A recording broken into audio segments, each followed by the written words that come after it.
we are live. Good morning, everyone, and welcome to the September 15th meeting of the East Hampton Town Board. Carol, would you please read the roll call? Councilwoman Burke Gonzalez. Present. Councilman Lees. Present. Councilwoman Overby. Here. Councilman Bradman. Here. Supervisor Van Scoyac. President, please join me in saying the Pledge of Allegiance. I pledge allegiance to the flag of the United States of America, to the republic which stands one nation, under God, indivisible, with liberty and justice for all. This morning's meeting will begin with the public portion, where any member of the public may address the board on any topic. We ask that you please keep your comments to 3 minutes or less. And we'll be following that with resolutions. The board has 4 resolutions to approve today, and then a number of topics for work session discussion, beginning with bids, followed by Family Service League presentation of programs and services, community choice aggregation discussion, community preservation water quality requests for applications grant recommendations, outdoor dining pilot program, and while we don't have any specific easement to discuss, we are going to continue the discussion of the South Fork Wind Farm host community benefits and hear from the public on that. That'll be followed by liaison reports. So there is a call-in number on the screen, and we encourage anyone who would like to address the board to give us a call. Let us know your thoughts. Michael, do we have any callers on the line at this time? Yes, we do. I will be unmuting the first caller in queue right now. Thank you. You're welcome. Good morning. My name is Michael Hampton. Good morning, Mike. How are you? Good morning. As you know, I live right here in Wainscott. I live here full-time year-round, and I have a comment about Beach Lane. The opposition to the wind farm suggests that Wainscott is not the best available site to run an underground transmission cable to the substation at Cove Hollow. The opposition says that the decision as to where to land the cable should be based on the merits. They also suggest that the town is somehow not following the rule of law. In my opinion, if the New York Department of Public Service, the Department of State, the Department of Transportation, all the departments, every one of them, come back and say, yes, Beach Lane in Wainscott is best, optimal, least disruptive site for an underground transmission cable, and we base this decision on the merits, the opposition will still say no. They will continue to say no. And just a final point, the transmission cable distance in Wainscott will not be 4.1 miles. 4.1 is the entire distance to the substation at Cove Hollow, but Cove Hollow is in East Hampton. The distance of the transmission cable in Wainscott, the entire distance, is 3.26 miles. This is what they are trying to stop. By comparison, the distance of the water mains that were installed in Wainscott last year were 8.5 miles, nearly 3 times as long, and I didn't hear one protest about that. Thank you very much.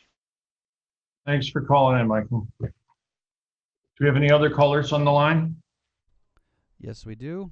I'll be unmuting the next caller in the line right now.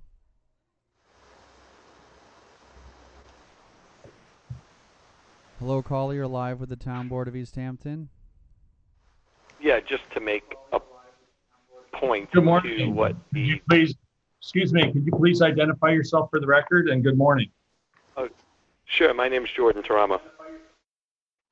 And just to make a point that the other gentleman who just called in said there was no complaints about Wainscott for water lines. There's a huge difference between water lines and electricity being put underground, as well as electricity being put under the beach, which we all know when you look at what happened in Block Island, you had the huge electric line coming out of the water that kids were actually playing on. So please don't embarrass yourself by making a point that water lines are the same as hundreds of thousands of volts being pumped under the ground. Thanks. Thanks for taking the time to call in, Jordan. Do we have any other callers on the line? Yes, we do. I'll be unmuting the next caller in queue right now. Hi, this is Lance Gotko of the law firm Friedman, Kaplan, Seiler, and Edelman. We represent Citizens for the Preservation of Wainscott. So obviously my comments relate to the Deepwater project. Are they, is this the appropriate time, or at the time that the topic comes up under the topic agendas? No, this would be an appropriate time, Lance, if you'd like to make comments. And again, we ask that you try to keep them to 3 minutes. Right. So in order to do that, I'm just going to refer to the letter that we sent to the town board earlier this morning. I just want to touch on a couple points in the letter. I'm not going to restate the entire letter, obviously, because it's quite detailed. One, the community benefits agreement that was posted on the town's website is incomplete. It does not include the easement agreement. It doesn't include the trustee easement agreement. Counsel for the town at the last working session said that all those agreements are intimately intertwined. So it's difficult for anyone to cogently assess the project if we don't have all the agreements. And we would ask that the entire community benefit agreement with its exhibits be made public. And Lance, we second, intend to do so. Yeah, just if I could address that point before you move on. We certainly will do so once those agreements are ready to be released and finalized. And we expect that'll be soon. Okay, great. Secondly, just to address the main points so that people who may be on the line can hear what the basis of what we said in the letter is that when actions such as granting an easement by the town, such as this, are taken, it's absolutely required that an environmental review be undertaken before the action is taken, before any vote is taken to approve something of this sort. In this instance, because of the nature of the project, the environmental review is going to take place at the PSC level during the Article 7 proceeding. But, and we cite law in our letter to this effect, that doesn't give the town license to proceed to act and approve the grant of an easement unless and until that environmental review is completed. And the fact that the easement is in part contingent on PSC approval changes nothing here, because as counsel for the town explained at the last working session, the agreement fixes the legal obligations and rights of the parties, only subject to the PSC ultimately approving the project. So the town is about to take action that fixes its legal rights and obligations with respect to this project, and cannot do so unless and until the environmental review is completed at the PSC level. That's our point. When we would ask that our letter, because obviously of the limited time here, be made a part of the record today, so that anyone who wants to see and understand our full position can do so. Thank you, Lance. I think it's a rather novel approach legally to suggest that a property owner or proprietor cannot engage in a legal contract with another party, developer, or otherwise ahead of full environmental review, whether it be SECRA or PSC. That would certainly turn on head many years of experience of those who are contract vendees on a property for development and enter into contracts that require something take place contingent upon the successful completion of environmental review. But we'll certainly take a look at it. We'll have our legal experts review your position, and we appreciate you taking the time to contact us today. Thank you very much. We have another caller on the line, Michael? Yes, we do. I'll unmute the next caller in queue right now. Good morning. This is David Gruber. I live in Hardscrabble. Morning, Entering David. into the host community. Good morning. How are you all? Well, thank entering you. into the you probably thought I vanished. Just COVID related. So let me begin in order not to take too much of the time. Entering into the host community agreement before the Public Service Commission has issued the Deepwater Wind Project a certificate of environmental compatibility and public need under Article 7 of the Public Service Law would be in violation of your legal duty under the State Environmental Quality Review Act, SECRA, unless that is you first complete the required environmental review process yourself. You clearly have no intention of doing so. An agency such as this board may not take any defined action under SECRA without first completing SECRA compliance. An action is defined to include, quote, any agency planning and policy-making activities that may affect the environment and commit the agency to a definite course of future decisions, end quote. Entering into a binding agreement to grant easements, even adopting a resolution to that effect, would without question be such an action. It does not matter whatsoever that the agreement is in part stated to be contingent on PSC approval.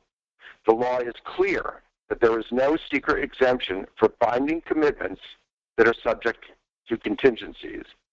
And to the supervisor's point, SECRA only binds state agencies. Any private party is completely free to enter into a contingent agreement that's contingent upon environmental process. A state agency is not. Moreover, the contract contingency protects the applicant, not the town.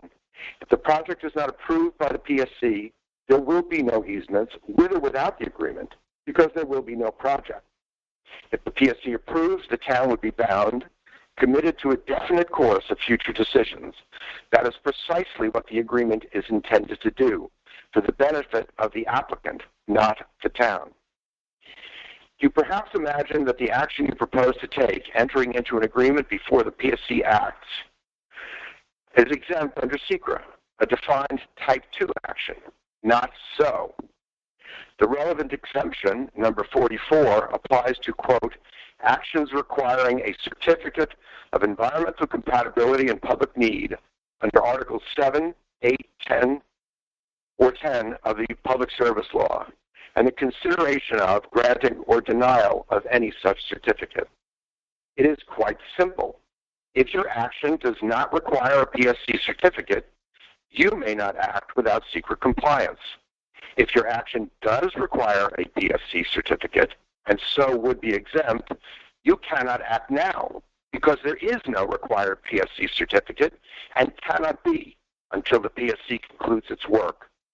The basic scheme of New York's environmental laws is clear. No government action before completion of environmental compliance. That includes you. 2 years ago and more, you made an illegal deal behind closed doors for a Beach Lane route for the cable, before the applicant had even filed with the PSC. You justified it by claiming that it was contingent on PSC approval. When the public pushed back, you first denied making a deal, and then publicly declared that you would not do so until environmental compliance had been completed. That compliance has just begun. The PSC has not even begun to hold hearings on the matter.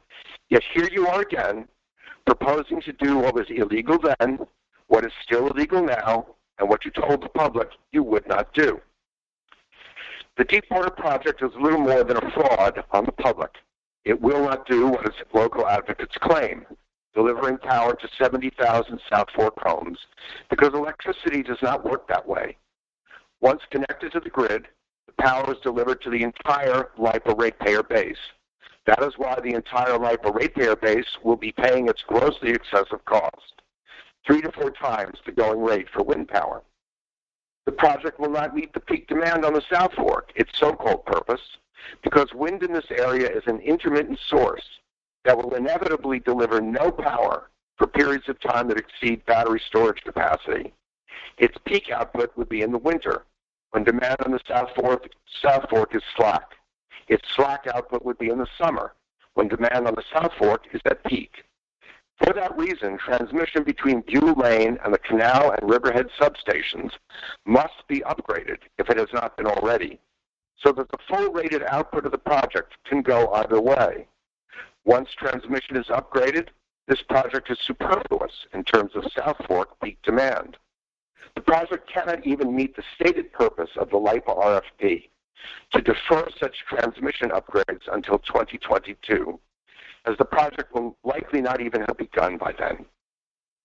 The project is also only 1/3 the size that the New York State Energy Research and Development Authority says is the minimum efficient size, which is why it is grossly overpriced. As the power is destined for the entire grid, the technically obvious solution is to bundle the transmission with that of the adjacent wind power fields for delivery to the grid mid-island, where it is technically optimal. The only reason the cable is to be landed in East Hampton is so that LIPA and Deepwater can pretend that the project addresses South Fork peak demand when it is obvious that as a technical matter, that is impossible. A major purpose of SECRA is to prevent projects being undertaken based on falsehoods. That is why action is forbidden until environmental compliance is complete, so that the facts can be known before there is any binding commitment. It is ironic, to say the least, that those who advocate for this project, claiming to champion the environment, cannot move fast enough to violate the environmental protection laws. Thank you. Thank you for taking the time, David. And I am going to just say that your characterization of how the board has acted is misleading and false. We never made any agreement with Deepwater. To date, we still have not signed an agreement or made agreement with Deepwater. And we're continuing the process. My comments to the earlier caller also extend to your comments. And I'm kind of not surprised that you would turn up at this point to level such charges against your former opponent for the supervisor's race. But beyond that, we do thank you for making your comments known. And we'll take the next caller, please. I said the same thing 2 years ago. Thank you. Yes, we know that. And we know what the public's response was as well. We take the next caller now, please. Yes, Mr. Supervisor, I'll be unmuting that caller right now.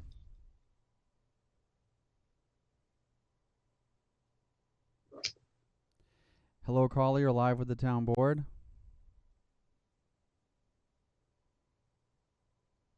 Hello, caller, are you there? Hearing none, Mr. Supervisor, I'll move on to the next caller.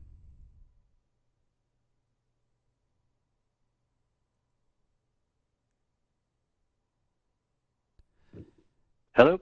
Hello, caller, you're live with the town board. Could you please state your name? Thank you very much.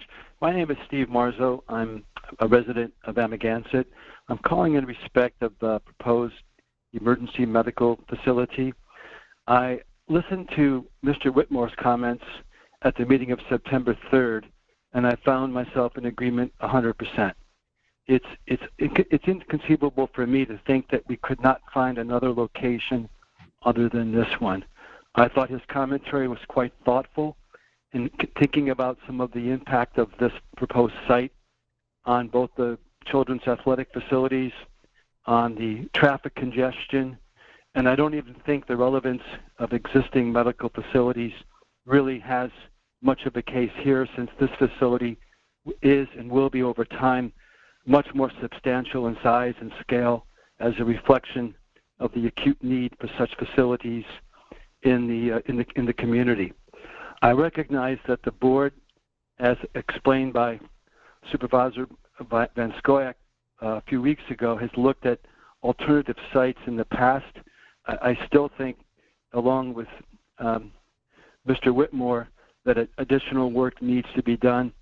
I'm not very happy with this location at all. And I can tell you that as members of the community, and the level is increasing of those who are recognizing the overwhelming need for the facility, find its location to be problematic. My second commentary, also in respect of the medical facility, is in the commentary that I've heard and read from Councilman Mr. Bragman. I find that his commentaries with respect to the need for a more comprehensive and detailed analysis of the traffic impact are appropriate. The attention to the required parking facilities now and in the future should be reviewed as well. And I would urge other members of the board to consider his recommendations seriously. Thank you very much for your time. Thank you, Steve. I just want to add that the committee looked at 30 properties within the township prior to making their determination, and that committee included a number of folks that were involved with the Little League board and stakeholders within the community. But we appreciate you taking the time to make the comments now. Thank you. Michael, do we have any other callers on the line? Yes, we do. I'll be unmuting the next caller in queue right now.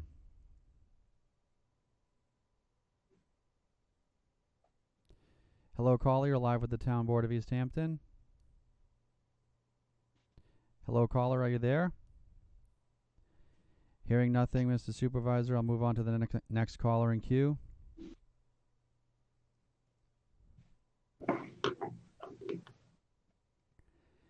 Hello, caller. You're live with the Town Board of East Hampton. Hello, caller. Are you there? Hearing nothing, again, I'll move on to the next caller.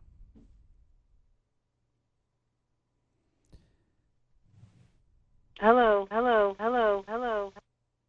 caller. Morning. You're live with the Town Board. Morning. Please turn down Hello? your background speaker in the background, please. Oh. Okay. Can you hear me now? I'm still echoing.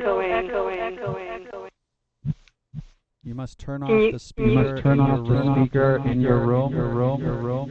Turn off what? All I have on is my phone.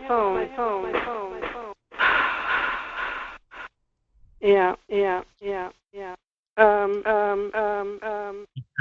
Phone on speaker. Oh, no. That doesn't help either. Okay, well, I will just say that I am calling in support of the 29 million. Excuse me, Mr. Supervisor. I just had to mute her for one moment because clearly that's unhearable. Yeah. Ma'am, if We'll you ask the caller to please try calling back for a better connection. yes, Sounded like they were saying they were in favor of the host community benefits package. correct. And if the caller can hear me, this is the technician from LTV. When you call in or anyone calls in, you have to have the audio off in the room that you're in if it's on television or on a computer as well. Mr. Supervisor, would you like me to open that line back up for a moment? Sure, let's try again. Okay, one moment. Hello, ma'am, are you there? Hello, caller? Okay. Well, hearing nothing, I do have a few more calls. I can move on if you'd like, Mr. Supervisor. And if that person is listening, please try your call again. And again, that's good advice that Michael's given, that please turn off the audio on any device that you might be watching the meeting on when you call in to avoid that feedback loop. Okay, I'm going to unmute the next caller in queue.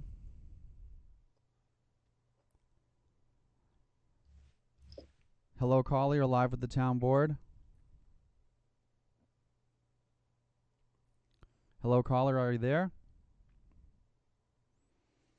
Hearing nothing, I do have a few more callers. I'll move on to the next caller.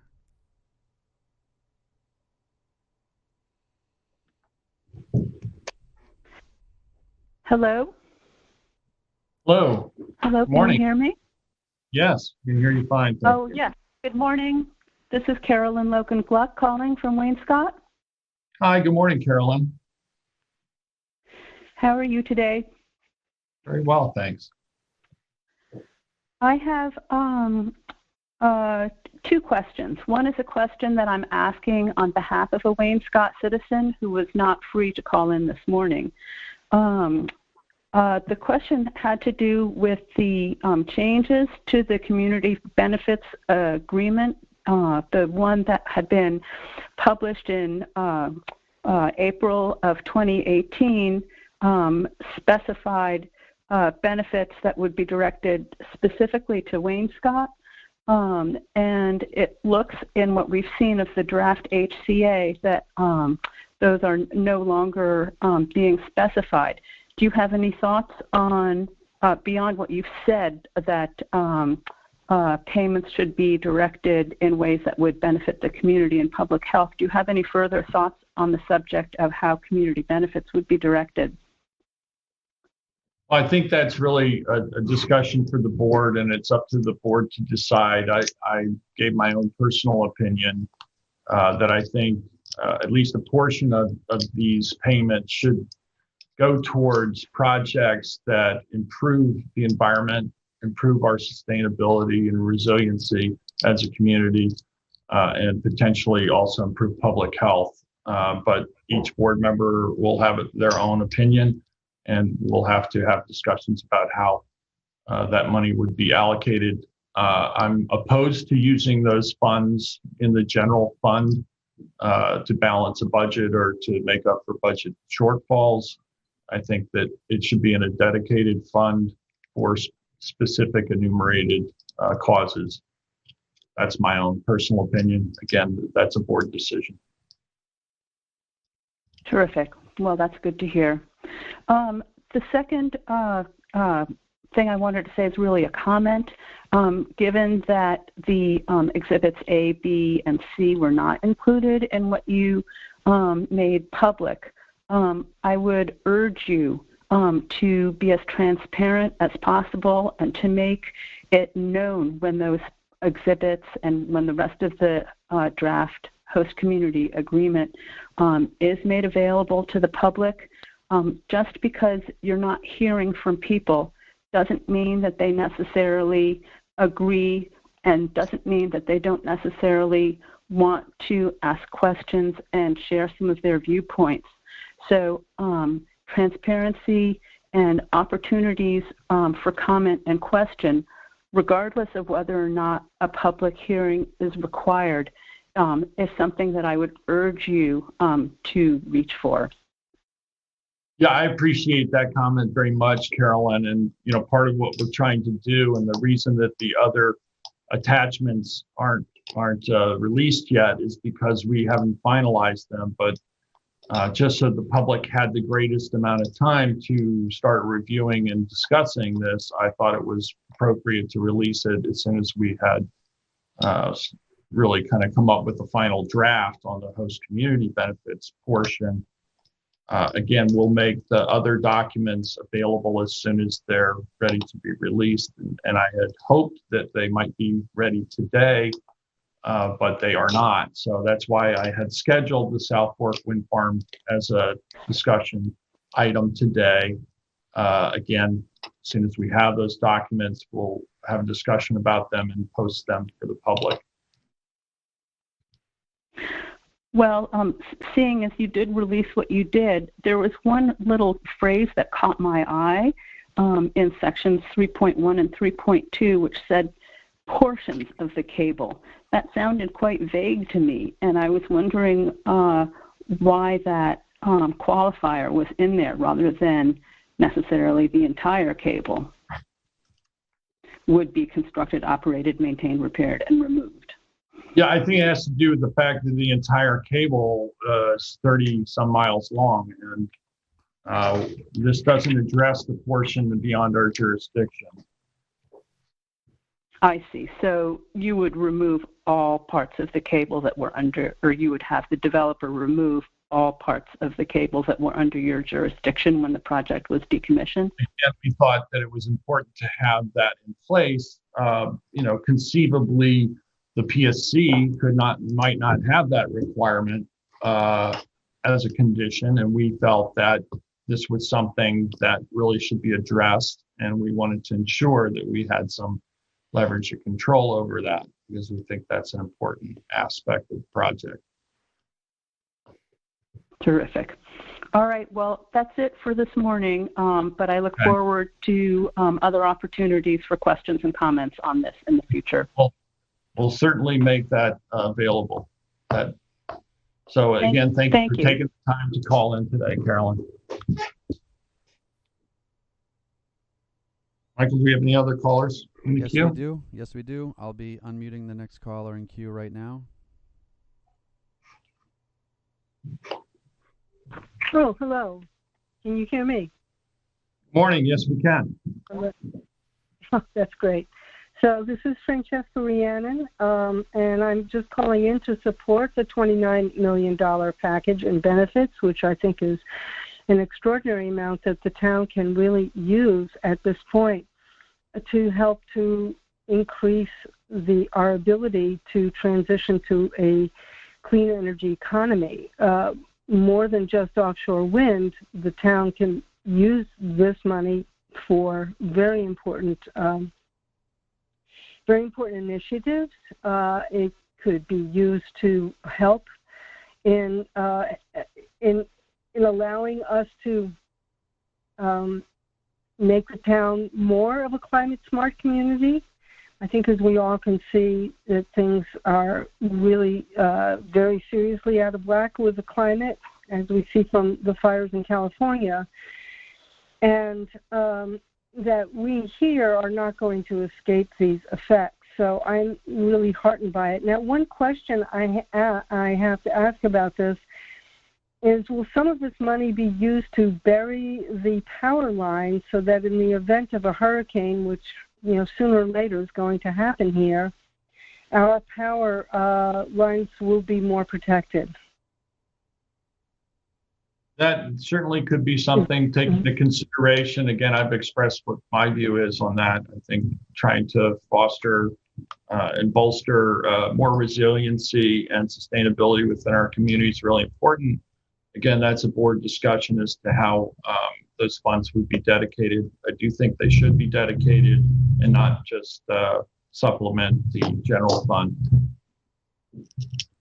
Yeah, so I would just like to urge that as much as possible these funds be used in our climate emergency for the town of East Hampton to really boost not just the town, but to also help residents make the transition to clean energy, whether that means providing help to people who are lower income and being able to get solar panels, whether it means developing plans for microgrids so that we can boost our resiliency in town. I mean, there are many ways that we could use this money. Of course, it's limited, but that it could be used to promote and leverage a swifter transition to a more climate resilient community in this climate emergency. So I completely support this. I also am glad that some of the money is going to help the fishermen because they're going to really get hit very, very hard, not by offshore wind power, that's not going to be a problem for them, but by the inevitable rise in ocean temperatures is going to have a huge impact on our fishing industry. And so it will be welcome to have some funds available to help fishermen in this climate emergency. And that's all. I'll just take the rest off the air. Thank you. Thank you, Francesca. We have another caller waiting. So, Mr. Supervisor, at this time, we have a few calls that I had opened before that were no one there. They're still holding on. If you want, I can go through them again. Or try going through anyone who's holding on the line. Thank you. One moment.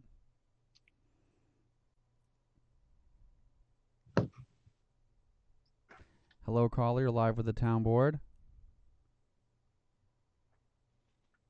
Hello, caller. I'm just calling to listen in. I'm sorry? I'm just calling to listen in.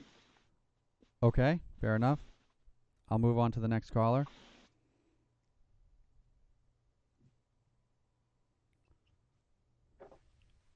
Hello, caller. You're live with the town board. Hi there. This is Mike Mahoney. Hi, good morning, Mike. Good morning, Peter. Last week when I called in, by the way, when we were talking, I spoke and then you rebutted, and I was muted again, so I could never respond back to you. I hope that doesn't happen this time. I know it's not easy being far apart.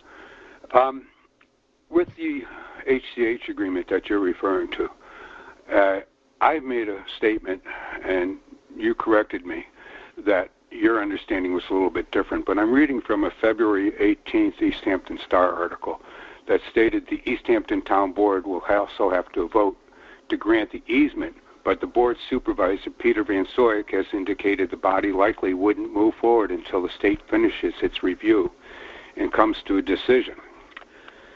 That's just from there. The money at almost $29 million is an inducement, no matter how you want to try to say it, for the town to sign off on Beach Lane. There are other viable alternative sites that are going to be evaluated, but you're specifically putting it into that HCH agreement that it requires the landing at Beach Lane. And I'm not an attorney, you do have an attorney on the board that gave his thoughts, and I would encourage you to speak with your attorneys, point out that you're going to be better served with an agreement for the HCH that doesn't state the landing of the cable at Beach Lane, but just landing it in East Hampton gives you more flexibility. In addition to that, that's an awful lot of money, which, it's a wonderful thing for the town to be able to have. It's coming from a company that's causing a significant increase to ratepayers. Now, for us rich millionaires, or whatever you want to call us, that keeps getting thrown in our face at Beach Lane, we can certainly absorb a higher electric bill, and we'll be happy to pay it if it helps improve the CO2 emissions throughout the area. There's never been any study, though, to see what the net impact will be on CO2 emissions. And I believe one should be done, because in speaking with PSE&G and LIPA, they have indicated to me they have no intentions of shutting down their generators. Hopefully someday we'll get additional batteries, backup, and other forms that they would be able to. The thing that I would state, while some people will be able to gladly absorb that increased electric bill, there's a lot in the community that won't. Whether they're single parents or just young people, look at all of the people that have been devastated by this COVID, have lost employment, have no forms of income coming in other than state aid or federal aid. That money should all be earmarked, I think, to take it out of the equation that it's a payoff, that it's there for the benefit of those who can't really afford another substantial increase in cost. I wanted to state all of that, and I sincerely hope that this board does not pursue signing this HCH agreement prior to the Article 7 review. It's been indicated to me that it's being done possibly as an incentive to lock up Beach Lane as a landing site. I can assure you, we will, those of us that oppose this, fight to ensure that alternatives are made available and that Deepwater Orsted thoroughly evaluates all of the landing sites. This is not the shortest cable route on land to the Cove Hollow substation. If you look at a map, you can clearly see other ones, let alone the advantages of other sites.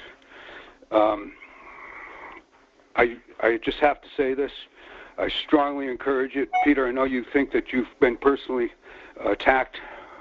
There's never been the intent of me, at least, and others that I know of. We are grateful for what the town board has done for Wayne-Scott. You served on the CAC committee a long time ago. You've been very good about showing up and listening to us. But it's the actions that speak. It's not the lip service. Thank you. I have nothing else to say.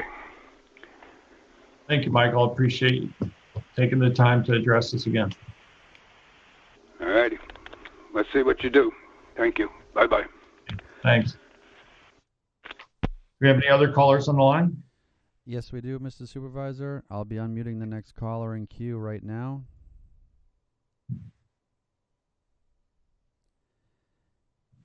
Hello, caller. You're live with the town board.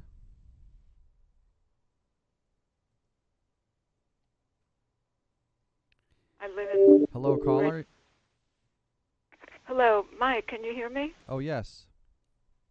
Good morning. We can hear you fine. Good morning. Okay, great. Who's calling, please? I am all in... I'm sorry? Who's calling, please? Your name, please? My name is Dava Sobel. I live in the Springs. Oh, hey, Dava. How are you? I'm well. Good. Thanks for taking my call. I am all in favor of the wind project. I've put, by your example, I've put solar panels on my own roof and feel that we all need to do whatever we can to address the climate situation. So I salute you and wish you well on this. Thank you so much. I'm so glad to hear that you've taken advantage of the town's Solarize program. And, you know, everything we can do, we should do at this point. We're really headed for a terrible crisis if we don't. Ava, I just want to interject that I'm very much in favor of your books and have enjoyed them. Oh, thank you. How nice of you. Thank you. And thanks so much for taking the time to call us and let us know your thoughts. I appreciate that. Okay, I felt it was really important. Bye now. Bye-bye. Be well. Any other callers on the line? Yes, there are a few other callers in queue, Mr. Supervisor, a few of which who've spoken already that are still on if you want them to speak again, and the other few have had no signal when we've tried them. I see. Yeah, at this point, before we go a second round with any callers, I'd like to move on and do the resolutions that we have in front of us. We can move on with our agenda. If there are callers that wish to speak later, we'll give an opportunity to do so. The first resolution is mine. It's Resolution 2020-859. I'd like to read the entire thing. I think it's important. So please bear with me. This is to adopt the negative declaration change in the zoning district designation 400 Panago Road, East Hampton, New York, from Parks and Conservation PC to Commercial Industrial CI. Whereas the town of East Hampton is the owner of property at 400 Panago Road, East Hampton, described on the Suffolk County tax map as 300-165 0005.00-022 000, the subject premises, whereas the town board by resolution in 2016, resolution 1482, designated the subject premises as a preferred site for a freestanding emergency department to be developed by Southampton Hospital. And whereas the town in 2018 approved a lease of the subject premises to Southampton Hospital for the possible construction of a freestanding emergency room by Resolution 2018-144. And whereas based upon the use of the premises by the town for 2 ball fields and a comfort station, the zoning classification on the property had been previously changed from a residence with affordable housing overlay to parks and conservation. And whereas in connection with the lease of the subject premises, the town board sought the approval of the New York State Legislature for the alienation of parkland, since the premises has been used as a Little League field, although having been designated as an affordable housing site. And whereas by Bill number A-8100, Senate Bill 6291, the New York State Legislature approved the alienation of parkland for purposes of the establishment of an emergency room, subject to the town's compliance with certain conditions, those being that the town dedicates an amount equal to or greater than the fair market value of the released property towards acquisition of new parklands and or special improvements to existing parklands and recreational facilities. And whereas the town board is considering a change in the zoning designation of the subject premises from Parks and Conservation to commercial industrial, a designation the subject premises held until its amendment to A residence and then PC. And whereas two neighboring properties at 300 Panago Place and 200 Panago Place are currently designated as commercial industrial, and whereas the proposed project is a Type 1 action pursuant to the New York State Environmental Quality Review Act, known as SECRA, and Chapter 128, Environmental Quality Review of the Town Code, and the town desired to perform a coordinated review of the application with the involved agencies and act as lead agency, as it is the agency most familiar with the proposed project and has the capacity to provide a thorough environmental assessment of this action through the town's planning department. And whereas the town board made a lead agency designation and sent notice of the same to all involved agencies, and such designation was not objected to by other involved agencies. And whereas the planning department, on behalf of the town board, prepared an environmental assessment form, and the town board has reviewed the same in a manner consistent with the requirements of 6 NYCRR Part 617, Section 617.7b, and hereby adopts the EAF, including Parts 2 and 3, as written. Now, therefore, be it resolved that the town board hereby issues a negative declaration pursuant to the provisions of SECRA and Chapter 128 of the East Hampton Town Code. Do you have a second? Second. Can I have discussion, please? Mr. Bragman, would like to have discussion? Please continue. I'm a little concerned about this resolution, and I want to try to make it as clear as possible so that even people that don't understand environmental review can follow along. The resolution is captioned as if we are merely saying that the change of zone would not cause any adverse environmental impacts. As I understand it from talking to our town attorney, that is not all that this resolution does. This resolution is effectively a statement that the proposed medical facility at 400 Panago will cause no adverse environmental impact. So this is a concluding statement about the entire project, not merely the rezoning. I want to say that I support a medical facility at this location.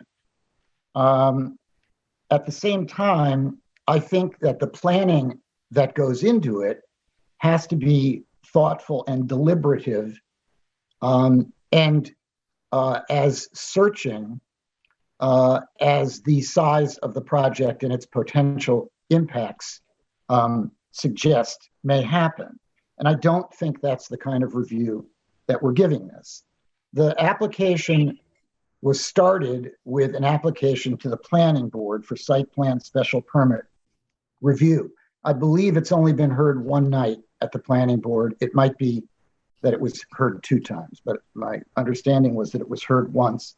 And there was some discussion about the need for a traffic light and or a traffic circle in front of the Panago Place location because of the intensity of traffic. So the decision-making here involves a site plan and a special permit application that technically is still pending in front of the planning board. And what the town board is today doing is it is shortcutting, and I would say short-circuiting the process, because we are making the decision that there are no environmental impacts. Now, I believe that nonetheless, the town board intends to send this to the planning board for further review. But that's a contradiction in terms. You don't reach your conclusion that there are no environmental impacts and then turn it over to the planning board and say, take a look at the site plan and the special permit requirements and make a decision, because you've essentially you've rendered the planning board somewhat toothless in the review because you've already announced the decision. I've said that we are racing to a conclusion here at the request of the applicant, and I know that's true because I've spoken to the applicant's attorney, and September 15th was the deadline that they preferred to conclude SECRA. And the people watching this may remember that last week, a half an hour before our meeting began, we received a traffic report on the impacts from Dunn Engineering. We've never obtained any kind of review of that. None of us is a traffic engineer. We don't have anybody in the planning department that's a traffic engineer. So we've essentially just accepted the Dunn Engineering report without question. And I would say that that is not what the law requires, and they use a very common sense term. In a case like this, they say that we're obligated to take a hard look at an application. In addition, I want to get technical for a minute. This is categorized as the most serious kind of actions that we review under the state environmental law. It's called a type 1 action. And because it's a type 1 action, the standard to require an impact statement, which is a more detailed evaluation of an impact, it's very low. You don't have to prove an impact may occur. The standard is if an impact may occur, if it's possible, then you must do an impact statement. And in contrast, when a board comes to a decision that there will be no impacts, that's a higher burden of proof, because we have to have evidence that shows definitively that there will be no impacts. We haven't met that standard. We haven't reviewed the traffic issue here. And it's an issue that has been raised before in duly adopted long-range planning of the town of East Hampton. Our Hamlet report for East Hampton at page 50 contains recommendations for access management to help reduce traffic congestion because of inefficient turning movements along the corridor near Pantago Place.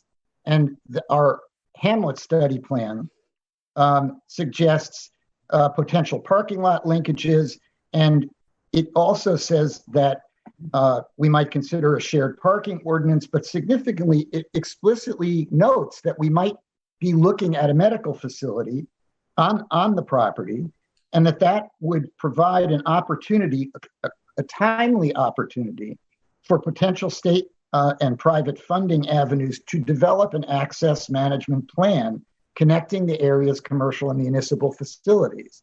What that's saying is that we long ago recognized that traffic is a problem.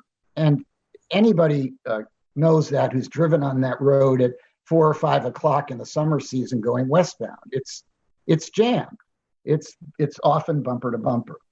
And page 53 of the East Hampton Hamlet report contains a spreadsheet for implementation of these suggestions, including that we commission a study by the responsible parties, and they specifically name the town board, Southampton Hospital, to examine this. And I would suggest that given the size of this project, and I'm not talking about the ultimate benefit that it may provide to the community, because as I said, and I will repeat, I support a medical facility here. But I think that we have to take some time before we simply make a declaration that there are no negative impacts from this. We need to do our homework, and we haven't done our homework. And this is connected to the issue of staffing. You may remember in the last meeting, or folks who are watching may remember that I asked. I'm sorry, Jeff. If I could just ask you how much longer you think you might be, because we're like 6-7 minutes in. Are you going to continue much longer? I probably have about I probably have about 6 or 7 more minutes, 10 minutes. I mean, this is my only opportunity to discuss. No, it's actually not your only opportunity, Jeff. We had a work session on this, and we went through the SECRA EAF form question by question. And you know, I understand your point. You've made your point. Unless there's any other point that you really want to make, you're trying to bolster your argument. No, I'm not. I'm sorry. Let me just finish. Yeah. I don't want to take the time for you to try to bolster your argument. You've made your point. We've heard your point. We understand your point. And I think, frankly, we disagree with your points. So I'd like to continue. Point, rather than just drag this out, I'd like to take it to a vote.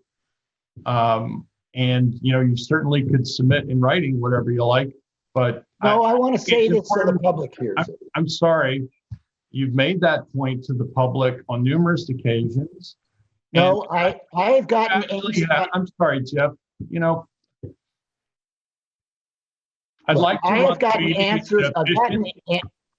As you know, I'm the only one that submitted written questions to the applicant. I've gotten some answers on those questions. Yes, and we've read all those answers. And well, the public doesn't know anything about it. The response letters, you know, submitted for the record, you know. Peter, we're taking more time now for you to try to cut me off than to give me the 6 minutes. Piece of paper, yeah. I can wrap this up fairly quickly. Okay, please do. Thank you. The applicant has said they're going to have a staff. You're going to do the whole. Carol, go ahead. She muted. Yeah, I muted Carol. Sorry, everybody. Sorry about that, Carol. The applicant has indicated that this building, which has 24,000 square feet, is going to be staffed at maximum capacity with only 14 employees. I find that difficult to believe, given the fact that it's 2 facilities. One is an imaging center, one is an emergency care center. Each of them has waiting rooms for 20 people. And in addition, we had some discussion about staffing in the event of stroke. And they've indicated that they are going to be prepared to administer drug-busting stroke medications. Well, I looked up the requirements for a facility that can do that. They're called primary stroke facilities under New York state law. And they have a host of requirements. And they're all, all of the primary stroke facilities in the state of New York that I could locate are hospital facilities. And some of the staffing includes a separate designated stroke ICU. You've made all these points before. No, I'm talking about staffing, Jeff, Peter. No, we talked about staffing. We talked all about staffing, Jeff. We got the answers from the hospital. We all did our homework. It's clear you object to this and you're going to vote no. Let's just move the vote, please. So all in favor? Let's have a roll call. Roll call. We need to do the resolution as amended. The title and the first whereas clause should be 400 Panago Place. It says 400 Panago Road. Thank you for that, Kathy. I'd move to amend that. As amended. I'll second that. And my main comment on here is I think this works with the town's goal number 10 of the 2005 comp plan for providing for healthcare facilities and many other needs of our year-round seasonal population growth, which in the 2005 comp plan was only going to be increasing by, stating in those 10 years, 22.2%. So I think a healthcare facility of this design, the size, and this location is appropriate.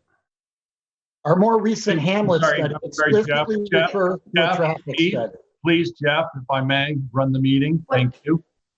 Are there any other comments from other board members? Mr. Bragman has certainly had an opportunity to make his. No. I do. I'm sorry, Peter, and I just want to say that this began in 2016, as we stated in the resolution.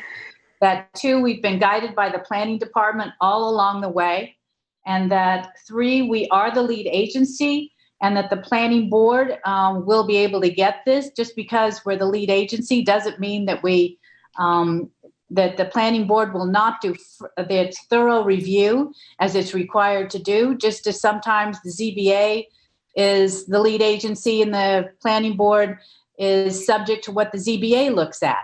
So this happens all the time. We are not trying to do something nefarious here, which is what I think Mr. Bragman is moving forward. At the time that the Hamlet study was done, the facility was thought to be about 32,000 square feet. That certainly would have looked at a different type of traffic that we're considering now on something that's less than 24,000 square feet. No, So I just think that Mr. Bragman is again throwing up roadblocks to something that is needed, that's necessary in this community, and I want to move forward with a yes vote. Any other comment from board members that haven't spoken? I would, but to be frank, I would like to hear what Jeff has to say. I think, he's entitled to make his statement, and in its entirety, we should hear it, and then we all have an opportunity to comment. Mr. Bragman, did you have any other points that you didn't make before? Yes, I do. I'd like to take it a little more slowly. I think it's worth a little bit of a discussion here. Okay. I mean, this is a big decision, and after other, we've made smaller decisions all along the way, right? We studied, different areas where this could be placed. We did resolutions for leases. We did resolutions to extend leases. So this is a big building. So it's not something that, came out of left field. But I'd like to hear. Yeah, we've had 3 iterations of a traffic study, and we did read the traffic study. At least most of us did before the meeting. But please continue, Jeff. I appreciate Councilman Burke Gonzalez saying that she'd like to hear. I appreciate that. I wanted to talk about staffing partly because the number of 14 seems unrealistic in light of the size of the building. It really, if there were only 14 people in the building, they'd need walkie-talkies to talk to each other. This building is 24,800 square feet. That's a big building. It's not 9,000 square feet, if my numbers are correct, larger than the home goods store in Waynescott. It's a big building. Also, they're talking about having CT scan, X-ray, sonogram, mammogram, bone density diagnostics, which I think are great imaging for the community. But each one of those requires a separate staffer to manage. Currently, there is overlap in the parking lots from the medical buildings and the adjacent buildings into town hall and vice versa. So there's already some indication of parking problems. I was indicating that the size of the building includes this outpatient treatment area, which is separate and apart from the emergency room treatment area. Presumably, they're going to need reception in each of those places. They're going to need attending physicians, nursing staff, cleaning staff, and a variety of other people to make this work. And I think that we're entitled to get a realistic total of what the employees are. And the reason that the number of employees and the size of the building is important is because they're the drivers for the parking requirements, and they're the drivers for traffic impacts on 27. We know from reports in the newspaper that the planning board did throw out the idea of building a roundabout in front of Pantago Place, which is indicative of the fact that traffic is going to be a problem there. And in fact, ever since 2018, from the study that I looked at, the medical facility has fully anticipated that we're going to need a traffic light. And that's not a project killing issue. I'm merely saying that we should get a more detailed study of traffic and take our time more than reading a traffic report that came in at 10:30 in the morning for an 11 o'clock meeting. That's the only review we did of it. And I'm going to say, frankly, although I'm familiar with traffic reports and I've read a lot of them, I'm not an expert in reading a traffic report. And we should, frankly, because traffic is such a major concern in East Hampton, we should hire an independent traffic analysis to go over the Dunn engineering report and see what they think. And think about what can be done to ameliorate traffic conditions. And that is explicitly mentioned in the East Hampton Hamlet study report at page 50 and 53. And it's specifically, and this is, by the way, David, Lise, it's much more recent, as you know, than the comprehensive plan. And it specifically mentions the suggestion for a medical facility as being an opportunity to undertake a more comprehensive traffic plan. And given the fact that the building itself will take, I believe, if I'm correct, and correct me if I'm wrong, 2 years to construct approximately, I don't see any problem with taking a little bit more time to study the traffic before we get into this so that we have a better idea. And that's what the Hamlet study report recommends. And I wanted to talk to you because I was raising an issue about stroke care. And I'm not going to argue medicine here. But what the applicant responded in its response to me was that they intend to be able to inject clot-busting drugs.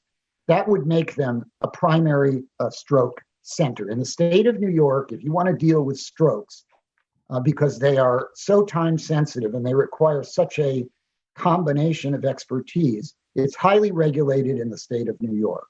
And I looked through the employee staffing for a primary stroke care center, which is the lowest tier of stroke center. And just looking at what's required also suggests that they are grossly understating the number of employees and staffers that they're going to use. For example, in a primary stroke center, you need a stroke coordinator. That could be an attending physician. They can have a joint role there. But you also need a medical director. You also need backup staff. You need a neurologist. That can be by telemedicine. You need physicians and nurses who are trained in stroke techniques. You need physicians' assistants. You need a diagnostic radiologist that has, and these requirements require them to be available 24/7 within 15 minutes. Now, again, that can be done via telemedicine, but that doesn't mean that you can do everything by telemedicine. For example, people that are experiencing strokes need to have a visiting speech therapist so that they can do bedside tests 24/7, 15 minutes to get to the medical facility. They also need competent imaging. They recommend, I've mentioned CT scans. They are strongly recommending CAT scans, which are computer tomography angiograms. And they also recommend MRAs, which are magnetic resonance angiograms. And those obviously would take extra staffing to do. They also require a dedicated stroke ICU unit. That means that's a separate designated area for stroke. They also need a quality improvement person so that they can, and that person is called a quality facilitator, so that they can evaluate the treatment they're giving and make sure that they get peer review and keep conditions and service up to par. So these additional employees, just on the stroke alone, suggest that 14 is not a realistic number. Also, if you just think about this logically, if they have 2 or more emergencies going on while they're doing imaging, or they have a stroke and 3 car accidents around, they're going to have nursing staff. They're going to have physicians' assistants. They're going to have more than 14 employees. I think we need to ask them to give us more detailed advice on the number of employees so that we know, because that's what's going to cause problems in the parking lots. We also have a long-range plan to build an adjacent building on our campus and move people out of the buildings that are over in the Pantego Place area, and that should be considered. And I am not offering. The other comments I have is that I asked for specific information about what services and rooms were required as opposed to which were add-ons that they had, and the answer they gave was kind of a non-answer. They said we're going to build in accordance with Public Law Section 28. And I looked through it, and it really does not detail the answer to that question. So I want to repeat, I am in favor of a medical building. I'm in favor of it. I'm willing to say, based on the work that the town has done, that I'm in favor of it in this location. But I don't see any reason to be rushing into a negative declaration on the entire project. And contrary, I have to take issue with Sylvia, and I want to just say this as clearly and as calmly as I can. It is very unusual. It is not routine under SECRA to issue a negative declaration, which is the conclusion of all the environmental review, before you give it to the board that's going to be handling the review. That is totally backwards. And I also want to say, as calmly as possible, that raising these issues of planning, even if they have to be dealt with in a limited environmental impact statement, will not slow this project down and will not stop this project. All they will do is get more community involvement, give us more knowledge. So my suggestion, and I think a slower pace here is also suggested because this is a type 1 action. The board probably knows that's the most serious category under SECRA. And the law prohibits a board from issuing a negative declaration that says there are no impacts and then imposing conditions. That's not allowed. That's called a conditional negative declaration. Because if there is the potential for an environmental impact, the reviewing agency must get an impact statement. And it doesn't have to be a 300-page document. It can be very limited. I'm just suggesting, I want to reiterate, I support a medical facility. I believe it can work at this location, but I think we should put more time into it. We're entitled under SECRA to take all the time necessary to get all the information we need. I would like to deploy the planning board, have some back and forth communication so that we really know what we're doing and move forward in that way. That's what I'm asking for. So I would just like to make a couple comments. And I think the one thing that I continue to have problems with is this is an action that the town board has to take. We're the only entity that can do its own change. And SECRA requires that the environmental review happen as early in the stage of the project as possible. And that would be now. So now is the appropriate time, and we are the appropriate agency to be doing this review. And I want to make it extremely clear that the planning board itself has no greater expertise than the town board as the board involved with making the decision. In fact, it's the same entity, the planning department staff, that guide either board with a review of all the pertinent and salient issues surrounding the environmental review. And they've worked hard to prepare this as they would whether it was the planning board or the town board. And in fact, we went through the document line by line, question by question. And, if I understand it correctly, the only potential, and again, it's not just any environmental impact, it's significant environmental impact that has to be identified. And if I understand it, you're saying that the number of employees you feel has been understated in this project, even though the hospital has repeatedly said 14 is the number of staff members that they intend to have on site, that would cause the underestimate of that number would cause some significant environmental impact. And I'm having a hard time rectifying that in my mind as to, first of all, how it would cause a significant environmental impact. And second of all, I think the point here is that because they have to go through full site plan, that a lot of other questions that really are focused on the development of the site plan and issues that might come up takes place, but it takes place before the planning board, because this will, although we make it a secret determination about the overall project, the way the site functions really is still the purview once we've done our review of the site by the planning board. And so that continues. The traffic study, while you have characterized it repeatedly only minutes before, I mean, it was really like an hour and a half before the meeting that we received the updated. And I got it at 9:30. I believe our meeting starts at 11. Was sent to the board. I'm sorry, Jeff. If you could just let me talk for 10 minutes or so. The traffic study was the third iteration, I believe. It was an update. It was an amended traffic study that took into account the traffic generated from the proposed project.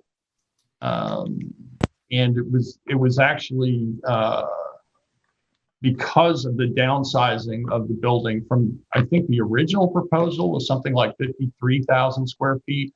It then became 33,000 square feet, and now it's 23,800 square feet. That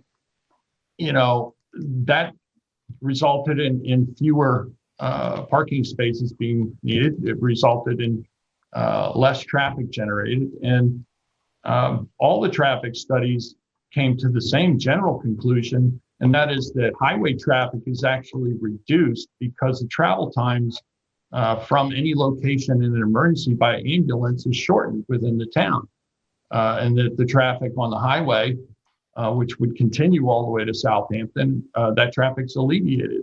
It's not generating more traffic. The fact that anybody who's seeking medical care within the town doesn't have to go to the Southampton Hospital, whether it be for emergency purposes or just general health care. And I think Councilwoman Burke-Gonzalez made that point very clear at our last meeting as well, that well visits, people who go to medical facility that's more convenient often head off more serious medical issues because of that convenience. They're seen sooner by doctors. So there's going to be obviously continued review by the planning board. Jeff, I appreciate all the points you've made. I don't think many of them are relevant to SECRA in terms of demonstrating or identifying any significant environmental impacts. And that's why I frankly am comfortable with making a negative declaration. That hardly means that the review of this project ends. In fact, it only moves on and gets more intense as the planning board will take this up and review all the minutia of every little part of the site plan. We've done that ourselves, I think most of us. And again, I'm comfortable with a negative declaration with regard to this project. And I believe everybody's had an opportunity. I would actually like to speak if I could, so I just, Jeff, I've listened intently over the last few work sessions to your comments, and it's made me dig deeper, and I thank you for that. I can say that I've done my homework. I'm ready to vote today. I reached out to folks when I needed clarification for things. For instance, there's already mammography in lab and x-rays at 300 Panago Place.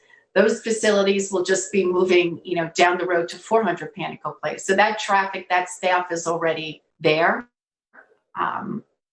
But I looked into this concept of a freestanding emergency department. Has been around since the 1970s. It was mostly in communities that were rural in nature. And what they're finding is that more and more hospitals are turning now to freestanding emergency departments because the need for medical care grows as, all of us age. So as I was preparing today, I actually looked at the Hamlet study, but I looked at the business district plan. And what I found in one of the summaries was a bullet called "The aging of the local population is driven by new residents." During the same period, and they're referring to 2000 to 2015, the population of 55 and above age groups increased significantly in the town of East Hampton. Communities such as Montauk and Amagansett have shown noticeable signs of aging. This suggests that older and more established second homeowners have started to grade the population.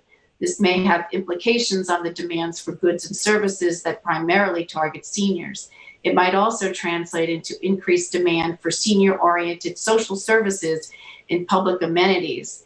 And I might suggest now, in hindsight, it should also read, this may have implications on the increased demand for medical care. And it's worth noting that Montauk and Amagansett have the greatest distance to travel to Stony Brook Southampton Hospital. I appreciated you sending the letter, Jeff, to the applicant, and we got back, I believe it was a 6-page question and answer on what you would pose to them. And I think it's important that the community know what was in that response. So a freestanding emergency facility here in East Hampton will be a 911 ambulance receiving facility. It'll be available to the public 24 hours a day, 7 days a week, 365 days per year.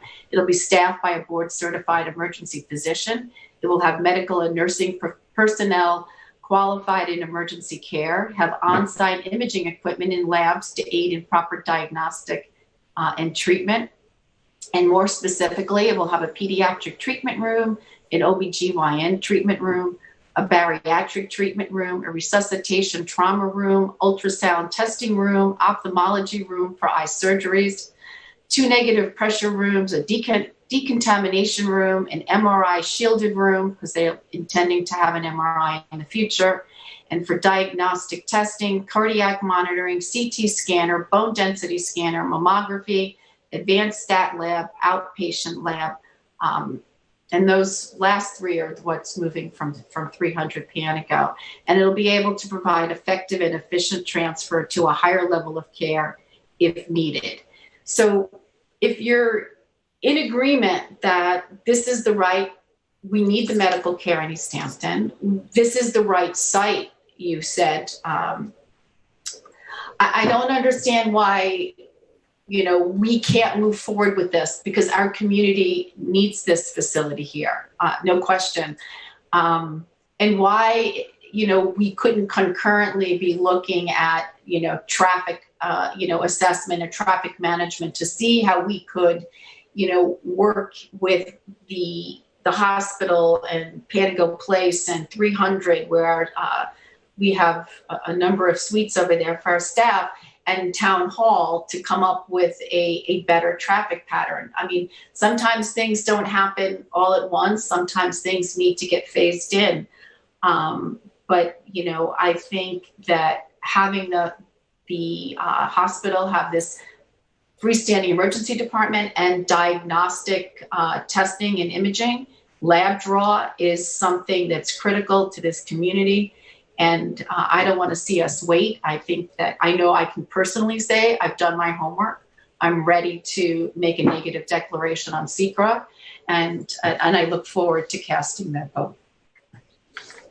I just want 1 minute more to just say, traffic that you look at that's problematic. It's not just the number on the road traveling, because the road carries so much traffic. It doesn't really amount to anything that's going to disturb the heavy flow on Route 27. The traffic that you really look at in a project like this is trip generation. It's the turning in and the turning out. That's the stuff that can be problematic. And I'm not saying that we can't move forward. I would suggest that in reality, what you're doing under the law is you're making a decision before you give it to the board that's going to review the site plan and special permit. I'm just saying your neg deck, if that's where you think you're going, your decision that there are no impacts, should be held off until they review. Because what's going to happen if they look at it and go, oh, well, we think the traffic doesn't work and we want to, make the building 5,000 square feet less. The point is you're making your environmental conclusion first before the board examining it looks at the facts. Are you saying the board doesn't have any authority to make certain requirements or conditions of site plan? I'm saying that in a type 1 action, what you're doing is, if you have a type 1 action, the most serious action, you cannot issue a conditioned negative declaration. We're not talking about a conditioned neg deck in That's what in effect, that's what you would be doing. And the thing is this, Peter, you mentioned before that we're the agency that's the most appropriate to do it. The fact of the matter is that you've declared yourself lead agency. That's a done deal. But the town board does not have the broadest jurisdiction over this property. The board that has the broadest jurisdiction to review this is the planning board. We've delegated our site plan review to the planning board. I'm merely suggesting we hold off on a negative declaration until the planning board reviews it. I mean, do it at the end. It's a familiar. It's not going to delay it. It's a familiar approach, Jeff. Not going to delay it. You use this approach on most projects that we've discussed and entertained. I think what's important to know is that we've done a full environmental review under SECRA to reach this declaration. And you're right that we've talked about it twice. I'm sorry, Peter. I apologize. I confess. I'm sorry. Go on. I really don't want to go on, but I will anyway. Okay. Because, and forgive me before for trying to limit your comments to 10 minutes. I thought you were trying to filibuster, and we don't have filibusters here at town board. But whether your opinion agrees or not, we've done a full environmental review under SECRA to make a declaration. We've followed the law, and we've used the same exact staff that the planning board would use to advise us. And we are the most appropriate agency to do SECRA because, as you often remind everyone, as early in the process as possible, you need to do a full environmental. So that's what we've done. And the planning board will still have broad jurisdiction over the specifics of the site plan. And they could impose conditions, absolutely. And they could actually, say that they don't want to approve something. They still have that authority under our law, under our code. So there's two things going on here. There's the State Environmental Quality Review Act, which any agency has to employ and go through, make a declaration. And then there's the town code and zoning code and site plan, which also will take place. And again, you're absolutely right about the traffic.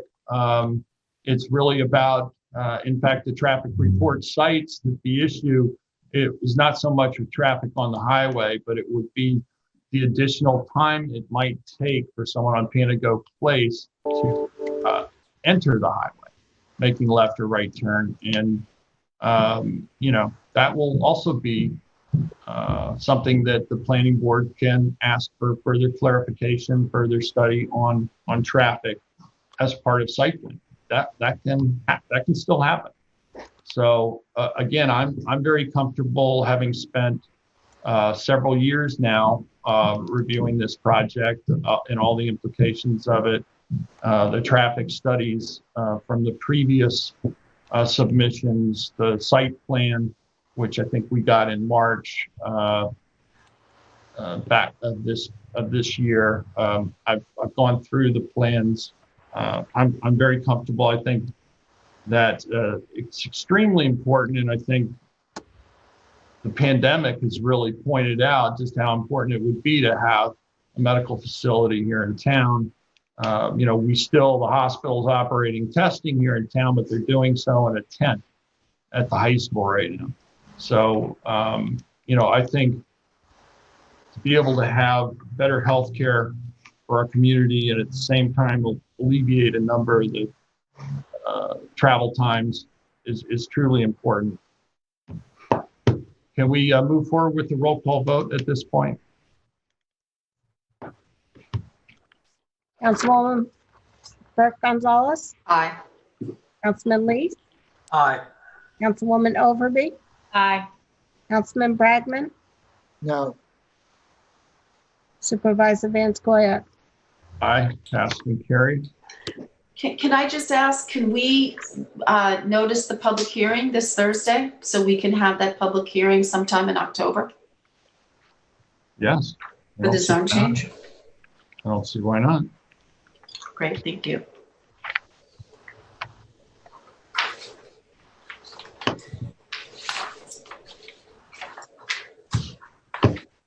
Jeff, you have a resolution up next. 22060. That's what we're up to. Sylvia, not me. No, it's Jeff. Oh, Jeff. Me? Okay, hang on. I have to find it here.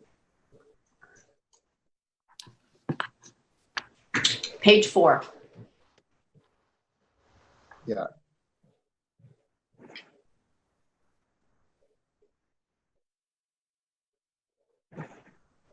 Resolution 2020-860 is a budget modification in the tax receiver's office. We're simply moving $1,000 from full-time salaries to outside professional. Second. All in favor?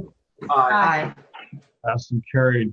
2020-861 is to extend seasonal traffic control officer appointments. And Second. that would be through November 1st, sorry. Sorry, We have a second? I second it. All in favor? Aye. Passed and carried. A resolution 862, which is to pay out upon resignation of James Stavola. And this is for a gross final payout of $11,497.07. Second. We wish James all the best as he pursues a law degree. Agreed. Second. All in favor? Aye. Aye. Passed and carried. 863 is to amend the supervisor's budget for office expense, and that's moving $400 from health insurance to office expense in the same amount. Second. All in favor? Aye. Aye. Passed and carried. That completes our resolutions for today. Let's go on with our topics. We have Jeannie Carosa. Jeannie, we have you on the line still? We have bids. Yes, I do. I'll be short and sweet, I promise. Okay, the first bid to accept is for T-shirts, sweatshirts, and other uniform items. ABC Custom Sales, All-Star Custom Apparel, Express Press, Uniforms Manufacturing, and SP Design Manufacturing, all the low apparent bidders for everything. So I have a resolution for that on Thursday. The next is the supply and delivery of outdoor standalone freezer for human services in the amount of $24,225, and that's with Pasco Corp. And I'm waiting on a decision about the cell tower climbers. Not sure if I'm going to have that for Thursday. And there are other couple. We also did the cell tower rebid for Montauk. I don't think I'll have them for Thursday. If not, it'll be first thing in October. And other than that, that's it. Questions for Jeannie? Thanks very much, Jeannie. All right. Thank you. Have a good day. You too. Next up, we have a presentation by Karen Borstein, who's the president and CEO of the Family Service League, discussing on Turns out, Peter, they had another commitment at 12:30, so that they had to sign off, and we'll reschedule them for sometime in October. Okay. I'm sorry they couldn't be heard today. We'll try to get them back on as soon as possible. We have Community Choice Aggregation. We have Lauren Steinberg from Natural Resource Department and Gordy Interactive from Harris Gordon. Okay. Gordian, I don't know if Lauren is still on. We'll see. There she is. Hi, Lauren. How are you? Good. How are you? So we're here again to discuss CCA. And I think both Gordian and Lauren are going to be at the spring CAC meeting tonight as well, as they zoom in for that to answer any questions. They had some extra questions from their CAC, from the spring CAC, that they'll hope to get to today, so we can understand any of the issues that are still out there. So Gordian, or Lauren, whichever one wants to start, go ahead. Sure. So I'll just set the stage for what we're going to talk about today, and what our presentation is going to focus on. Pull my screen here. So utility rate making and tariffs can be a complex issue. And as we explore CCA, we have to understand some basic principles on these topics. There's been some discussion as to whether LIPA, through its LI choice tariff, would be imposing a fee on ESCOs and therefore on CCA customers, and that such a fee would have to be paid even if services were not provided by LIPA. We've also been asked whether a CCA on Long Island could offer lower electric rates than LIPA. So I'm going to turn it over to Gordian, who is going to shed some light on these items and present a couple of schematic diagrams to help explain. Yeah, thank you, Lauren, and thank you to the town board to give us another opportunity to talk about community choice aggregation. So to understand these somewhat arcane utility tariff and rate making issues a little better, we've come up with a few graphs here that we wanted to show you. So the first very simple thing to understand is that our electric bills from LIPA or PSEG Long Island are broken into two separate components. And that's the delivery charge shown here in orange, and the power supply charges in blue. What I'm showing here is the last actually 14 months of rates on the delivery and the power supply charges. The delivery charges are pretty predictable and relatively stable. They're set to a higher rate in the summer season and lower in the off season. The power supply, the blue power supply charges are less predictable as they vary from month to month because they include the cost of price volatile resources such as fossil fuels, which are used in the power plants in conventional power plants to generate the power. And LIPA passes the actual cost through to customers on a monthly basis, and that's why they go up and down.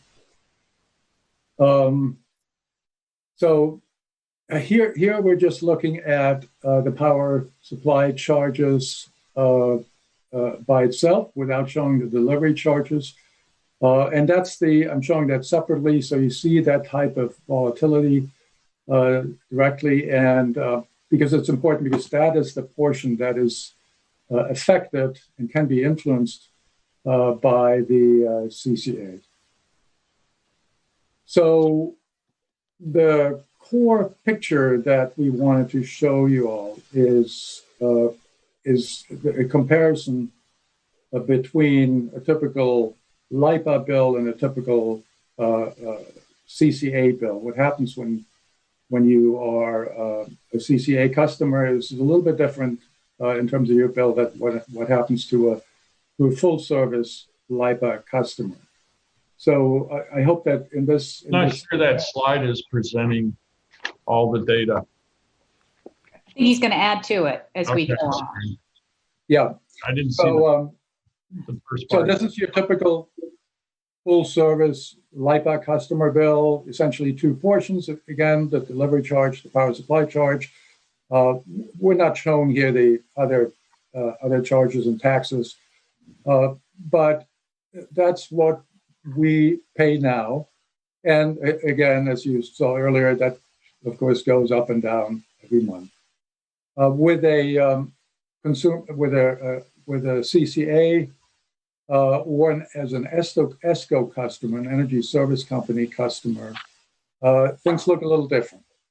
The CCA or ESCO customer would pay the PSEG or LIPA delivery charge, exactly the same delivery charge, but the power supply charges are split into four different components, and they include things like on-island capacity, off-island capacity, energy, and ancillary services. Now, ancillary services are voltage and frequency control and other esoteric but important services that are necessary to maintain the stability of the electric grid.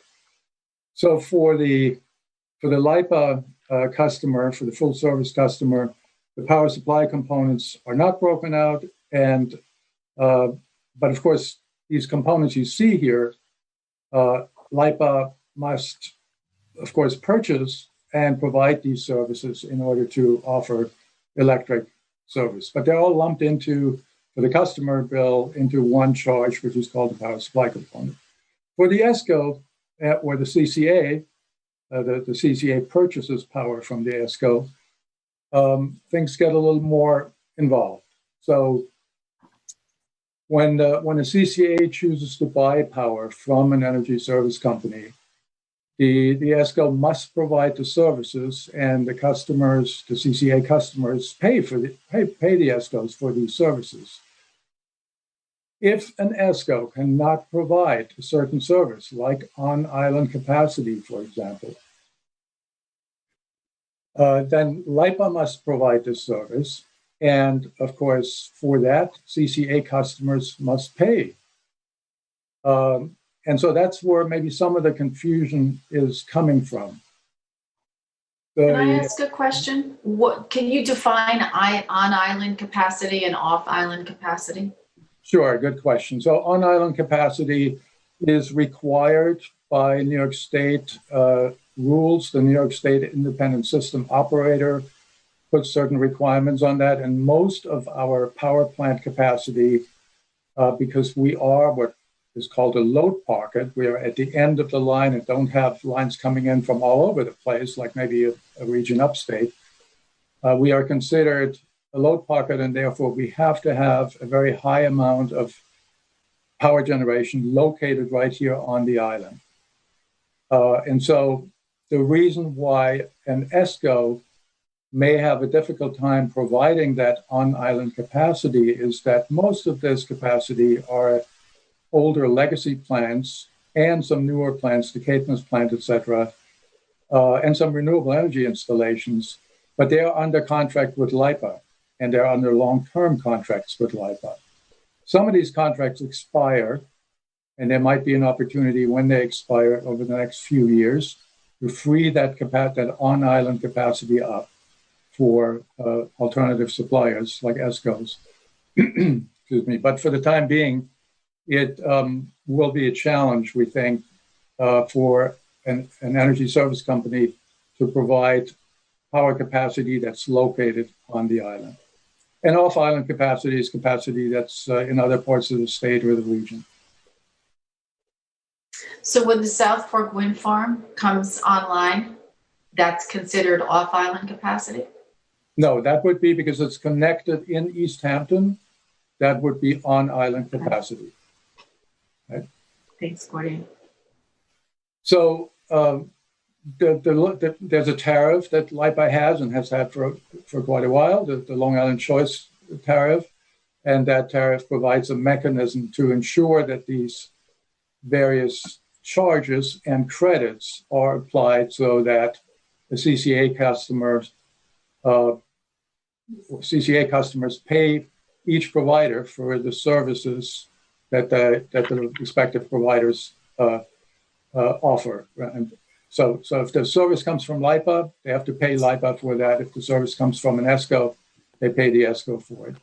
There's no fee charged by LIPA, and there's no fee for services that LIPA does not provide. There was some discussion about that in the papers, and that's a myth. That doesn't actually happen. LIPA passes any cost for services that they provide through to customers at market rates, and they do that without an adder or any additional fee. So CCA customers can save money, but only when the CCA is able to negotiate below market rates for the power supply services that the ESCO provides to them. The remainder of the LIPA bill, so that's the delivery, and if the ESCO cannot provide the on-island capacity, that portion you see here, that remainder will then have to be paid to LIPA. Those portions will fluctuate as they always have, whether you are the CCA customer or not. So that's the basics. That's the basic of this somewhat complex mechanism that's spelled out in the Long Island Choice Tariff that governs how a CCA, when it purchases power supply from an energy service company, would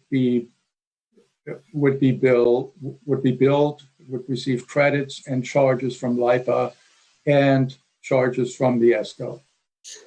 This, as I said earlier, is not to scale, so the diagram just right now shows both customers getting charged for exactly the same amount.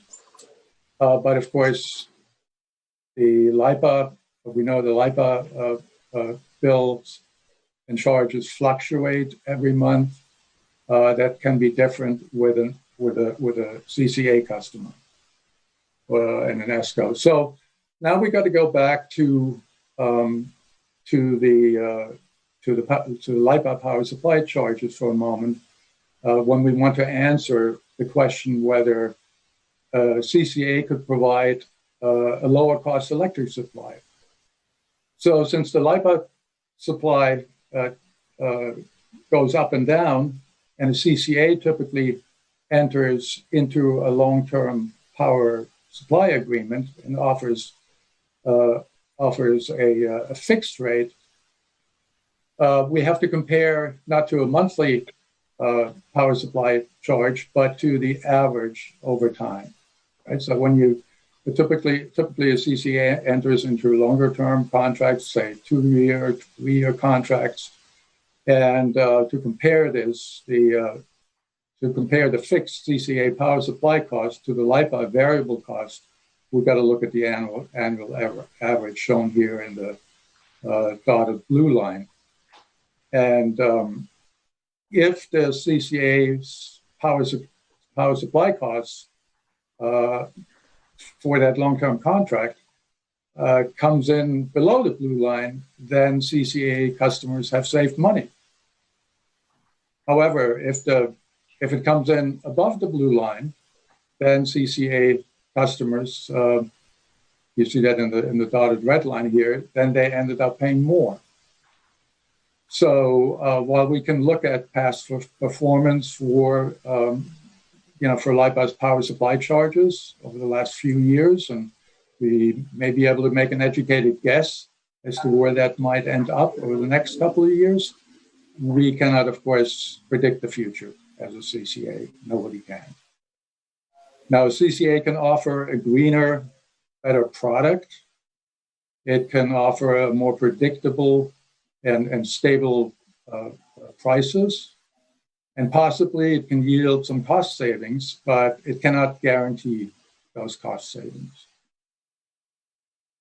And to sum it up, I mean, community choice aggregation can be a very powerful tool for customers, for our communities, and for municipalities, because we can choose where our energy comes from. The CCA could offer its customers, for example, a choice of power products, let's say 3 power products, like a 100% renewable energy project sourced locally from a local facility, and then a 100% renewable energy product made up of renewable energy credits from across New York State. And the third product could be a product with a blend of renewable energy and fossil energy. And so customers would be free to choose, CCA customers would be free to choose the product that they think meets their preferences and their budget. CCAs and their suppliers are regulated by New York State Public Service Commission, and the purchase of renewable energy credits is regulated and tracked by the New York State Generation Asset Tracking System. So that's a good thing, because that means we can be sure that when we buy and pay for renewable energy products or renewable energy credits, we in fact support the transition to 100% renewable energy in the state and here in East Hampton. And lastly, to sum up, for East Hampton, CCA could turn out to be one additional tool to help us accelerate the transition to community-wide 100% renewable energy supply. And with that, it's back to you, Lauren, or if there are any questions, we can take them now as well. Gordian, can you I want to make sure I understand this. I understood what you were saying about on-island capacity, that if an ESCO, can't book that, then we wind up paying LIPA because they have on-island capacity. Was that a correct statement? LIPA has on-island capacity. I missed that. I'm sorry. Yes. LIPA has the on-island capacity. Okay. Does off-island capacity work the same way? In other words, it sounds sort of like LIPA has sort of reserved room in the pipe or the wire, and that if an ESCO can buy power that can put power into that off-island section of the wires, then they're not going to pay an extra charge to LIPA, but if they can't, they will. Is that correct? That's right. If they can provide the capacity, the on-island capacity, then we as ESCO customers, as a CCA, would pay the ESCO for that capacity. Does the same thing work with off-island capacity, is what I was asking? That's right. Off-island capacity would be provided. Off-island capacity would be provided by the ESCO typically, and we pay the ESCO for that off-island capacity and the energy. Oh, and is paying for the off-island capacity, is that payment to PSEG LIPA? No, that's if it's provided by the ESCO, it is paid to the ESCO. Okay, I get it. Okay. Can I ask, is there a certain percentage that has to come from on-island capacity? Like, what would stop the ESCO from getting everything off island? Great question. Yes, so there is a requirement, as I said, by the New York Independent System Operator that requires that, I don't know the exact percentage, but the vast majority of capacity needed on Long Island must be located on Long Island. Who made that rule? Well, it's a reliability rule. In terms of reliability issue. I think that makes a strong argument for, in fact, having renewables such as South Fork Wind Farm, because that then becomes part of LIPA's on-island capacity. Is that correct for you? That's correct. So we get more of Long Island's capacity being provided by renewables. That's a benefit. Yes. Yeah. Would any wind power that's supplying anywhere in Long Island, I assume that would count as on-island capacity, right? So. Right. If it's interconnected to the Long Island grid, it counts as on-island capacity. So there are going to be other wind projects that are coming in further up island that would create on-island capacity for us. Right. That's possible. But the cables that are coming in, say by Jones Beach, from where are they coming from? New Jersey? Those would be considered off-island capacity? I believe so. I'm not 100% sure about that, but I believe so because they're coming through another transmission grid. Right? They're coming, it's just like upstate capacity doesn't count because it comes through a vast network of an electric grid that's not on. It's not directly. It's not like a power plant directly connected to the Long Island grid. Right? So a wind farm is different because it's one power generating asset that plugs directly into the Long Island grid. Doesn't go through the New York grid or the New Jersey grid or the Pennsylvania grid, etc. So is Jones Beach is not part of the Long Island grid? The cable, is that the Jupiter cable? Yeah. Well, that's a connection to the New Jersey, Maryland, and Pennsylvania grid. Right. So that I assume, and again, I have not checked this, but I would assume that is treated the same way as a connection to the New York grid. So it would not be counted, would be my guess, it would not be counted as on-island capacity. Considered off-island? It would be considered off-island capacity. And Gordian, for a CCA, we have to be looking at New York produced electricity. We're not looking to hydropower out of Canada or any other source. We have to use New York. Yeah, it's got, yes, basically, yes. Most of it would have to be, and now has to be sourced in New York State.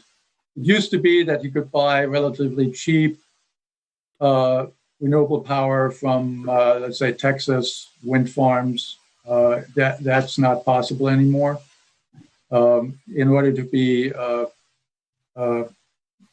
tracked in that tracking system, the New York tracking system, the generation has to be in New York State, and it has to qualify and meet certain minimum criteria, et cetera. So it's a pretty strict system that's in place now. Thank you. Mm-hmm. This was very helpful. Thank you. Welcome. Sure. So if there aren't any more questions from the board about the presentation, we have been getting some other questions that we, that were very good questions and we thought was important to address at today's work session. So if the board doesn't mind, we could run through those really quickly. Yeah, please go ahead, Lauren. Okay. The first question is, can you opt in or opt out at any time? And is there any penalty for changing back and forth?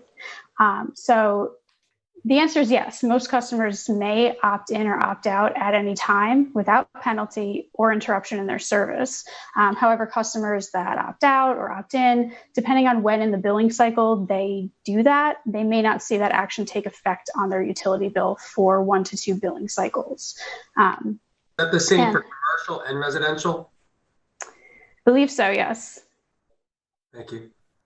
And there are certain circumstances that might affect when a customer can opt out or opt in. For instance, customers that are already receiving service from an ESCO, or customers that have a freeze or a hold placed on their account at the time a CCA program is made available. Those customers would need to opt in. A customer that has, for example, a contract with an ESCO would have to check the conditions of that contract to see when they could opt in to CCA. So they just have to be cognizant of that. And a CCA can also require that special considerations be made for low-income customers or assistant program participants and how they can opt in or opt out. But most customers will be able to opt in or opt out anytime. The next question is, are people who opt in getting the same energy as people who opt out, and will rates go down as more people opt in? So the first question goes back to the point that the electrons that are running through the grid and power our homes can't be tracked back to their sources, whether that's renewable or fossil fuel generated. So a CCA customer that is purchasing a renewable power product is getting the same energy through the grid as a non-CCA customer. However, the CCA customer who is purchasing renewable energy is doing more to support the growth and development of renewable energy markets by creating an increased demand for power supply that's generated through renewables. And not to be forgotten, the town of East Hampton did set community-wide 100% renewable energy goals, and that needs the participation of the community to reach those goals and bring more renewable energy to East Hampton. And the second part of that question, will rates go down as more people opt in? Well, the more customers that are participating, the greater the negotiating power a CCA has. And that's the idea behind the aggregation component of community choice aggregation. So, ideally we'd want as many participants as possible to be enrolled in CCA. Next question is, given the energy resources available to us now, what percentage of green energy can we expect if 100% of customers opt in? And I think that this can also be worded as, what can we expect if 100% of customers remain enrolled and don't opt out? And so basically, if 100% of East Hampton electric customers were to select to purchase a 100% renewable energy product, then 100% of our aggregated electricity consumption will be generated from renewable energy sources and pumped into the grid, offsetting the generation of that volume of power from fossil fuels. And next, what percentage of our bills will be transmission costs as opposed to the actual cost of energy? So as we saw in one of Gordian's earlier slides, the percentage of our bills that is transmission costs and the percentage that is energy cost fluctuates, but it's roughly about 50-50. And depending on the cost for energy that a CCA buys from an ESCO, those percentages can be different. If a CCA, for instance, purchases power at a lower price, then the percentage of customers' bills that is energy will be less. The next question, will there be a differential between peak and non-peak usage as there is in other communities? And we think this question is pertaining to time of use rate customers. So there are customers in a time of use rate class where they pay a higher cost for power during peak times and a lower cost for power during off-peak times. So if the CCA chooses to include customer classes with existing time of use rates, then yes, they would need to offer those time of use rates to those customers. And then the last question is, East Hampton has explored joining with Southampton and possibly Brookhaven in forming a CCA. What's the status of those explorations? And is there an optimum number of participants to make a CCA most effective? The town board and we talked a couple of times about how joining with Southampton, with Brookhaven, is definitely a potential option for East Hampton. We have not yet had conversations with Southampton or Brookhaven regarding forming a joint CCA. Southampton and Brookhaven are further along in the process of looking into CCA. They've already passed their enabling legislation, and I believe that Southampton has already submitted their implementation and data protection plans to the Public Service Commission for review. So passing enabling legislation really sends a message that to these municipalities that East Hampton is serious about looking into whether a CCA could work here, and it gives us a seat at the table to have those conversations. The enabling legislation also allows the town to work with other municipalities to develop a CCA program. So that would be the next step. And regarding the number of CCA customers, as we mentioned before, the more the better. The more customers that are aggregated, the more negotiating power a CCA has, and the more likelihood that the CCA would be successful. Thank you, Mark. Any other questions, comments? No, I think this has been really helpful, and I want to thank Gordian for the time that he's given to us to help us understand this, and to Lauren, who works with the Natural Resources Department for really honing in and becoming an expert for the town in this, and appreciate all your time. I know you're again going to do this tonight, and again, thank you for your time and the effort that you've put into it and the knowledge that you've been able to give to the community for this. Thank you. Thank you. Thank you, Lauren and Gordy, appreciate that. And at this point, I'd like to, between work session agenda items. See if we have any callers on the line. I think we had some people calling in during Yes, that Mr. Supervisor. presentation. There are 2 callers on the line. I can unmute the first one in queue right now. Sure. Thank you, Michael. Appreciate that. You're welcome. Hello, caller. You're live on the air with the town board. Hello, caller. Are you there? Hearing nothing, I do have one other caller. I can see if they're available.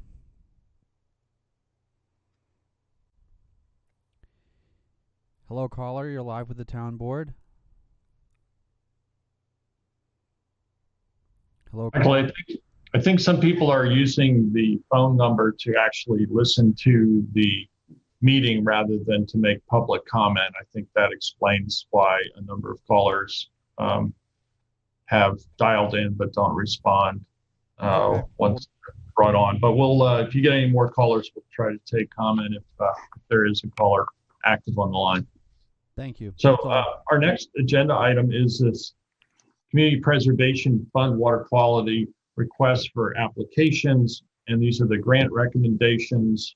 We have with us the chair of the Water Quality Technical Advisory Committee, Christopher Clapp, and Melissa Winslow from our own Natural Resources and CPF Land Management Departments. So welcome both of you. You have a presentation of the recommended water quality projects, which the town board has reviewed as well, and we're making those now public for discussion. So I'm Melissa Winslow. I'm a senior environmental analyst with the town Natural Resources Department. And I'm here today with Chris Clapp, who's the chair of the CPF Water Quality Committee. I'm going to provide an overview of the process, and then Chris, as the chair, is going to provide the recommendations for awards to the board. Great. So just to provide a quick overview, so the request for applications was developed so the Water Quality Technical Advisory Committee and the town board could receive applications for water quality improvement projects through a standardized process with set requirements that allows for enough detail to be acquired to review and prioritize projects for funding. This allows for efficient review, direct comparisons between projects, and maintains consistency, and also allows for the best use of CPF water quality funding. So this round is the second one for the year. The RFA was issued on June 22nd, and the due date was August 20th. In the notice, the amount of funding available is $500,000, but there's also potential for additional funding based on status of existing approved projects and what's remaining in the fund at the end of the year. So we received a total of 10 projects this round. All of the projects were reviewed by an internal town committee on September 1st and held a special meeting with the Water Quality Technical Advisory Committee to review and approve complete applications on September 2nd. We had 4 complete projects that will be recommended by the Water Quality Committee for funding. 1 project that was approved by the committee for funding if an additional award is available in 2020 pending other projects. And then 5 projects were not recommended for 2020 funding awards. So this just gives a little bit more detail on all of the projects that were received this round. We had 4 not-for-profit, innovative alternative, or low nitrogen septic system upgrades that came in for funding.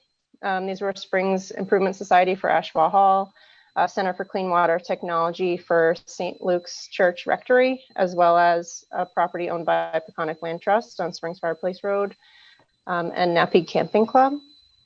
There were also 3 commercial IA septic system upgrades at Crow's Nest in Montauk, Main Street Tavern in Amagansett, and Morty's Oyster Bar in Napeague.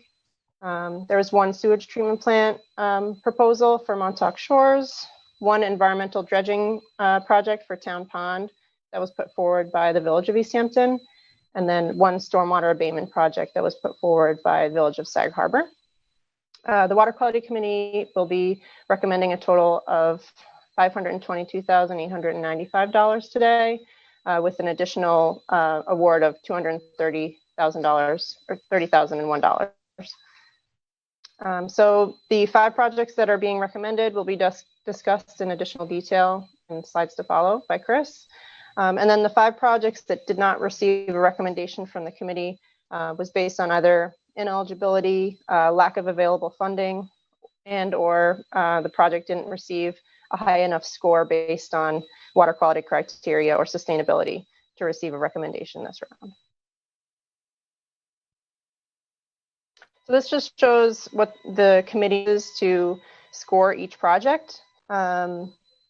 There's several mandatory criteria based on the water quality law to make sure that each project meets the requirements dictated by the town and the New York State Water Quality Improvement Law. These include requirement to provide a measurable water quality improvement. The duration of the project must exceed 5 years. The project can't be required under law by a mandate. The project must use demonstrated technology that's proven to work. Property ownership is required to ensure that the project will actually follow through. Project feasibility demonstrated. Must be a project type that's included in the Water Quality Improvement Plan and the CPF law. And then the property also can't have any open violations with the town.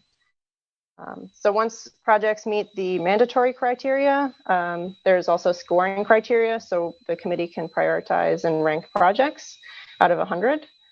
So we look at water quality improvement, the significance of the improvement, the distance to a priority water body. There's also cost factors that basically look at what's the bang for the buck for the project, and did they provide enough of detail for the committee to review the project readiness and goals, and then also maintenance monitoring and evaluation, basically the future sustainability and longevity of the project.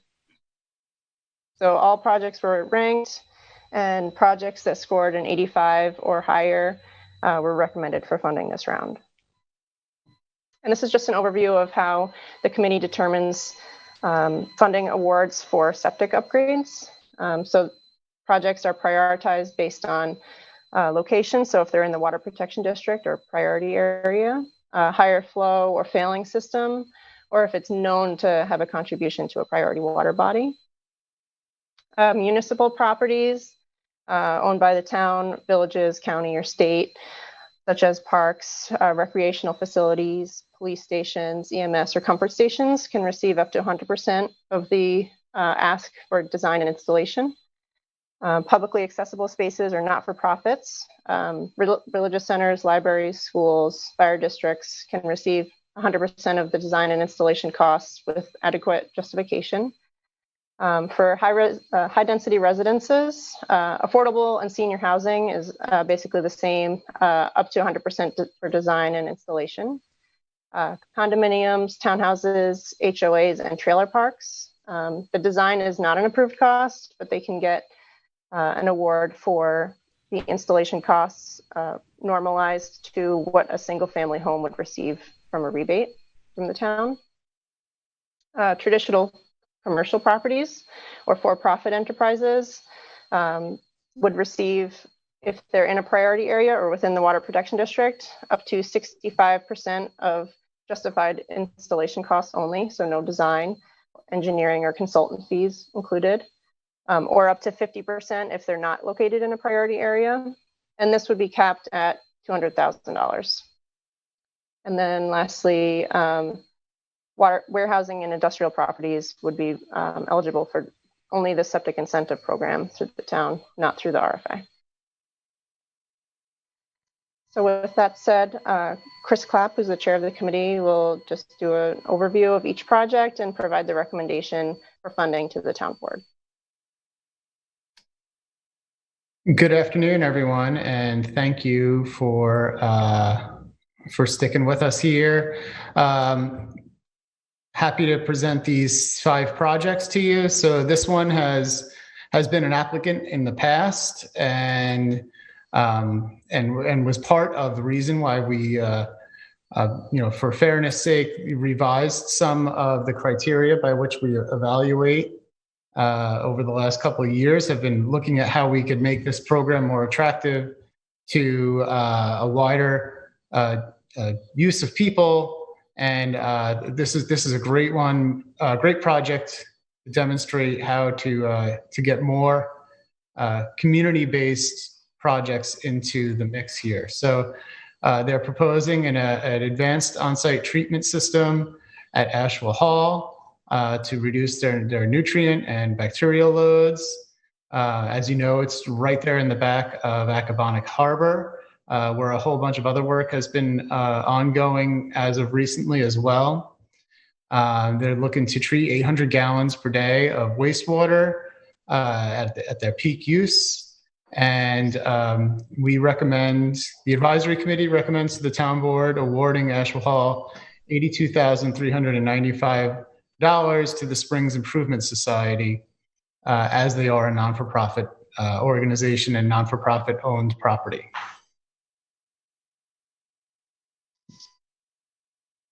Here's a photo of the property, as most of you have probably been there before, and a outline of the treatment train. You see the treatment units, the septic tank and treatment units on the northwest side of the property, going to the leaching galleys further in towards the triangle. Okay. The Center for Clean Water Technology put in 2 applications this year. The one which was going to move forward is for the installation of a nitrogen-reducing biofilter. This is a non-proprietary technology being explored by the Center for Clean Water Technology and has produced really good results thus far over the last almost 10 years now. And they think they could get at least 80% of nitrogen out of the systems. And this is for the rectory at St. Luke's Church. Anticipated flow is just about a typical 4-bedroom home. And we recommend to the town board awarding them $49,000 to the Center for Clean Water Technology to move this project forward.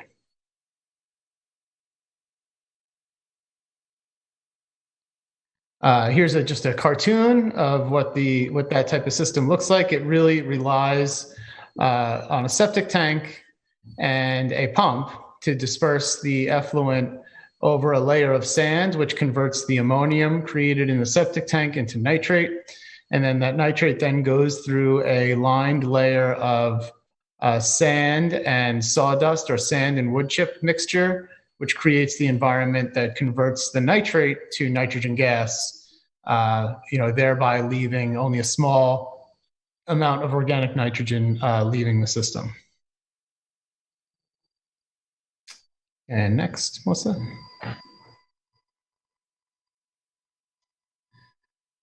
Okay, and you can, as you all know, St. Luke's Church is just towards the north end of Town Pond. Again, another area where we've been focusing a bit of efforts between Hook Pond and Town Pond together. The freshwater complex there together have a number of projects in this area. So they're in direct contact with those waters.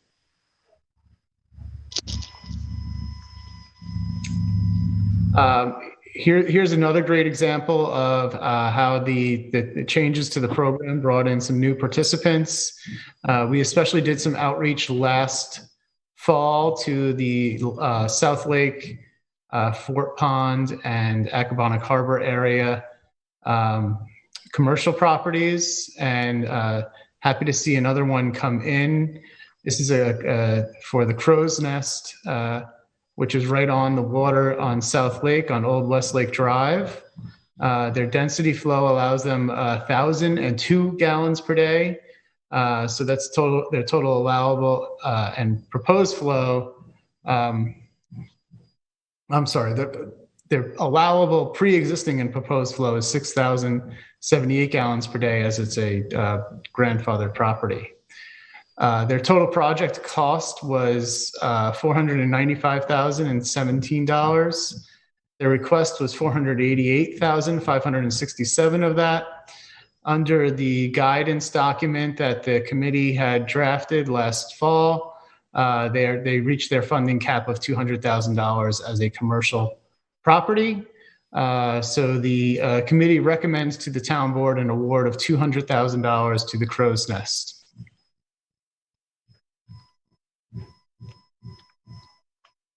And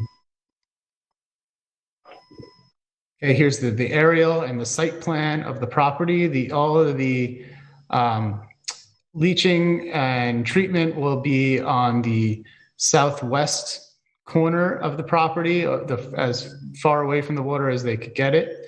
And it will consist of 2 treatment units and I think 39, I think was the number of leaching galleys in the vicinity of what is currently their volleyball courts.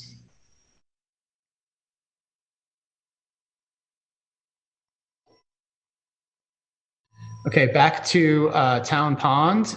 Here's an application from the Village of East Hampton to do some environmental dredging of silts and nutrients that have accumulated in the pond over the years. They're looking for a total removal of those nutrients from the pond to help improve the health of the pond in general, as well as to help improve stormwater retention and residence time, as Town Pond is a contributor to Hook Pond. So this will ultimately have a benefit on Hook Pond as well. It's recommended within the town's water quality improvement plan already, and is a shovel-ready project already permitted by New York State DEC. USGS will do the monitoring for the project, which is also a great partnership here. Had a really high score from the town's work group, and our recommended award is $191,500 of a total project cost of $868,000. So some good leverage from the town on this project. And again, part of a better concentration of efforts on Hook and Town Pond there. Okay, and here's some drawings of the site and where silt fencing will be, and stockpiling of the dredge material before it gets carted away.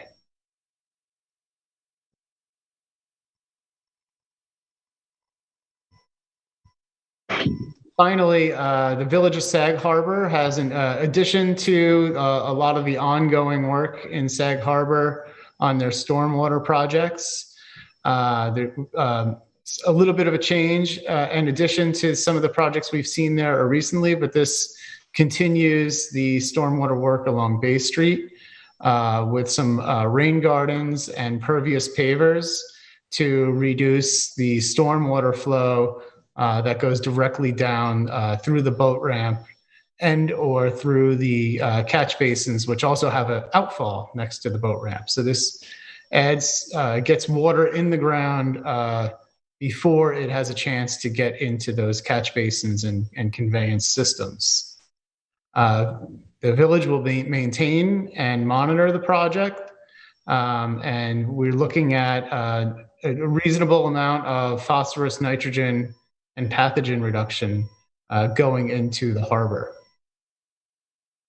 They're looking roughly at almost a 50% match on this project. So the total project cost is $486,002, and they're looking for $236,200, of which the committee deemed $231 as eligible.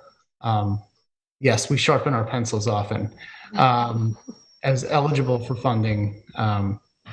And so we recommend to the town board that if the budget allows, at the time that we reviewed this project just about a couple of weeks ago, we weren't sure how much more funding was going to be left in the budget for this year in order to leave enough money for septic rebates to continue through December. So it was a little bit close to get this fully funded. So if it allows, if the budget allows, we'd like to move this money forward. If not, then it will be reconsidered in the first round of next year's cycle.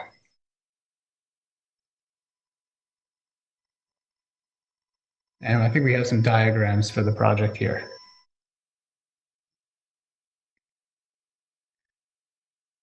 So I believe the area that we're looking to capture is the area in green. So it's that strip of Bay Street leading up to the Sag Harbor Marine, where they're looking for some pervious pavement in the parking spaces near the I believe that's the project area there. Yeah, in front of Sag Harbor Marine, pervious pavement and rain gardens.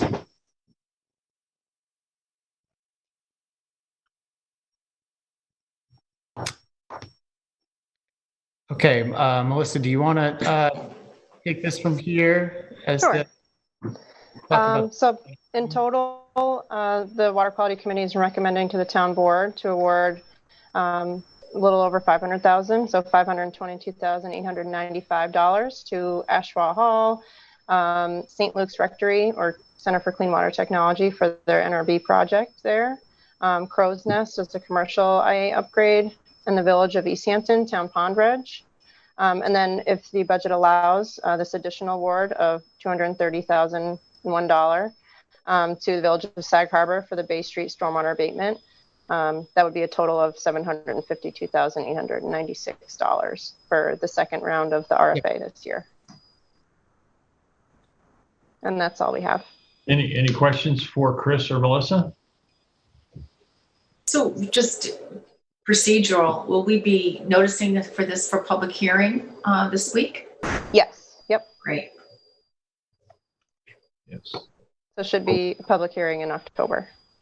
And also my question would be, I know we've funded, I think 1.25 in phase one, and then also for last year. Is there a time frame that we're going to give applicants that we have are granting funding to, a time frame that we have given to them to start their project before funding might be brought back? Basically, we want to wait until the contract is finalized and the funds are dedicated before the project is started. And once that process is complete, it's they're ready to go and get started on the project with engineering if necessary or installation if that's what the project requires. I think the question is how much time before they start before we call back the funds. Is that the question? That's correct, because I think that might overall affect our availability for funding other applicants that are coming that might be more shovel ready. Right, exactly. So I think that's a great point. I believe John could tell me answer otherwise, but I believe there's an 18-month start window. The way we have it written in the contracts thus far, they have a year to complete the project, and then there's the potential for an additional 2 one-year extensions if the project isn't completed for whatever reason. So, for example, for the awards that were provided last year, because of the COVID pandemic, some of those projects weren't able to get started this year. So those will be coming in for an extension. So that looks like if that's about 3 years, and this is the second year of it now, well, in a year and a half from now, we might figure out we might be able to recapture some of that funding that we had dedicated potentially before it rolls over.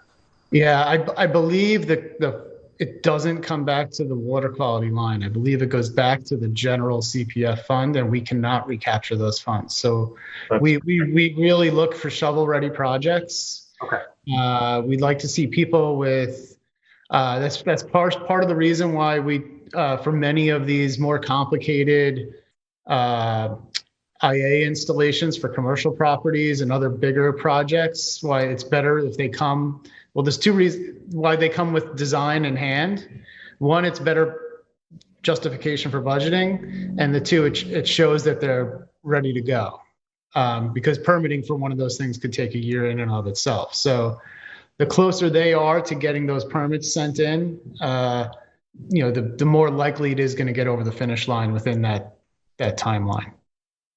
Thank you very much. Appreciate that. Any other questions for Chris or Melissa? No, I'm good. Thank you. Chris, Melissa, I want to thank you both for all the hard work you've put in on the committee and all the committee members who donated and dedicated their time to volunteer. We have a really great committee. So again, thanks for all your work on behalf of the town board to review and vet these applications and to help us improve our water quality throughout the town. So we're excited to move forward. We'll have a public hearing scheduled probably in October for these projects. Great. Thank you very much, Peter, and thank you, town board, for your time. Thank you all. Have a great afternoon. To Chris. Michael, I see we had another caller call in. Yes, I will unmute that caller right now. Great. Hello. Hi, good afternoon. Hello. Who's calling? Yes, hi. This is Nan French. How you doing, Peter? Hi, Nan. I'm well. How are you? Good. Good. Can I make a comment now about the deep water wind, or do I have to wait till you discuss it? Please go ahead. We have you on the line. We'd like to hear from you now. Okay. I believe that it would have been better to wait until Deepwater Wind went through all the different processes and got all their approvals before we negotiated with them. I just think it would have put us in a much better position. So that's my personal feeling, and I wish the town board would have waited. But I know the town board has been working very hard for many years to try to do the best thing for our town. And secondly, I have a deep-seated opinion about the Deepwater Wind Farm that I just want to express to you. I feel that the wind in the summer dies down. And that's a fact. It's not just me saying it. And we're supposed to have the Deepwater Wind Project help us in the summer. But at that time, it will be dying down. So it's not really going to help us at that time where we need it at our peak hours. And therefore, we'll have to have fossil fuel plants, quick start fossil fuel plants further up island to help us. So in a way, it's not as green as we'd like it to be. So that's my feeling. I just felt that I needed to express it.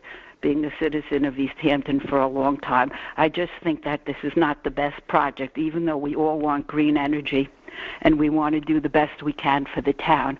I think that this one has flaws in it, and other ones too, but I don't really want to talk about the maintenance and different things and the fishermen, but I think there's a lot of flaws in this one. So thank you for listening to me. Thanks for taking the time to call us and let us know your opinion. Okay. Michael, bye-bye. Take care. Be well. Michael, do we have any other callers on the line? No, we do not at this time. Okay, let's move on next to our outdoor dining pilot program. We have Nancy Lynn Thiel with us today. As the board members know, the history of outdoor dining in East Hampton has included a pilot project a couple of years ago now in Montauk, which no one chose to take advantage of. And the town board also reviewed the code regarding outdoor dining to relax the outdoor dining requirements. I believe it was last year we voted on allowing up to 30% of the indoor capacity to be placed outdoors for outdoor dining. Some folks did take advantage of that.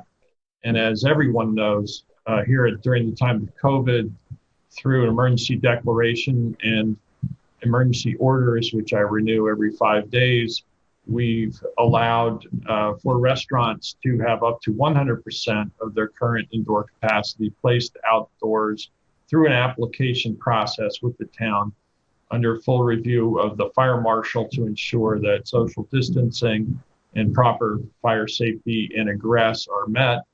Also, anyone participating in outdoor dining must wear a mask if they're not seated, and there are certain protocols as to how the seating again is laid out.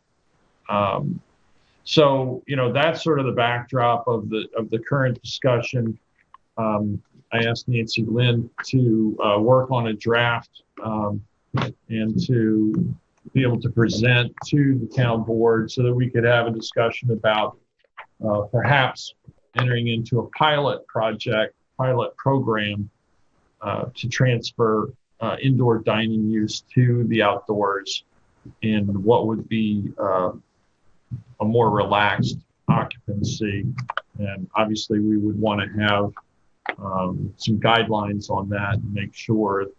I think one of the points of discussion will be about parking.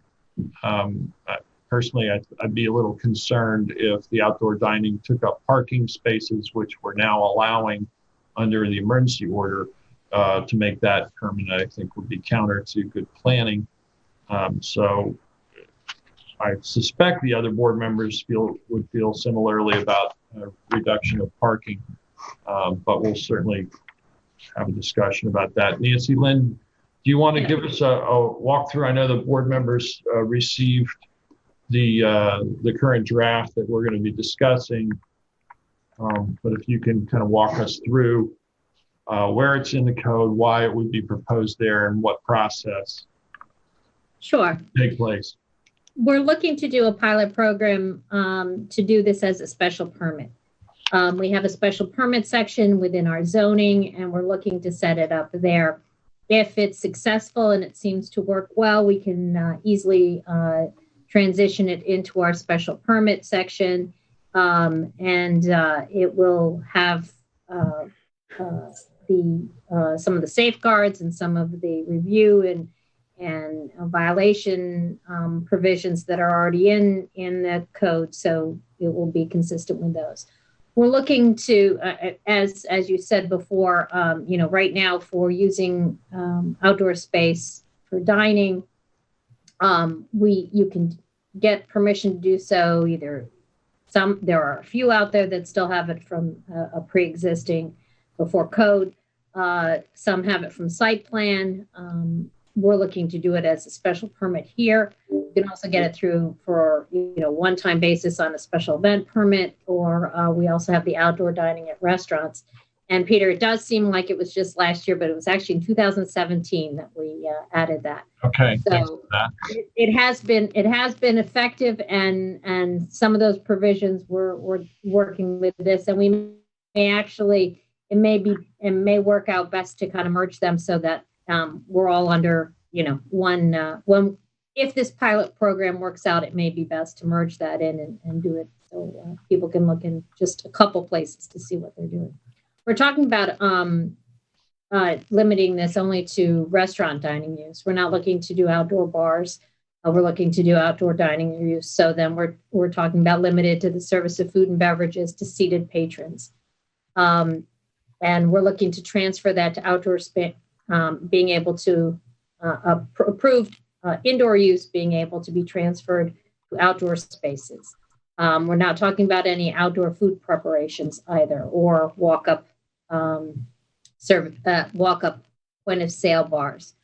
We're talking about being able to do this not only seasonally, which is kind of what we already have under our outdoor dining at restaurants provisions, but also weather related, which I think would add some additional flexibility for some of these restaurants, that if it's a great day outside, then maybe more of their occupancy are outside than inside, and vice versa if you get a rain day or as it gets cooler. It would be required that approvable seating plans are submitted for each possible circumstance, so that if code enforcement or the fire marshals were come on the site, they'd know under which seating plan the establishment was working under. We are not looking for any additional occupancy. This is just the approved occupancy, being able to be a little bit more flexible. If you want additional occupancy, obviously go through what we already have for site plan. review. And we're talking about, when we're talking about the approved indoor seating, it's either the seating capacity is determined by the site plan, or if no site plan number has been reached, then it's the occupancy for indoor dining, not the bar use, but the indoor dining as determined by the fire marshal. So if you have a dining room area that has an occupancy rating for 35, that's your 35 that can move around. If you also have a second area that's bar area, that would have to remain indoor. The outdoor space must be on the same property that has the approved restaurant or indoor dining use. So we're not talking about using adjacent properties or other sites. If the outdoor space is located has to be located more than 100 feet of a structure that's used for residential purposes, and it has to be configured such that noise and other effects generated would be reasonably screened from adjacent properties and compatible with existing and potential uses thereon. Where such an adjacent property is a residential property or any property with an occupied residence, complete screening of the activity and its effects shall be deemed necessary to meet this requirement, so that we are not imposing on people's use of their own homes in a manner by allowing some outdoor use. If the outdoor space is to be used for the service of alcoholic beverages, it must be delineated from all other outdoor space such that the consumption of such beverages is limited to within that space, and that the occupancy limitation can be determined in the same manner as indoor dining. That's at a ratio of 15 square feet per person, and the occupancy limit shall be clearly posted. That's an SLA requirement as well, that any area where alcohol beverages is served is delineated from the rest of the property, correct? That's correct. So that you don't have, it's to limit the possible consumption by those who are underage. So you make sure that it's in a controlled area. We're talking about no point of sale bars in that outdoor space. And there is a question of whether we would allow any service bars in that area.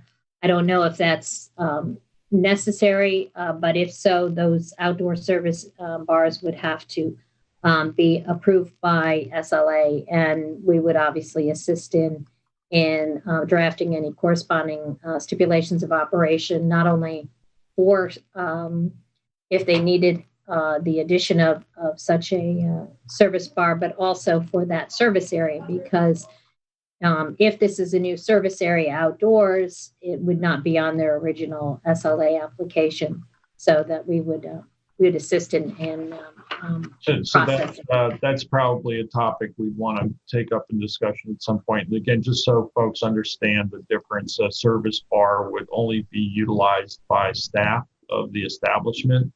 So the waitress or waiter would go to the service bar to get the drinks to then serve at the table. It's not a bar where members of the public, could go up for service. That's correct. Yes, that's the difference between the two. The utilization of the outdoor space would be limited the hours of 8 a.m. to midnight, with music only allowable with a valid music entertainment permit. Any amplified music would be limited to the hours of 1 p.m. to 9 p.m. unless part of a catered affair or part of a special event permit.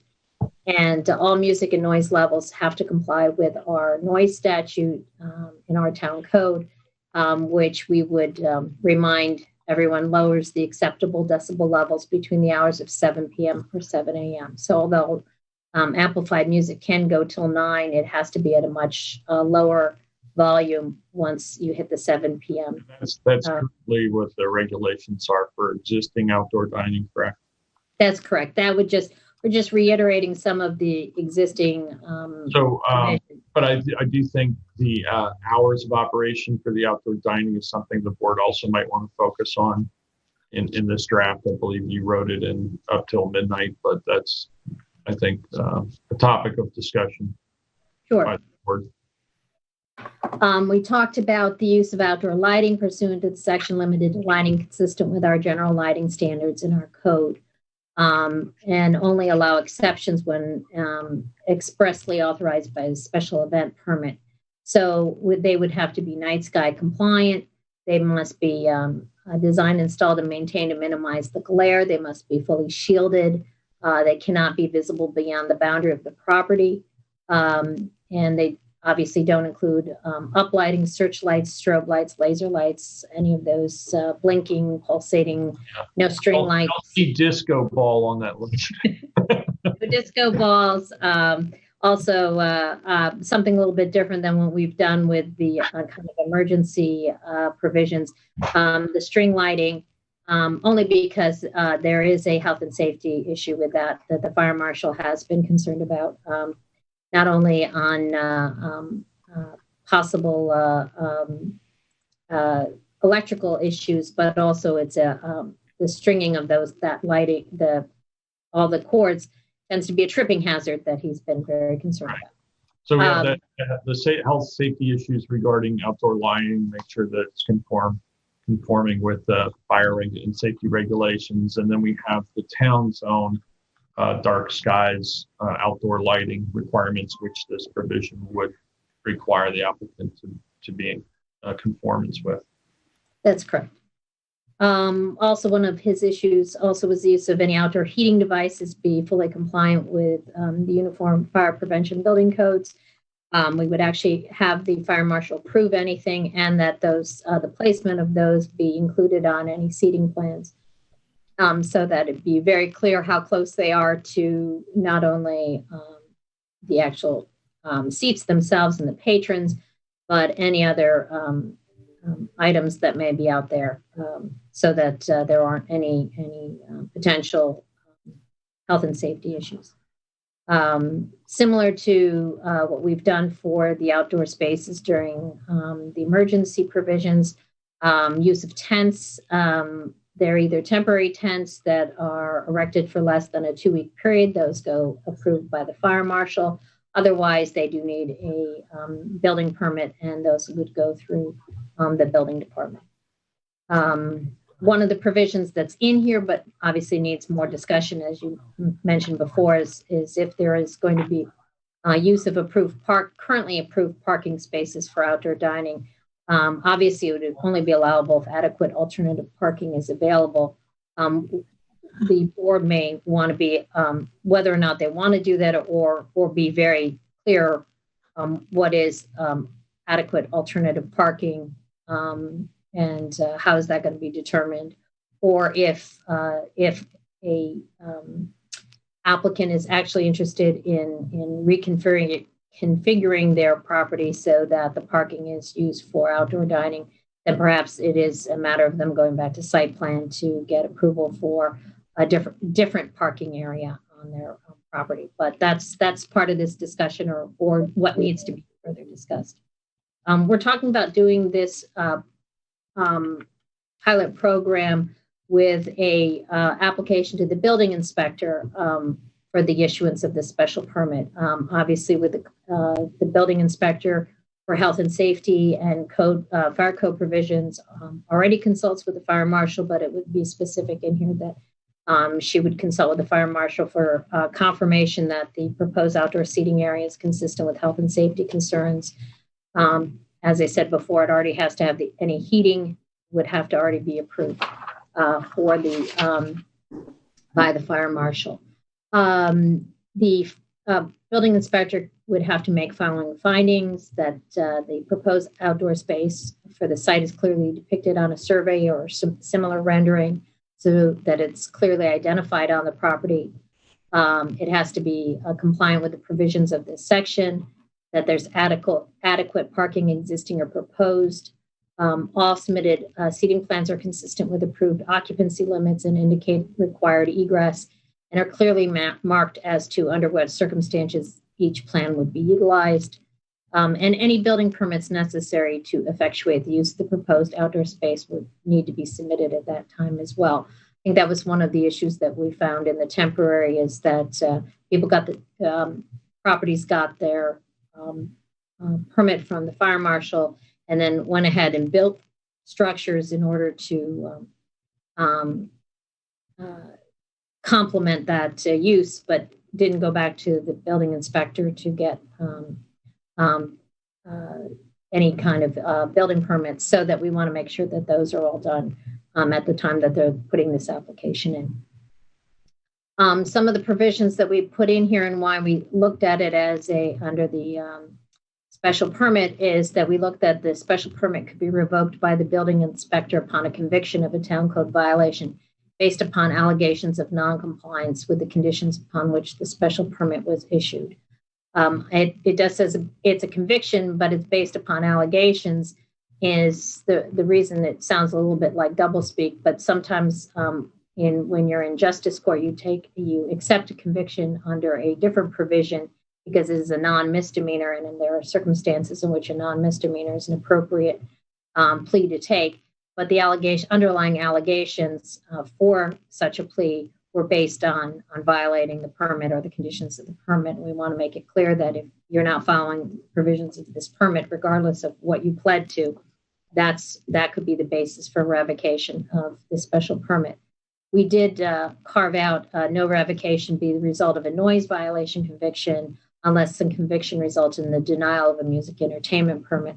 Since the board spent a great deal of time talking about what could bring about the denial of a music entertainment permit, and I know that's still up for a adoption or not with the town board, we figured we wouldn't re-litigate all of that again and just refer to those sections. I know that a lot of businesses are very concerned about having permits and permissions pulled because of noise violations. So kind of deferred to that discussion, the previous discussion.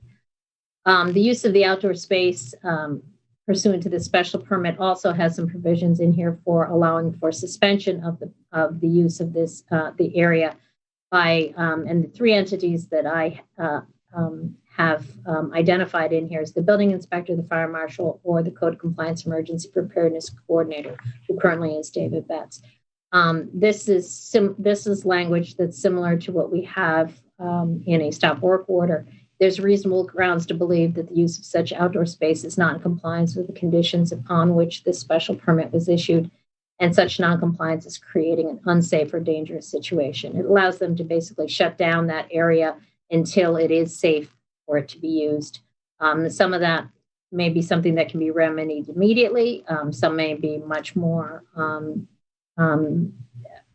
maybe more complicated on that. But it does, such as with the stop work order, require that the notice be in writing, and that also how to remedy it is also in writing. I've included language in there that, if just because they have suspended, it doesn't mean they have to write a town code violation. However, if they're going to suspend for more than 24 hours, then they really should, so that the courts are involved and there is some review at that point. So those are the general areas those are the areas that I've covered on this. Obviously, where it goes in and what additional requirements. There's some that are already in special permits that I will just pick up and add to it that would be in there as well. But these seem to be the ones that I found that were the areas of concern or areas of interest with regards to this pilot project. Okay. Any discussion, questions for Nancy Lynn? Yeah, it's just a couple points. Being out and about, I don't see many establishments actually using their parking areas for dining right now, which I think if and God willing, we get past COVID right now, I don't think many establishments will continue to do so. I think I've seen maybe not even 2 or 3 of them. I like this pilot program. I like sort of where we're heading in this direction. I think we'll have to tinker it a couple ways. But if we do need to adopt this based on the medical situation not changing for calendar year 2021, will we be allowed to do so within the guidance of the state within this program?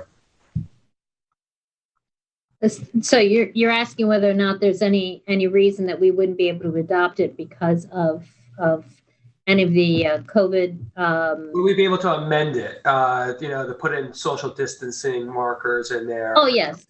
Okay. Yeah, you can always with if that's anytime there is an overlying state regulation or requirement, an additional one, those would automatically have to be adhered to as well.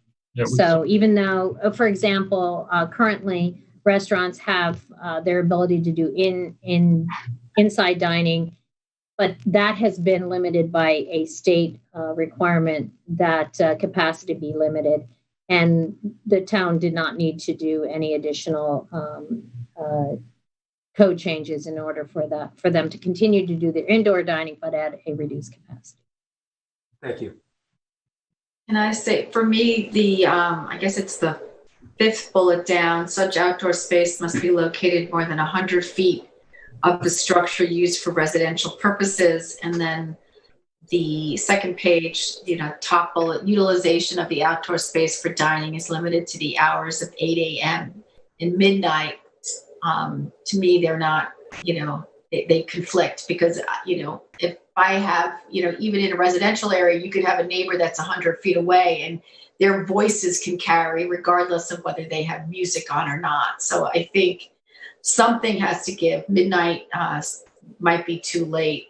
And I question if 100 feet is enough of a buffer. Yeah, I agree with the hours, Kathy, and the 100 feet. It's a point of beginning of discussion. I think also trying to decide if I'm not sure we would extend this for pre-existing non-conforming businesses in residential zone. I don't know that would be allowable, given that you're not allowed to expand those businesses. So I would think that, and I don't know if you want to weigh in on this, Jeff, but I would think that would prevent the allowance of outdoor dining if they didn't already have it. But it's not.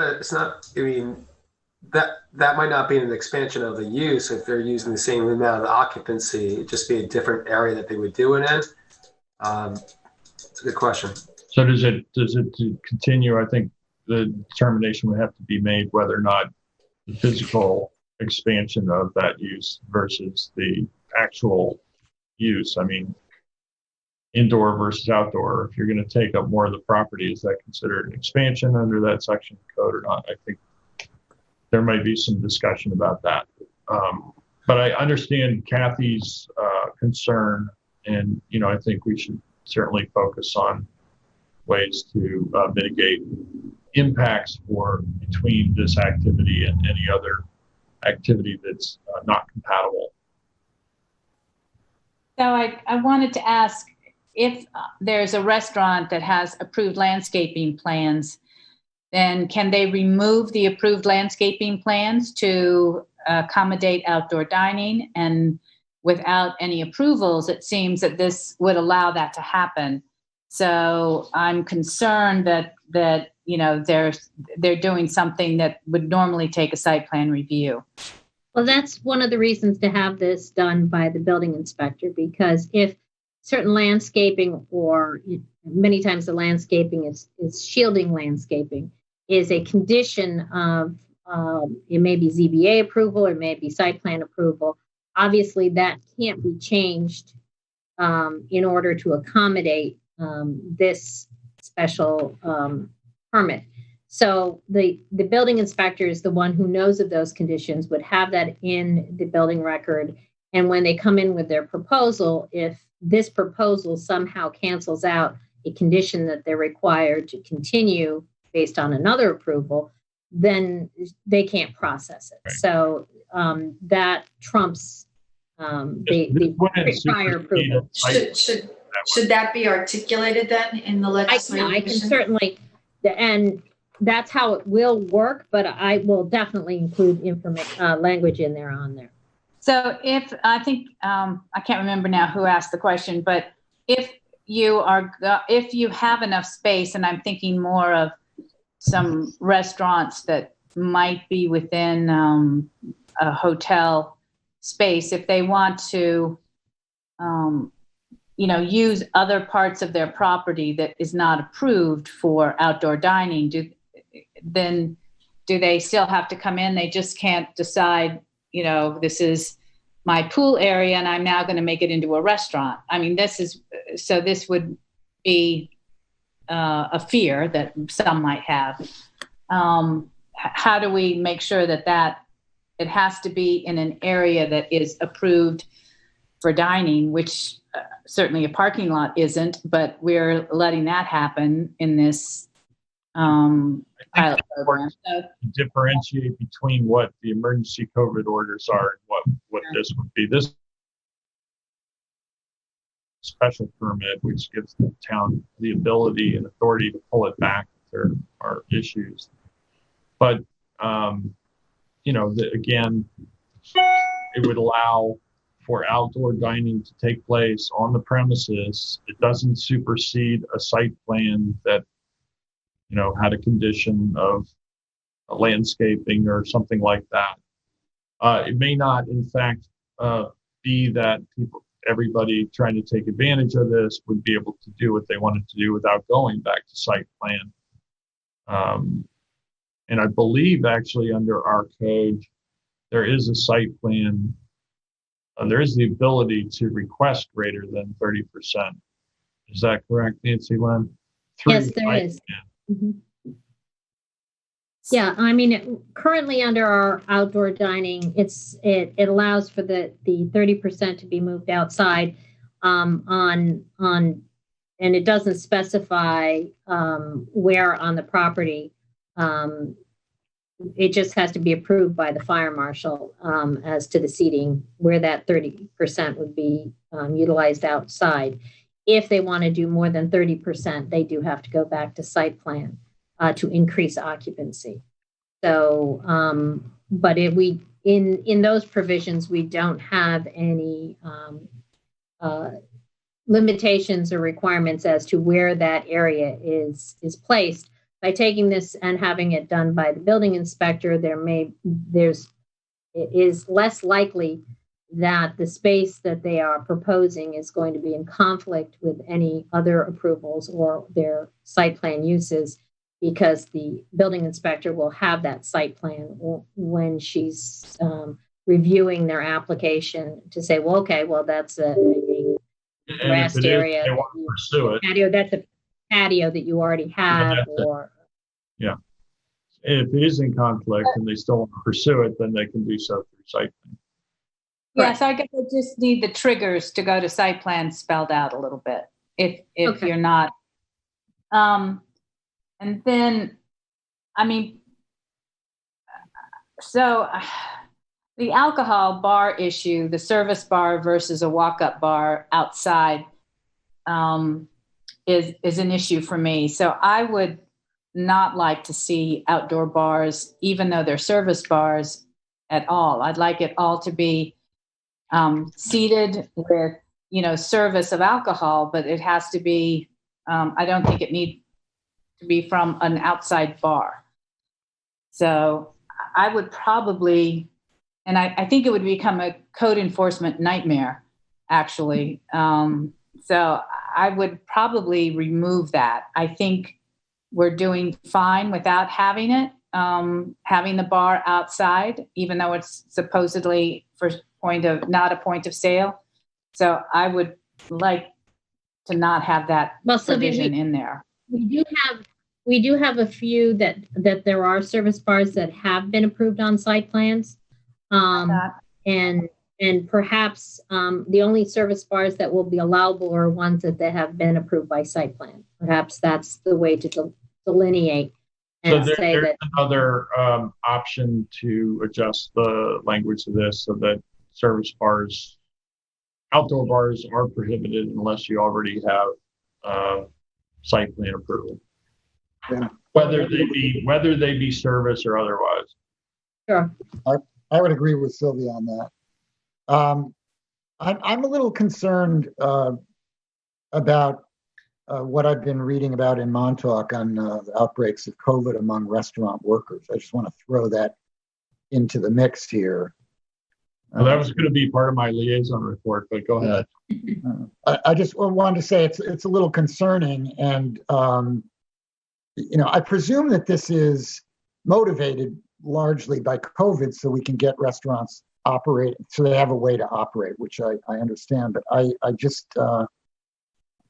think I'd like to have a little caution light on whether it's appropriate to do 100% or not. I've always felt that it might be better to take this step by step and do it, a little bit more incrementally. They currently can do 100% outdoors. They can do 100% outdoors, but again, that's a, code enforcement nightmare to know who's got 100% outdoors and who's got 50% indoors, or maybe they've now gone to 100% outdoors and 50% indoors, and you've increased your space. So it's also a nightmare for them because they lose their liquor license if they violate during time of COVID, and as a special permit, they would lose their special permit. And but this is for dining. I'm really not talking about alcohol so much. I mean, one of the things, and this is in my liaison report, that the two things from the Montauk CAC.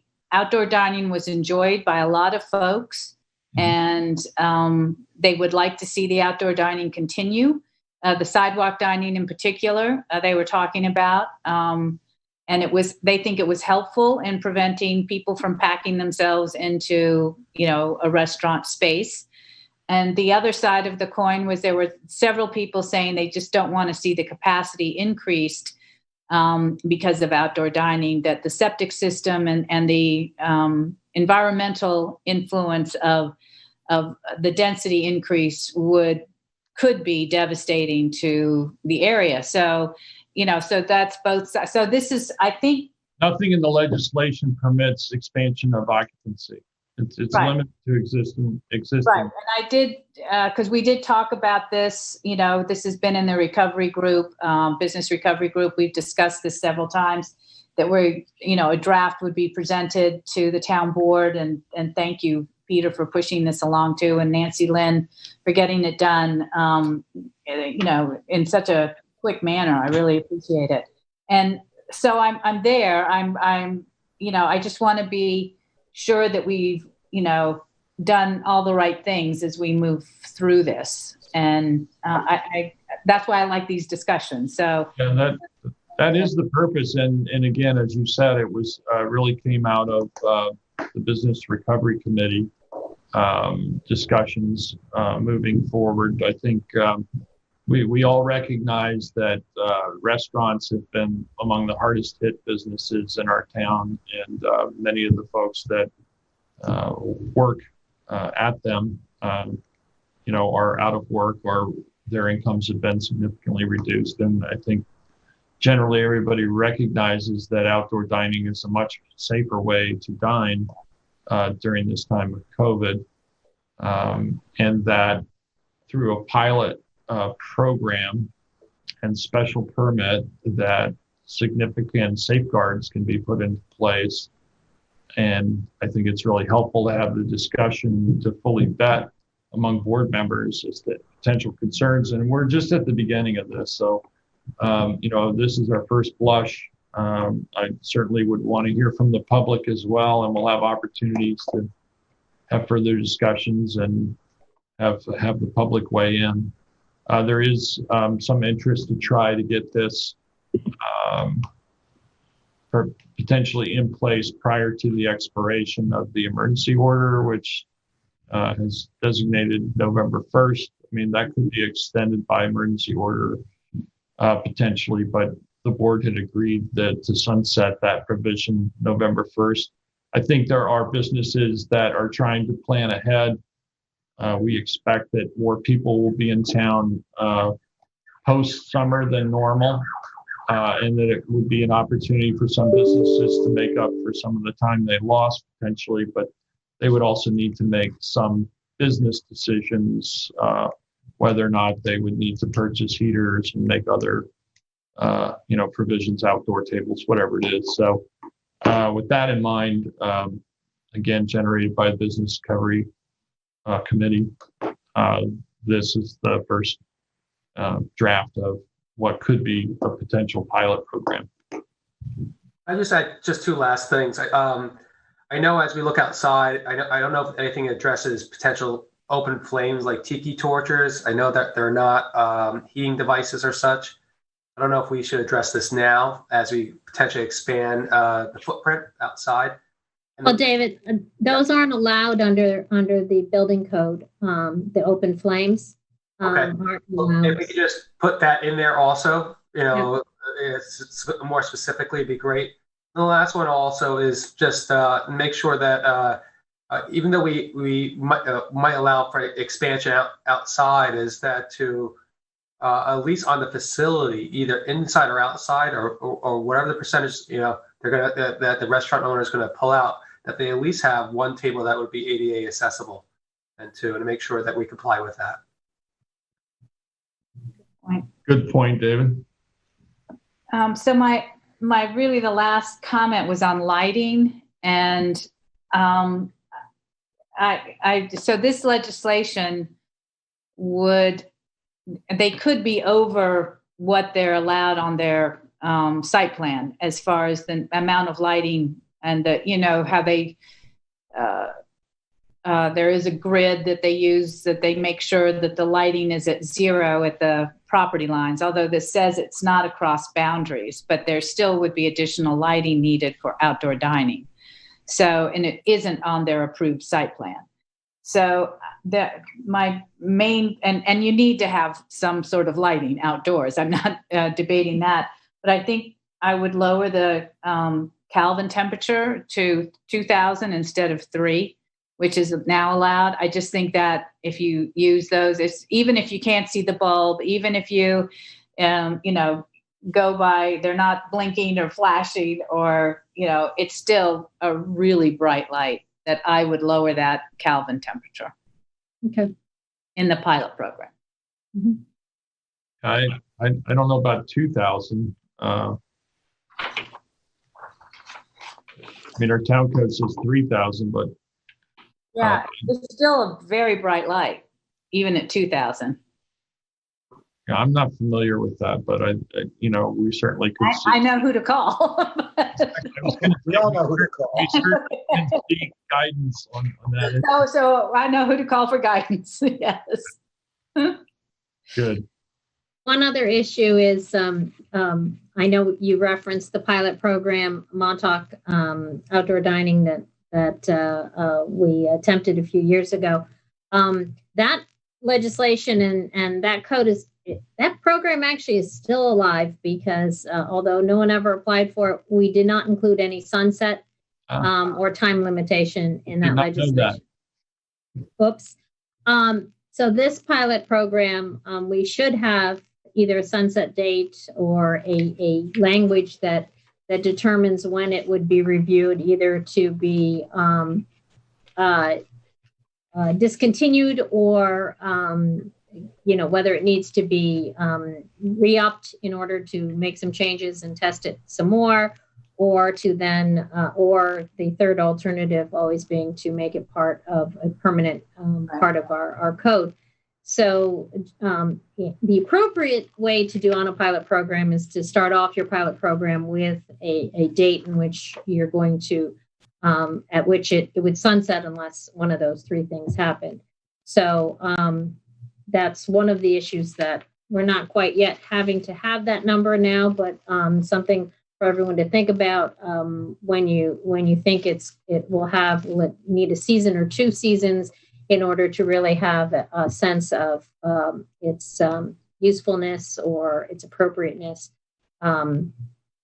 That's just out there.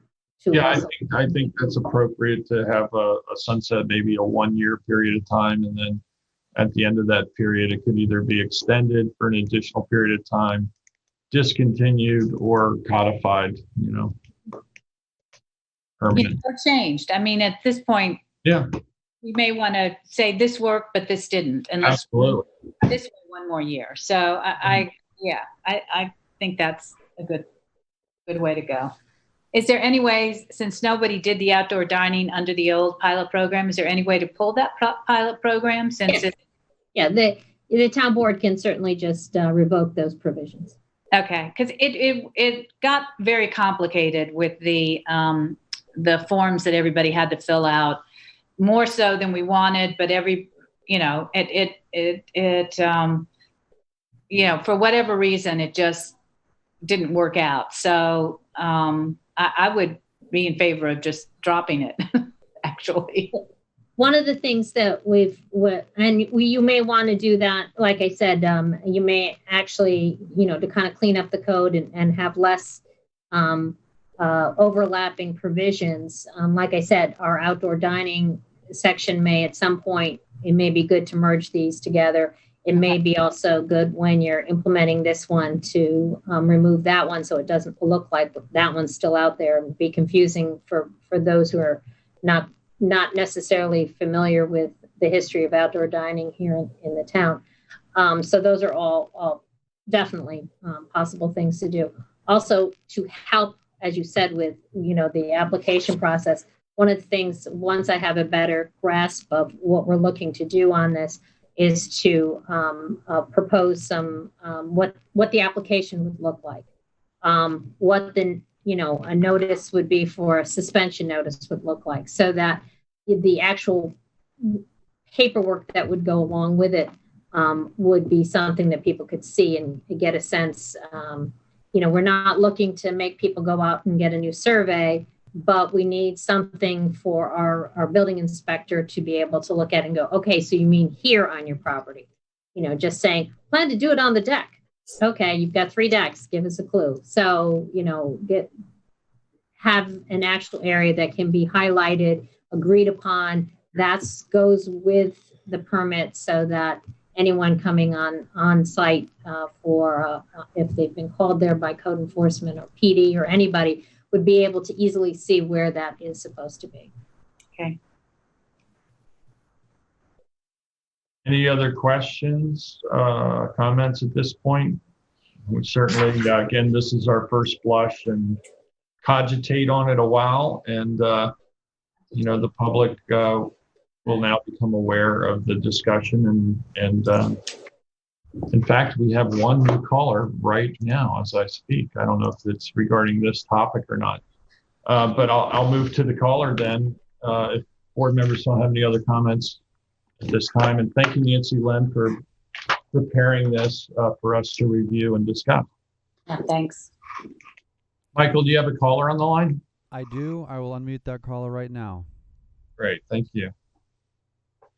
Good afternoon. I always like to let you guys know that some people have staying power, and appreciate the hours that you put in and the time it takes to help run this town.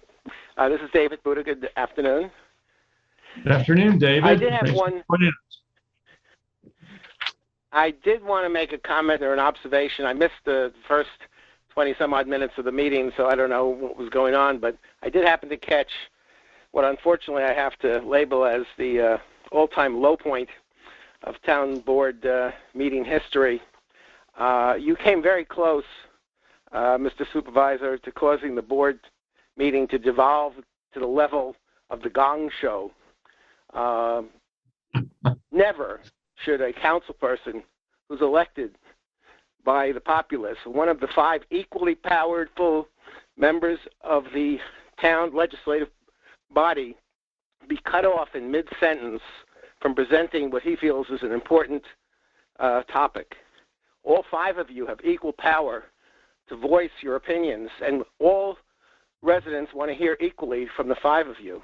I have to commend Kathy for bringing you back to your senses and allowing Councilman Bragman to finish his thoughts, to express his views, and then for all of you, after having heard all of the opinions, make your decision.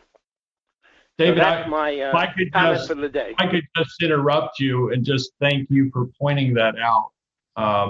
And frankly, I think I let my emotion get the better of me of that. And I also want to thank Kathy Burke-Gonzalez for reining that back in.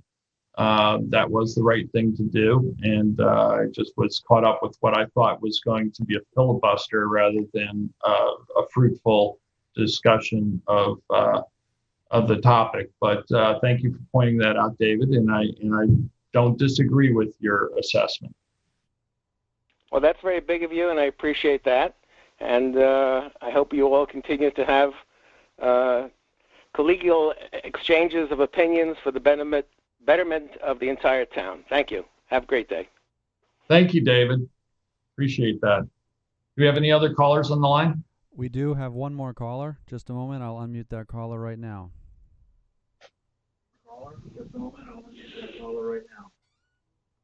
Hello? Hi, who's calling, please?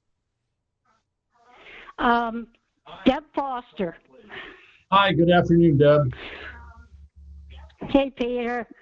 Hi, good afternoon, Deb. I would like to address the granting of an easement on Beach Lane. But before I do that, I want to compliment the board on not eating lunch yet, and unless you snuck it by me, and dealing with issues that are so important to everybody, from alternate energy to business people's concerns. Really, I'm very impressed. Okay, the easement. I've been involved in this for about 2 years, and I do my homework like you guys do. And after months of meetings and hundreds of hours, the settlement discussions with Orsted and Eversource are starting to come to a close. But I thought it was a great process. People were able to make their comments about things that were pretty complicated. I learned some good things. And we also had experts there from PSEG Long Island, LIPA, Department of Public Services, Natural Resources. It was really very interesting. I must say, once you put all those comments together and have all the interveners and the professionals make comments, it's about 7 inches tall. So this has already been a very extensive experience. But let me talk about the easements and get real for a second. The applicants, Deepwater, came up with 2 easements. You probably know this, but I just want to review it for the audience. One was, of course, Beach Lane. The other one was to come in at Montauk and then go down Route 27, essentially the main streets of Amagansett and East Hampton Village.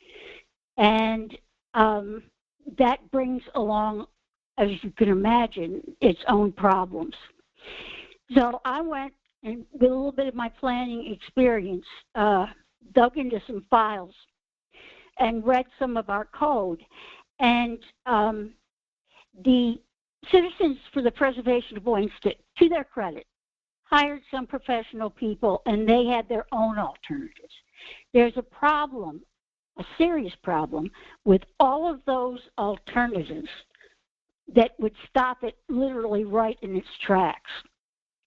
Well, first of all, you know this, that the Beach Lane access is about 4 miles, and the Montauk accesses are about 12 miles.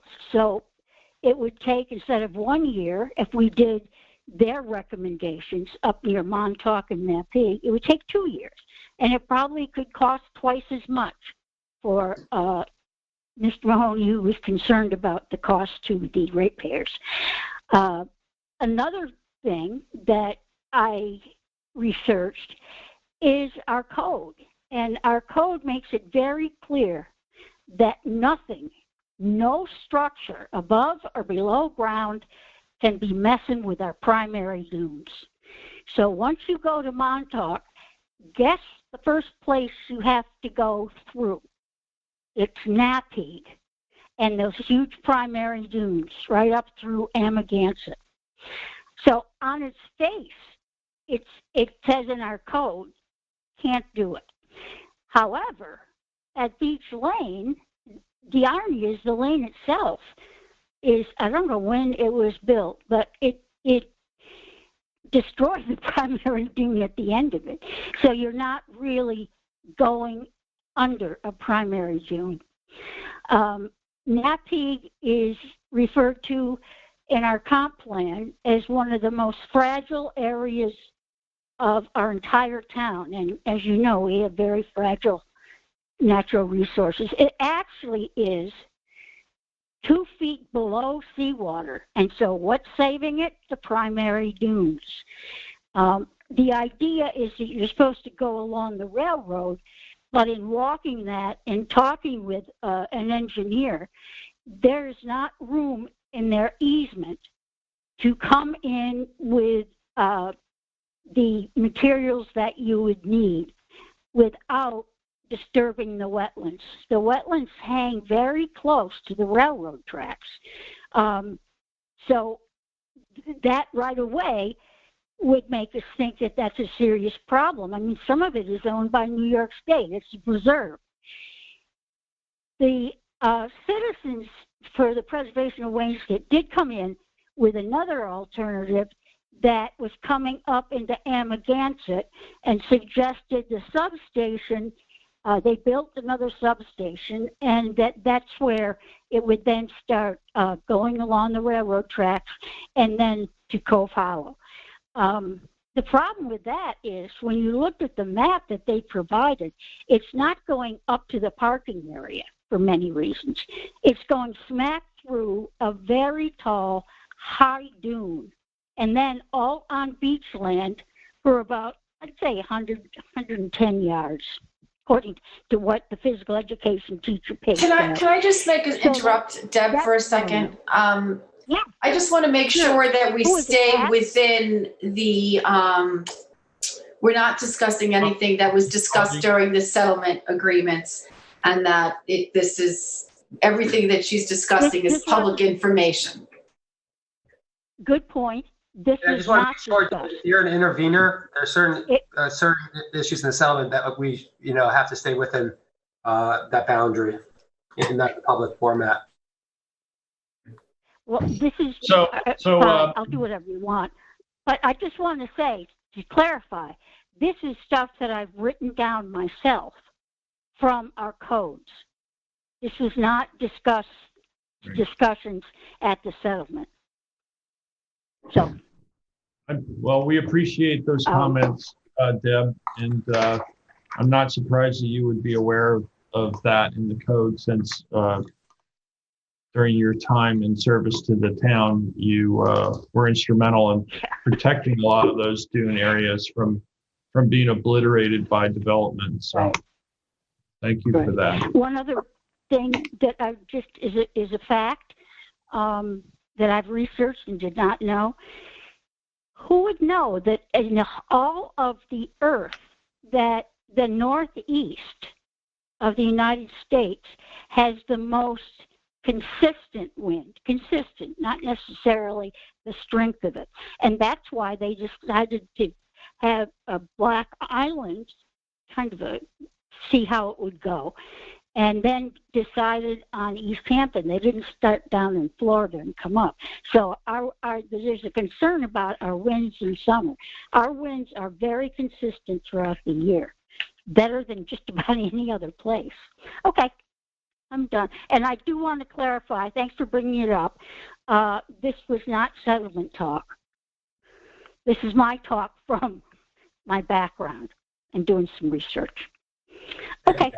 Thanks, guys. Thanks so much, Good luck. Deb, for taking the time to call us and comment. Get some lunch before you pass out, my Lord. Okay, take care. It's always easy to tell when I'm getting hypoglycemia. Do we have any other callers on the line? No, we do not. There are no more. Okay. In that case, I know I had placed South Fork Wind Farm on the agenda as a placeholder, not being certain as to whether or not we'd have additional documents to release and discuss. And as we do not, I think we can move on to liaison reports. We have. Can I ask a question though with that? I mean, I don't know if John has any indication on when we would get all the documents, and then once we do have everything and have an opportunity to post them so that the public can have access. I think it would make sense for us. I know we're by statute, we don't need a public hearing. I think it would be helpful if we had a dedicated special meeting just to hear public comment on the community host agreement and easements, like kind of meetings we used to do for the airport. Yeah, that was my intention, to schedule a public meeting as we have in the past for this particular topic. And as soon as we have an opportunity to present the public with all the documents, then we can start thinking about when that public hearing might be scheduled. So John, I guess, is there any indication on when we're going to have all of the documents? Well, we're negotiating with the Deepwater folks still, so. I can say, I mean, the board's aware that there's really only one outstanding topic that we're trying to resolve, and it's just a matter of language back and forth on the agreement, and that's ongoing. But I do think that will be resolved sometime very soon. I just don't know when. And right. But that'll be circulated to the board as soon as we reach that point, right, and then subsequently to the public.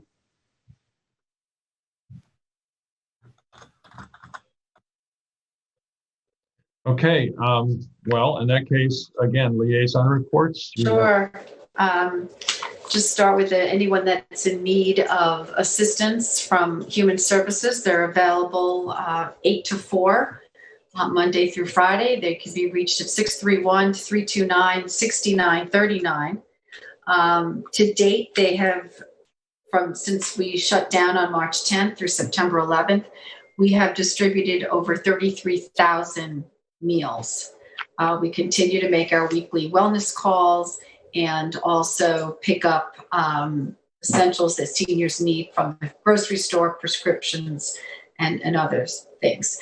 I'm going to have a resolution on for Thursday for a budget modification for fourth quarter for our senior nutrition program. As you recall, back in June, Diane came to the work session and presented the monies that she was going to need in order to be able to provide meals for third quarter. And now we're looking at the monies that we're going to need for fourth quarter. So, and that should take us through, obviously, through the rest of the year, because we're twice the number of meals that we normally serve just during COVID. We also got some good news. Suffolk County Office for the Aging amended our contract for this year for our senior nutrition program, and we were granted an additional $147,450, which is we will use 4 meals for our 60 plus population due to COVID. This was completely unexpected, and we're very grateful that the county took a look, and they're aware of the program and the services that we're providing right now.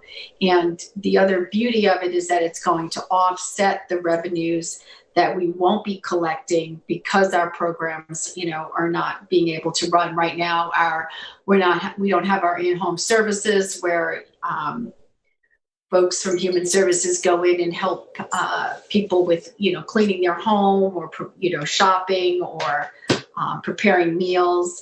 We're not running our residential repair program where we have a maintenance mechanic go into someone's home and, clean gutters on, one-story homes or put in safety bars and air conditioners and things like that, or the adult daycare program. So we're missing out on that financing, those revenues, and this is going to more than offset that. So that was tremendous news as well. Just wanted to give an update on the Springs Fireplace Road reconstruction project. Everyone knows it's a county project, $7.6 million. And it starts at, North Main Street and goes up to Woodbine, and they are making steady progress. Right now, the installation of the curbs and the sidewalks continue. They're also going to be putting in a retaining wall just north of where the bus depot is going to be and the East Hampton Golf Club. So that's a project that they still, I was told that they were holding off on that, but Steve Lynch tells me this morning that it looks like they were starting it today. They're placing topsoil between the curbs and the sidewalk all the way along Springs Fireplace Road, and they're still discussing the landscaping. And a question was asked last week when we had the consultants in for the corridor study. If you recall, Bob Pine asked about the curbing along that area, and Ray Tobias responded that that almost all of the curbing is mountable, which is what the community had wanted, either a concrete curb or an asphalt tip-up gutter. The tip-up gutters are used north of Abraham's Path, and mountable concrete curbs are south of Abraham's Path, but there are isolated areas where non-mountable curbs are needed to direct, the flow of runoff and whatnot. I also noticed last night that some of the that the Safe Routes to School project has started to mobilize. Folks remember that started we went for the grant in 2013. I was still on the Springs School Board, and that's a sidewalk on the west side of Springs Fireplace Road from Woodbine up to Gardner's Avenue, and then they're going to be realigning the intersection there to make it safer for kids that need to cross to go to school, because in Springs, if you live less than a mile from the school, you don't get bus service. So there's a lot of walkers in that area. And then once the Safe Routes to School project is complete, the Town Highway Department, Steve Lynch, is going to be embarking on a paving of Springs Fireplace Road. I think I brought this up a couple months ago. It goes from Woodbine to just north of the old Barnes Deli. He's looking to mill the road, to lower it a bit, and reprofile the road to move the water differently up there, because there's times when there's storms and high tide with Pussy's Pond, there's overflow and flooding in that area. It was mentioned earlier when Gordian and Lauren were on that the Springs CAC meets tonight, which is at 7:00 on Zoom. And Gordian and Lauren will be there to discuss CCA as a run-up to our public hearing on it this Thursday at 11. Special events I brought up last week. We had gotten an application from the Hamptons International Film Festival that they were looking to do a drive-in at 2 locations. One was Atlantic Avenue Beach in the back parking lot, and the other was a private residence on Buckskill Road. So we had gotten input from Dr. Polsky that he had suggested 50% capacity in every other parking space. So I went back to the applicant, and they had submitted new plans and went before the event committee. So, for instance, at Buckskill, they requested 76 cars, down from 100 cars, which was the original application, and the committee approved the 76 cars as they were diagrammed. For Atlantic Avenue, they requested 72 cars, and the committee approved it with 70 cars. It turns out there were 2 cars in the southeast corner over by the Comfort Station that would have blocked, wouldn't have given emergency vehicles the ability to make a turn if that was so needed. So the chief fire marshal thought that, removing those 2 cars would make it, safer.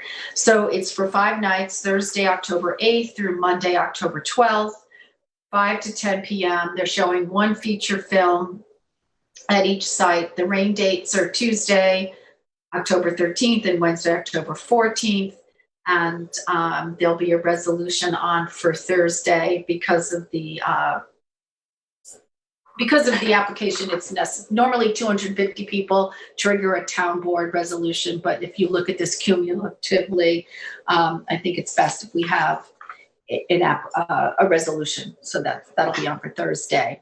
And we've also, part of what the committee had asked for was that we get contact with the security company they're working with, so the East Hampton Town Police Department can speak to them and work all of that out. They've guaranteed at least 8, parking attendants, and we're going back and forth on the number of security guards. So I think it'll be, a safe and enjoyable event for everyone. We also got an application from I Try. This is their 3rd annual Hampton Ride and Wine fundraiser. And they're looking to do it Saturday, October 10th with the rain date of the 11th, 8 to 3, 100 to 150 riders. They're doing a 10-mile course, which does not come through East Hampton, but their 30-mile course does. It's not a timed race. They're looking to have a water table in East Hampton. And they need to get back to us on that location. But the committee was comfortable with the application, and this particular application, because of the number of participants, doesn't require a town board resolution. But I just thought, since it's the first, road event that the committee is permitting during COVID, I figured I'd bring it to everybody's attention. And then lastly, I just wanted to bring up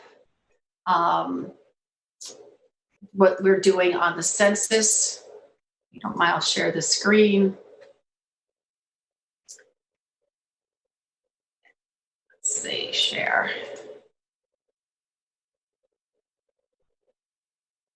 Okay, so we've done an effort, due to the fact that we're so underrepresented versus 2010, that the board had agreed that we would,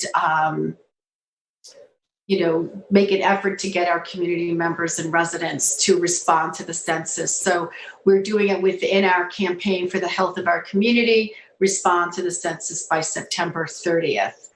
So we've got quarter-page newspaper ads that'll run this week and next in the East Hampton Star, East Hampton and Southampton Press, and the Sag Harbor Express.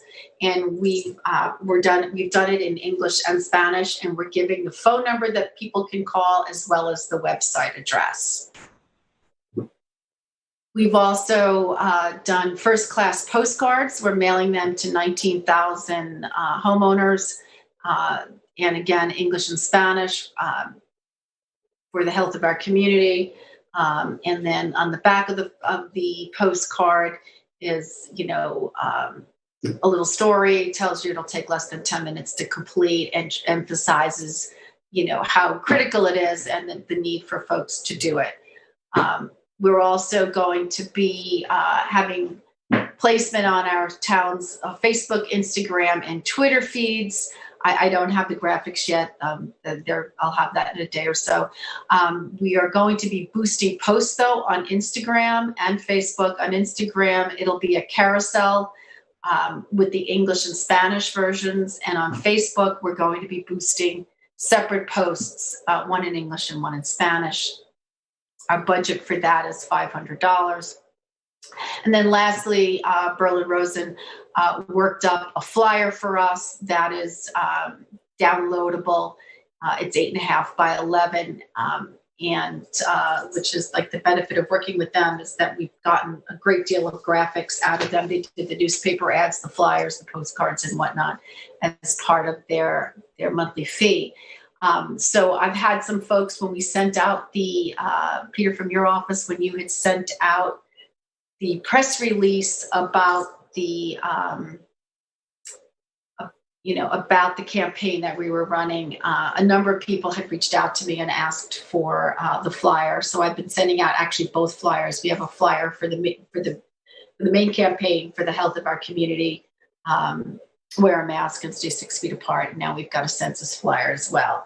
And I think what I'm going to ask Gabriella to do is today too is send those flyers out to all employees so that staff can put them in their departments and put them on the, we should have them as you enter our building. So that's the next step. But, and I mentioned last week that there's also going to be a caravan that Ola is involved with. Unfortunately, it's this Thursday and we've got a town board meeting, but their line is let's drive our census numbers up. So hopefully, if anybody's listening out there, go to my2020census.gov. Takes less than 10 minutes, and please respond to the census. And that's what I have for today. Thanks, Kathy. David, are you available to give us a liaison report? I am. Okay. Yes, I am. The Nature Preserve Committee met last week. They were going over our trail maintenance report. Andy Gates informed us that some of the maintenance that they've done for Tambar Creek to the bridge and cutting back some of the trail in that area of East Hampton. They installed some wood duck boxes, on some areas, actually up in Scoy Pond also, to see how that native bird is going to be used.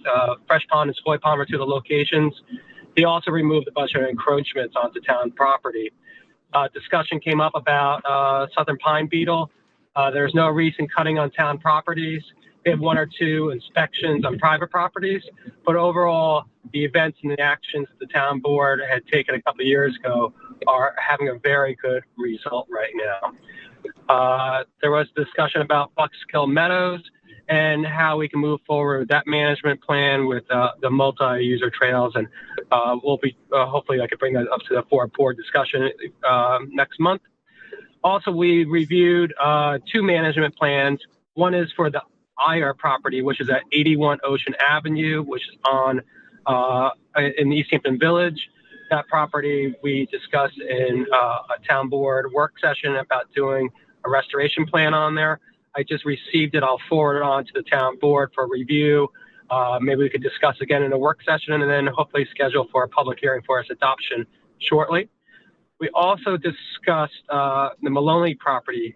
I mentioned this again in the past. It's a property that's on Accabonac Harbor that the town had purchased. We moved the house, but there was a large stance of bamboo on it. The committee and myself included want to take some action about coming up with some process in which we can try to eventually hopefully eradicate that bamboo stance. And I'll have some more information for the board to discuss. We did not discuss the 555 management plan because we are awaiting a soil sample still for that plan, but that plan is getting closer to completion, and again, we'll bring that to the board then. We discussed the Tar Works area, which is out in Montauk, about restoring it to a native grassland. Again, this is the area that's on part of the Palmanock Path.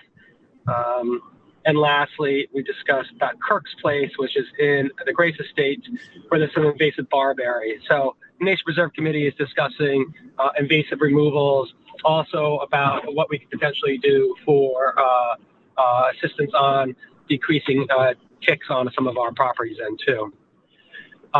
In aquaculture, in accordance with Conic Estuaries Program's recommendations for action to be taken based on the scallop die-off last year, part of their action plan was to set up a controlled setting for scallop growth and see how that works with predication. Specific actions that we are going to take to see about predication of local scallops that were discussed from by cow nose rays, which eats vast quantities of local bay scallops, which I think I showed a picture. They're now being seen in some of our local harbors, Accabonac, 3 Mile Harbor, where they weren't seen last year, but there was a good set of scallops in those areas. The Conic Estuary Program recommended that we actually would put nets out around some of our scallop sets. So groups of scallops will be deployed. This is coming from John Dunn, our head of department of the department. We deployed in pearl nets suspended from the surface, thus protecting from predators, but not harmful algae growths. If it is a factor again this year, the parasite that was discovered last year will kill them off, not necessarily predication. This isn't necessarily the most comprehensive way to go about this, but should work the best we can within our timing of the growing season. Ideally, we would like to also have free plant scallops in the same area and monitor both contained and free planted scallops. Scallops on a bi-weekly or monthly basis to compare the treatments. By chance, if there is a catastrophic loss of the scallop industry again this year, hopefully we could formalize this work for next year, secure some funding to do it differently and in a little bit more of a vast area than we're planning to do in just in a couple of small locations. The aquaculture department did do a very similar project through 2008 to 2013.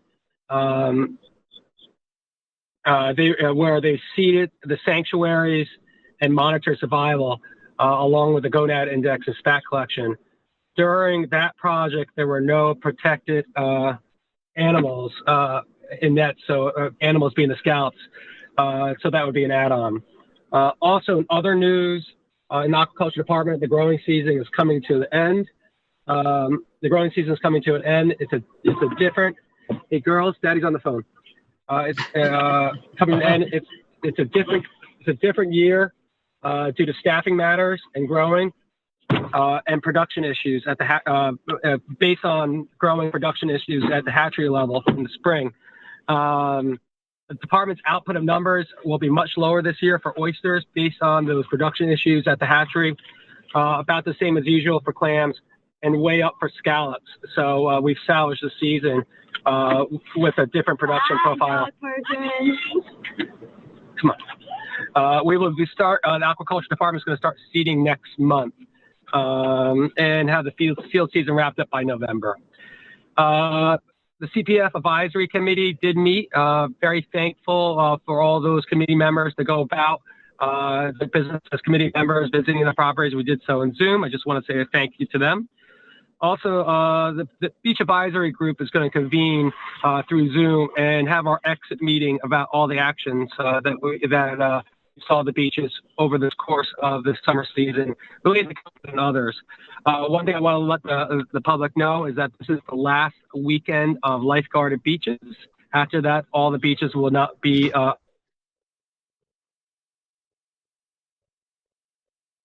And I think we've lost your connection, David.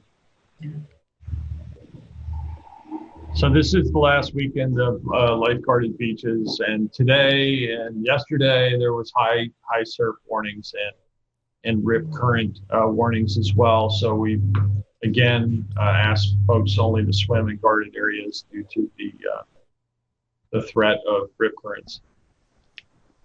So at this point we'll move on. Sylvia, do you have a liaison report for us? You're muted, Sylvia. You're muted, Sylvia.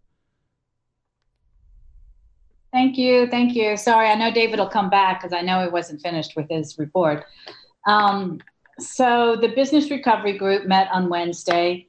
Again, we heard reports from Robert Ross about COVID at the hospitals. There were none as of last Wednesday in Southampton or Eastern Long Island. There were 14 at Stony Brook. As of yesterday, though, I heard there were 2 people now at Southampton Hospital. We talked about testing moving from the Montauk School to the East Hampton High School. And again, you need to make an appointment if you want to use this testing. The number is 631-688-3705. 668. Did I say? Oh, sorry, 688. No. 668. Sorry. Yeah. Sorry.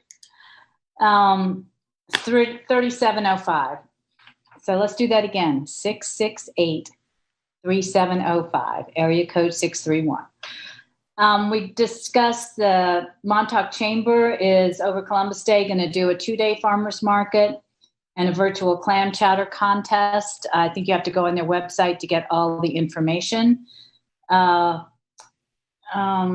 And all the business types from people that were doing building to office use to restaurants are looking for upgrading ventilation systems as cooler weather arrives, and offices and restaurants want to be able to provide safe environments. So I did have the name of one person that is local and sent that to all of the business recovery groups for them to make contact themselves.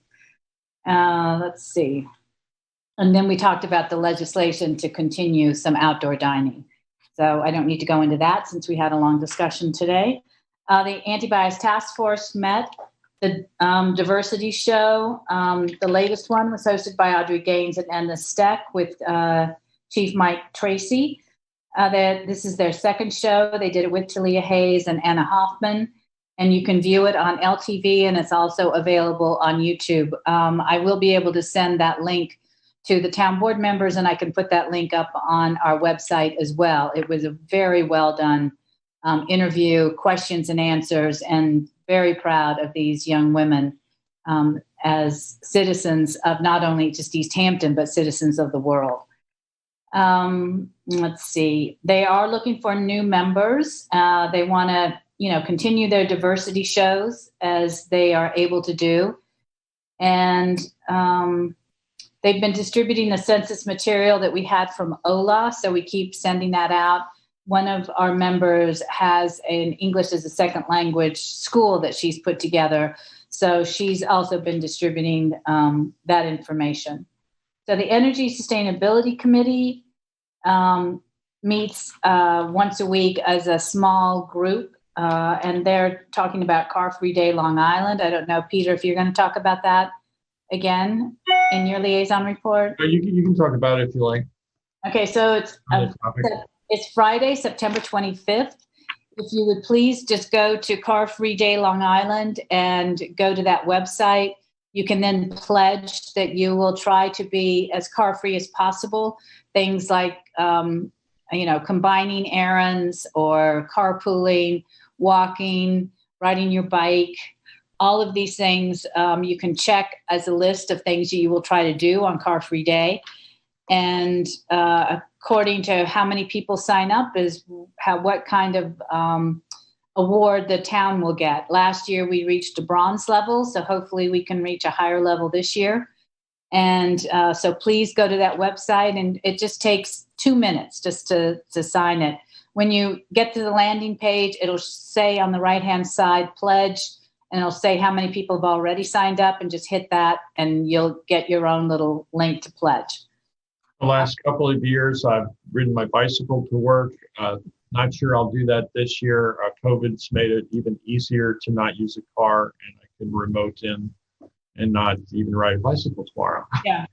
So telecommuting is one of the things that they talk about. Yeah, exactly. The Montauk CAC met last night. We had a lot of people on the Zoom call, so it was good to see everyone again, especially at the end of the season. And sidewalk dining, the comments were it was a big hit. Another comment was it was lovely to see. The sidewalk dining, that seemed like a resort community, and that's what they meant by it was lovely to see. And I did talk about the town board considering legislation to continue the outdoor dining. There was the concern about the increase in seating capacity, which of course this legislation does not allow. But they were concerned that it be in the legislation. And it could be a real test for the code and fire marshals. And so those were just some of the comments from the Montauk CAC about it. They did talk about COVID testing, and again, talked about the site being moved, and they were still happy to see that East Hampton has a site that they can go to. There was a concern about this is in Fort Pond Bay. The number of people that were on boats, large boats, the number of boats that were in Fort Pond Bay, and the loud music that went with them, and that people could hear it well inland. And they wanted to know if it can be stopped. So we'll have to. I haven't talked to Ed Michaels about it. Anyway, we'll have further conversation with Ed. The longest discussion was about the condition of the beaches. I've had conversations with Ed Michaels, with David Lease, and with Tony Littman. There was a photo that went around showing an East Hampton town truck picking up all of the containers after Labor Day. So it was Labor Day Tuesday. There must have been 50 metal containers on this truck. And I can send it around to the other board members if you'd like to see. One, congratulations, Tony Littman, for getting his crew out there and picking everything up so quickly. The other is it was disturbing that 50 containers plus were left on the beach. He felt that most of them were left kind of in that commercial area of downtown Montauk. Sylvia, did you say 50, 50? I said 5. 50? Yeah. You should. I will send you the photo. I saw a picture of the truck, but they stacked, so it's hard to tell how many are in there. So they counted over 50? No, they didn't. They said it looked like. So no, they did not count. So they feel that these beach fires are a problem. Parties from share houses seem to be in one section of the Montauk beaches a big problem, and that they all leave debris behind, and how can we manage the garbage and debris left behind with the and how to manage the beach fires. So they put a subcommittee together to discuss the ideas, and they're going to send them, David. I see he went off screen immediately. David, come back. They're going to send you their ideas and some of their, after they get together. They know about the Beach Advisory Committee, and they're one of the people on this committee is Dick Monahan, who I'm sure you've worked with before, as he's been an ocean lifeguard and volunteer ocean lifeguard and fireman at the Montauk Fire Department. So, I think you'll be able to bring, along with the other people that volunteered to be on this subcommittee. So appreciate that. Thank you. Yeah. So I just, and again, in talking with Ed Michaels about it, it's a challenge to get the Marine Patrol. He may, for next year, do some of the different scheduling for the Marine Patrol to be on the beaches at different times. So that was my outcome with his talk, a conversation with him. So that is all I have for today. Thank you, Sylvia. Jeff? I met with the Airport Management Advisory Committee, and leases seemed to be on their mind.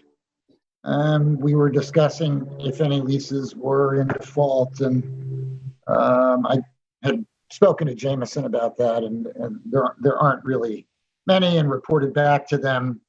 It's an issue that keeps sort of recycling with them. They again asked for lease forms, which I believe we have previously sent to them. I spoke to Jameson again about it, and we agreed that we could forward on a couple of leases, or a few leases that are public record and available. Anyway, they raised again the issue of getting a form lease, if there was like a template that the town was using. But I have to have further discussions with Jameson about that. Was there any particular concern, Jeff, that they raised over leases or form? No. It's just not a form lease or any kind of. They actually want to help. That their attitude is, we've got people that know. Was something that they had identified that we should know about? No, it's not. It's not that they've identified a problem. They'd like to be able to go over them and see if there is sort of a template, and try to. I guess there are a couple lawyers on AMAC and a few others that know airport leases well, and they just wanted to see if they could help out and tighten the leases up, or offer any suggestions. It seems constructive. I don't see any problem with it.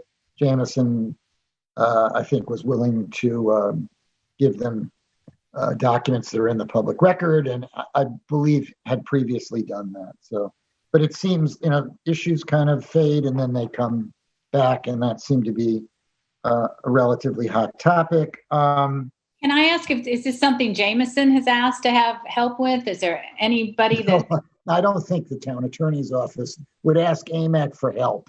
This is just AMAC volunteering to be good citizens, I guess you could call it. No, I guess, okay, so they're trying to advise us. Yeah, they'd like to advise you, give us help. I personally, leases are kind of difficult to do if they have any good ideas. Let's see if they have any good ideas, I guess would be my take on the situation. There was some talk about traffic, air traffic and the numbers. Jim Brundage brought in his director's report, which I think I have here. And he compared August 2020 to August 2019. And in terms of total traffic, there's been a pretty significant drop from 7,754 operations to 4,678. And he's broken them up by aircraft type. There's been a really dramatic drop in helicopter traffic from 2,486 operations to 753. So that's the category that took the largest, experienced the largest drop. Piston planes are, I'm not sure that he had a comparison on pistons. Can you forward that to us, Jeff? Yeah, I can do that. Great, thank you. As soon as I finish talking about it. Jets are also down, not quite as dramatically, from 1326 total operations to 1097. But Jim has noted that the jet traffic seems to be the larger corporate jets, which means that they're buying more fuel, which somewhat offsets the loss in revenue that would otherwise occur. Turboprops are down almost by half from 2019, 1,961 operations to 881 operations. And seaplanes also have a very dramatic drop from 1,105 operations to 334 operations. And then we have comparative figures from July as well. Total operations from 2019 were 7,109. For 2020, 4,416. So that's quite a significant drop. And helicopters in July, it's kind of shocking, really, dropped from 2,357 operations, July of 2019, to 71 operations in July of 2020. And turboprops, I don't see the, I see. Jets are down 27%. I don't have the actual number of operations. And seaplanes are down 67%. So overall, the traffic is way down between now and 2019. Although a couple of the people who do not support aviation reminded us that if you add up the totals, there's still a lot of traffic coming in and out if you just take the total number of operations. Have you done a report for the number of noise complaints just for July and August versus 2020 versus 2019? I do not have that. I can ask him for that. Okay, so plain noise should give you a monthly report on, at least just with plain noise, if we just did that. Yeah, okay. You should be able to. I'll talk to Jim about it and we'll get it out to you. All right. I don't have the total number of complaints. Because some of those, as I looked at the complaints on Tuesday after Labor Day, I think there was over 350 complaints in just one day. Yeah, So- I was looking at them and saw a very large number too. It sounds like the same one I was looking at. Which is 152 complaints just yesterday. Yeah, and then there are more complaints about piston planes too, which is probably predictable. Well, regardless of the aircraft, I'd love to know what the complaints are. I will circle back to you. And Jeff, when does the tower close? Well, the tower's not. The tower. I'm sorry. I don't know. Air traffic control tower. Yeah. I don't know the date that it's going to close. I thought you meant the terminal. So I'll circle back to you on that. They wanted to see they wanted information from HMMH. So I'm going to send them the PowerPoint that we discussed in a work session. They want to take a look at it. Yeah, that should be posted on the website too. I thought it was. I asked him, and he said he wasn't sure whether it was or not. I asked him if it was. I'll check back with him again. And then, they're happy that we're getting some activity on the rental signs and asked if we could post smaller rental signs, like on the doors or in some visible place of the terminal, even though the terminal's not open, which we can do. We have these little, plastic encased signs. So if the board is agreeable, I don't see any reason not to put a couple of those up as well. I'm fine with that. There, right As here. long as you don't use the space where we're charging rent for people to hang their advertisements, right? No, I think we could put a couple signs up that aren't going to interfere. They're again talking about reviewing and revising our FBO standards, the fixed-based operator standards. And they're kind of, in the middle of examining an airport that's fairly comparable to ours, which is Truckee, which is the Lake Tahoe airport. It has a similar kind of mix. So that's an ongoing project with them. Yeah, I think those minimum standards haven't been updated since the 70s. Yes. Yeah. And they're apparently that is still a project that they're looking at. That really is about it for AMAC. And then Wainscott CAC met, and kind of predictably, the big issues for Wainscott CAC are the airport, maybe to the greater extent, the granting of the easements and the host community agreement on the proposed wind farm was the subject of conversation, as well as the airport. Some of the folks that appeared at AMAC reappeared at the CAC meeting, and reminded us that the total number of flights between July and August was not flights, operations between July and August this year was 9,094, which is quite a bit of traffic even in a slow time. And they raised the issue that it's not only noise, it's also carbon footprint.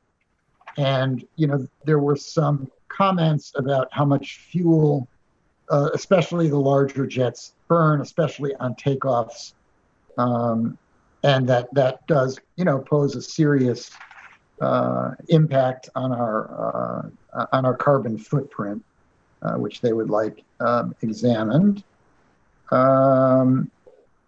And they reminded us that at its busiest times, KHTO is busier with traffic per hour than even large airports like LaGuardia, which I've heard before, and I know that is a fact. There are times that we are busier. More planes are coming in and out than in LaGuardia. We also talked there about the wind farm. I would say there were opinions on both sides. No surprises there. We talked about the Wainscott Green. They'd like to see it happen as quickly as possible. No surprises there. They've got a tree that they want to characterize your comments to the Wainscott CAC regarding the town board and Wainscott Green, because I think it'd be important to hear how you characterize that before that group. Yeah, I said it had been slow going with the town board, a bit slow going, and I referred to the fact that it took a long time to get the size of the sign resolved, which I thought was kind of a non-issue. And that recently I had submitted some additional wording on the sign with no changes to the sign, and was basically waiting to get answers. It took, a couple weeks. And I finally got a request for a mock-up of the sign, which we have now produced. And that it seemed a little slow going on the signs. On behalf of, and I explained to them. Who has to make the request? One of us had to make the request before you could get a mock-up? Well, Sylvia, we had already approved the sign. All they were adding was one lettered sentence, which we sent you as a sketch. We sent a sketch, not a mock-up. Hang on, excuse me. Let me just finish this. I know you want to get in a fight here, so let me. I know, Jeff. I just want to avoid future fights, because when you say things like you said at the Wainscott CAC, that pretty much makes your fellow colleagues on edge, and then they react like they did today, where when you poke us and you try and say that we're acting nefariously when we work so hard at what we do, Here you go again, Peter. Here you go again. I wasn't suggesting anything nefarious, and I wasn't suggesting, that you weren't working. I was disagreeing on a legal point about how we handle an environmental review. And, no, we're talking about Wainscott Green now. Here you go again. Here you go again. No, I just think I thought it was important for the board to hear, because the way you characterized that to the Wainscott CAC was the only reason that this really isn't done is because the town board's been dragging their feet on this. Oh no, Peter. No. Don't put words in my mouth, because I have my notes right in front of me. I have my notes and I have the phrase that I used. I said it had been slow going, and I referred to the sign issue.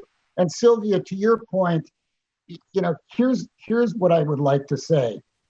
It took us, I believe, 3 different work sessions to resolve the size of the sign that the board wanted, which I thought was a little, overly attentive to the size. The eventual decision was we wanted to look just like the Duck Creek sign, which is fine. The only other than the town board, the only other entity that has a real interest in that sign is the Friends of Georgia Capon, because they're contributors that help create the Wainscott Green. And so about, at this point, it's probably 3 weeks ago or more, Sarah Davison, I asked Sarah, as you know, the town board also agreed that we would memorialize Rick Del Mastro, as have the park honor Rick Del Mastro as a memorial. So the chairman of the CAC and Sarah got together and wrote a sentence that would be inserted into the sign we had already approved. And frankly, I thought the only real issue on that was the content of that sentence. It wasn't the way it was going to look. It was going to be lettered the same way. The size was the same. The sign was the same size. And I was, a little bit surprised that I didn't get a response from anybody for about 10 days. And then thereafter, Peter asked for a mock-up, which we've done. And if it hasn't been distributed, it will be distributed. I think it was distributed. But the point is, it was a very small issue of just adding some lettering that said the Rick Del Mastro Memorial Park. And then why don't like you describe what you said deal about the parking lot and the paving? Why don't you tell us about that? The parking lot and the paving, I said are you talking about the paving materials, Peter? The whole process, because you talked about a lot of things there. Do you recall what you said about that? Yeah, I said the parking lot. Well, there are two different issues on the parking lot. One was the money and where it would be paid for. Now, originally, Peter, you said in a work session and also in front of the Wainscott CAC that it would be paid for with general funds. You were willing to pay for it with general funds. Actually, I didn't say general funds. I said with surplus. Yeah. Surplus. I'm sorry. I said it could be paid for with surplus. That Yeah, we would figure out an appropriate funding line. Well, in the time that elapsed, when we were ready to begin the work, and then there was a bit of an issue about what the parking would be paved with, what kind of surface the parking would have. We had to do asphalt for a handicap accessible space. And then the question is, what did you want to do with the other space? I went to Steve Lynch. He had a plan for how to surface the other spaces. At that point, Peter, you suggested that we have the spaces be just grass parking. Just let them be grass for a while and see how it works. I went back to Steve Lynch, and he just said, it's not going to work. They're going to get torn up and muddy, and they're just not going to be functional. Right. Well, the original number of parking spaces in the plan that you presented to us with oil and stone would have been an impervious surface, and it would have been, I think it was 8 parking spaces in total, and at least 6. And my suggestion was, rather than pave a parking lot taking up that much space in the park, that we should have it impervious surface and perhaps grass, And then subsequent to that, the discussion was about putting in stabilized space with gravel. Correct? Right. Well, no, yeah, but before, yes, correct. And So I guess my point is these conversations occurred really recently, and not that recently. They occurred after Steve Lynch was basically had presented a plan for construction.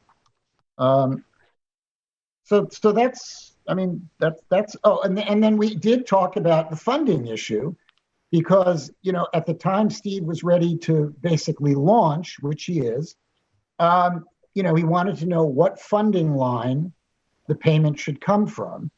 And at that point, I think comments by Scott Wilson had been sort of forgotten because Scott, about a year ago or more, indicated that it could be that we could use preservation funds, CPF funds, for the path, for a passive recreation path. But at the time we were talking about funding lines after Steve Lynch was ready to roll, seemingly that wasn't in anybody's memory particularly. So we were discussing whether we could use CPF funds or whether we could not use CPF funds. To sort of cut through the question, because it's a legal question, I did some research of our regulations, and my reading of it was that we could use CPF funds. I then confirmed that with Fred Thiel, actually. I went to Fred and just said, what do you think? And I think at that point I handed around the memo. Peter, you agreed with me that it could be CPF funds. And at that point I thought we were ready to roll, but Scott said we have to amend the preservation and management plan, the master plan.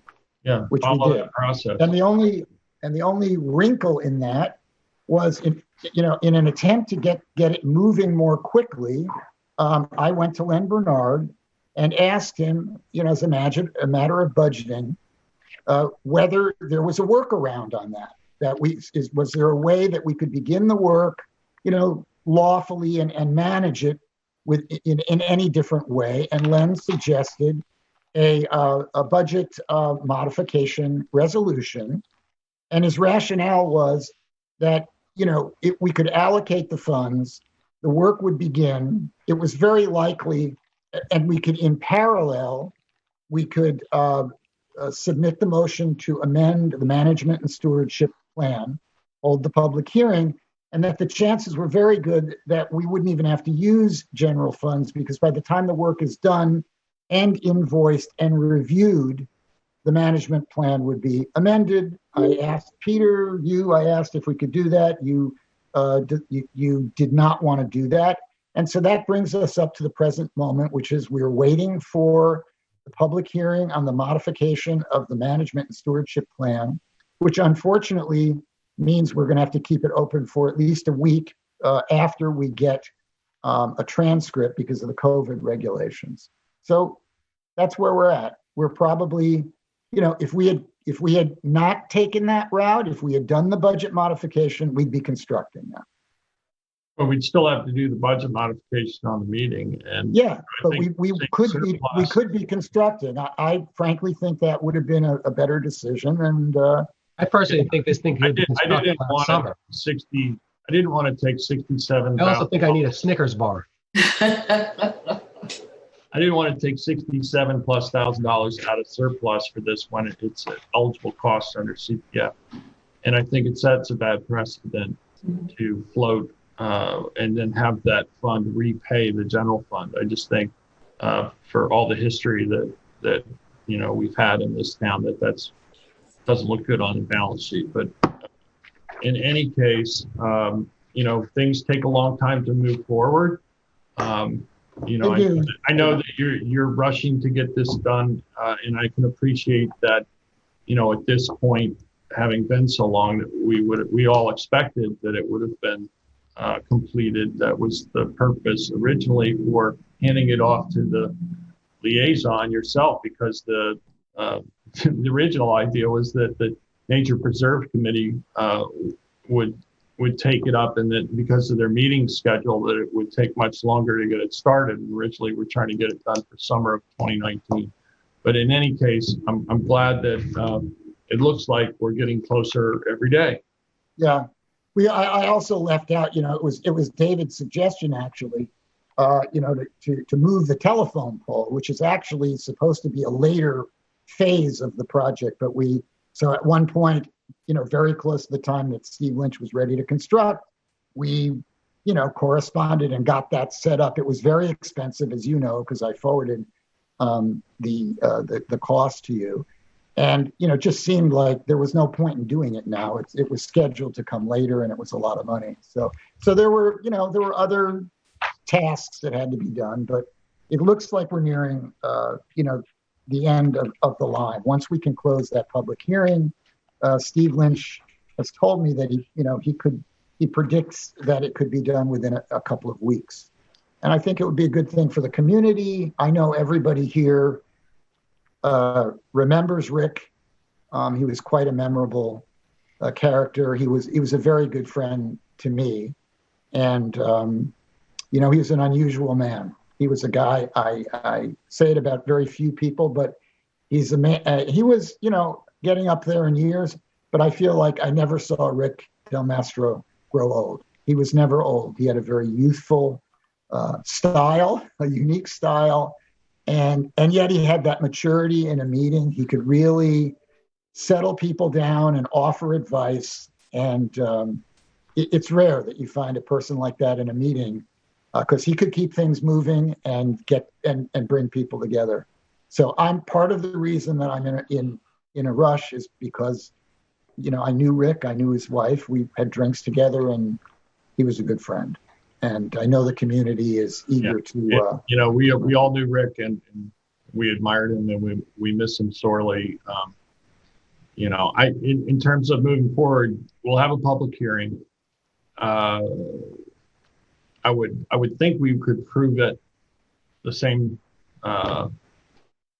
once the transcript's printed, whatever, within a week. That puts us on the first meeting in October. At the same time, you have to follow up and make sure that the contractor's lined up to do the work with Steve, and that the voucher and everything's all in order, ready to go. So I would suggest that you work concurrently rather than wait for the next step to happen to schedule the work. Yeah, I'm already on to that and have to be out in front of that a little bit, so we don't get closed out by a weather issue. I know. There was also discussion by the Friends of Georgia Pond. Sarah Davison gave a little brief report. They did use the harvester. I know there's been some, thought that long-term they should come up with a different management plan, but they got permission from the DEC to use the harvester, and it has improved water quality this season, which is really good news in Georgia. And the blue crab crop is, really good. In fact, they're trying to keep people out that are harvesting them illegally. And, they've made some significant progress on replacing septic systems. They've replaced 23 of them, and they're planning to replace 12 more, which is a good thing. And as you know, they have a project to control surface water runoff from the rest stop. So it was a good report and kind of good to hear after we've had last summer was really the water quality on these ponds was very, very poor and kind of scary. They're interested in hearing more about the airport revisioning. I could tell them that we're meeting with consultants and we're in the stages of trying to structure that that review, and couldn't really tell them any more of that. And we had a few of the more outspoken airport critics there. I've already kind of told you about what the general gist of their objections are. And it was a fairly, I would say it was a fairly low-key meeting all in all. That's about all I have from Wayne Scott CAC. Okay, thank you, Jeff. That it for your report? That's it, yes, thank you. I just wanted to update the public and the board on the COVID-related cases. The last report I have is for September 10th, 11th, 12th, and 13th. The daily average of positives of those tested was 1%. Still seemed to be flattened out right at that 1%. A little bit of fluctuation above and below, but again, it comes back to average exactly 1% over those 4 days. As Sylvia mentioned earlier, there are 2 cases currently of COVID within Southampton Hospital. That's rather recent, but I should also note that neither one of those cases is in ICU or intubated. We know several weeks ago, a couple of restaurant workers tested positive for COVID. 2 of them lived in the same household. The businesses shut down, tested all their employees, and did deep cleaning. I think it's really important and interesting to note that, from what I'm told, there was no transmission from those workers within the restaurant to the other workers, which means that those restaurants were following the protocols and that they actually work. I think that's important to note. I know there is probably some ongoing contact tracing just to find out and make sure that there aren't any other outside cases from patrons. But I think it emphasizes 2 things. So one is that this disease is not going away, that it's still here in the community, that and by the way, 2 of those restaurant people were asymptomatic positive. So even though you might be feeling well, does not mean you don't have the disease and are transmitting it to others. So, I think it's really important that we continue to follow those safety protocols, keep wearing the masks, keep being diligent about disinfecting commonly used surfaces and washing your hands regularly. These are the most effective steps that we can take ongoing to protect the health of ourselves and the health of our community. So I would just urge everybody to just keep at it. We're not done yet. We've been very fortunate to have a general public that's been very receptive to the guidance that we've been giving from the various earliest days of the pandemic. We can do what we can do to inform the public, but without the public's cooperation and community support, we wouldn't be where we are right now, which I think is in a really good place. We managed to get through the summer and make the very best of it that we could under the circumstances. And again, I think I've stated this before, many businesses did struggle, especially at first. Some businesses are reporting the very best season they've ever had as a result, and others have had very, very difficult times. So we need to continue to be cognizant of that. There has been, I think, a slight bit of let up in maybe the number of people coming in for assistance, food pantries, but it's still, the numbers are very high, and we expect that'll continue, and it may jump back up again in the coming weeks due to the seasonal nature of our town. Some of those businesses may be closing and not staying open as we move forward. The Town Property Management Committee meeting yesterday centered around a number of town properties. First of all, Springs Library. There was some discussion about that. We do have the need for some restoration work on that building. We got a report from Drew Bennett, an engineering study. But also outside, there was a tree that we recently took down. I don't know if you can see that on the screen. Are you able to see the screen share? Yes. Yeah, so this is there was a very large tree just outside the building, not far from the roof. This was the inside of it. It's completely hollow. It was only supported by about 1 inch. Half of that is bark. And it was threatening the building. We did have an arborist, trained arborist, assist with recommendation, and they felt that it really needed to be taken down. It was taken down. We are now at a point where I think we can move forward with the roof replacement and some of the siding on the structure. The roof is really deteriorated to the point where weather getting in will become a concern. We did get on contract price. I think the total was $113,000, but we can circulate that. That included a new cedar roof and some siding, other repairs to stabilize that structure.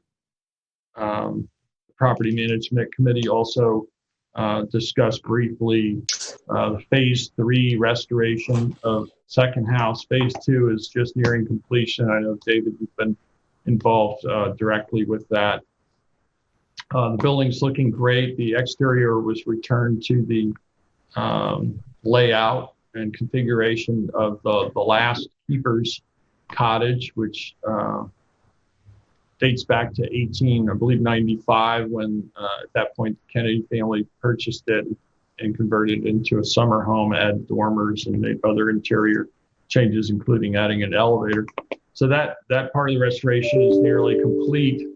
Phase 3 would include doing the mechanicals in the building, as well as interior finishes. And I know, David, you're pursuing the possibility that perhaps some of the mechanical work could be done in-house to save time and money. But we expect that third phase will move forward fairly soon, hopefully concurrently with completion of phase 2. It's a rather big project, and potentially could be finished by summer 21, next summer, if everything moves along well. Can I ask a question, Peter? Sure. The Springs Library, I know we had it in the capital plan. I believe it was for $200,000. This quote that we got from someone on contract comes, well below that. I don't recall, did we bond for that, or do we still have to bond for that? I thought we had bonded. My recollection, and I haven't looked at it in quite a while now, I thought it was like $265,000 that we had bonded for that structure, but we can go back and check. Yeah, because if we haven't, it would be great to get it on ASAP so we could get that work done. Yeah, I'd like to get the roof done immediately. That's what I'm saying. It's we have the bid back to do the work, and it's just a matter of authorizing that work. So I would look for that resolution coming up, first meeting in October. So let's see, where was I? There was a discussion about Boys Girls Harbor Pavilion siting. Originally, Boys and Girls Harbor Mess Hall, which was a rather large structure on the former Duke property on a 57-acre preserve. We've looked at the various town boards over the years, have looked at renovating it, having other outside organization come in and kind of manage it. None of that came to fruition. The building fell into disrepair. The board authorized the demolition of the existing structure with the idea of replacing it with a smaller pavilion, because that parkland with that amenity would be very helpful to have bathrooms and covered shelter. And I think that because of where it was originally cited, that the town Property Management Committee really was only focused on that location. But since there's been a full demolition of that original building, I suggested that perhaps putting the structure closer to the roadway, Springy Banks Road, where the existing basketball court and parking and large field are, and a number of trailheads, that seemed to make more sense for a number of reasons. One of the concerns that I've heard from the neighbors is that because the previous structure was so far from the road and isolated, that there were activities that occurred there that were not desirable. We certainly saw that with the the graffiti and vandalism that occurred to the structure there. The property management committee has been taking that issue up to look to see if that doesn't make much more sense.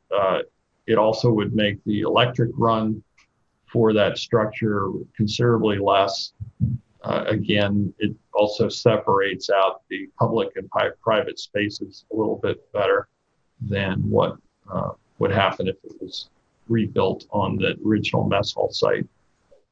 So that was saving I thought we were saving the chimney, didn't we? Yeah, the chimney was retained, and it was Tony Littman had Parks close off the mouth of that fireplace so that nobody would be able to use it.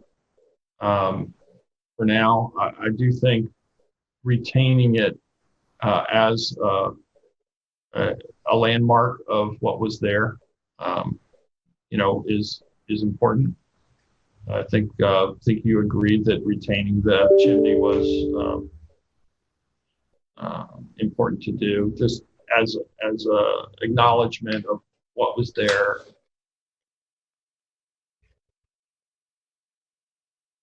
So ongoing discussions on that.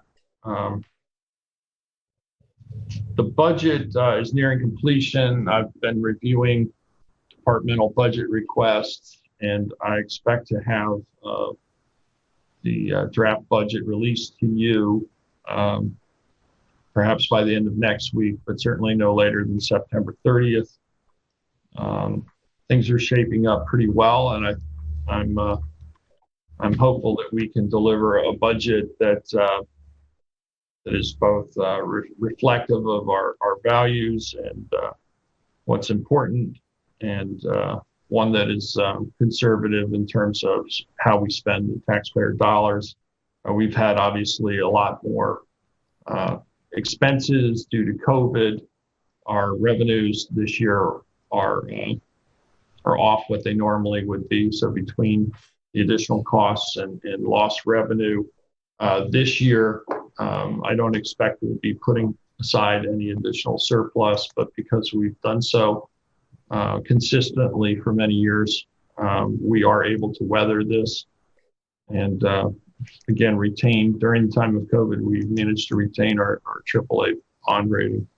So I think you'll be pleased with what's released, and you'll have an opportunity to either request additions or subtractions in that amount.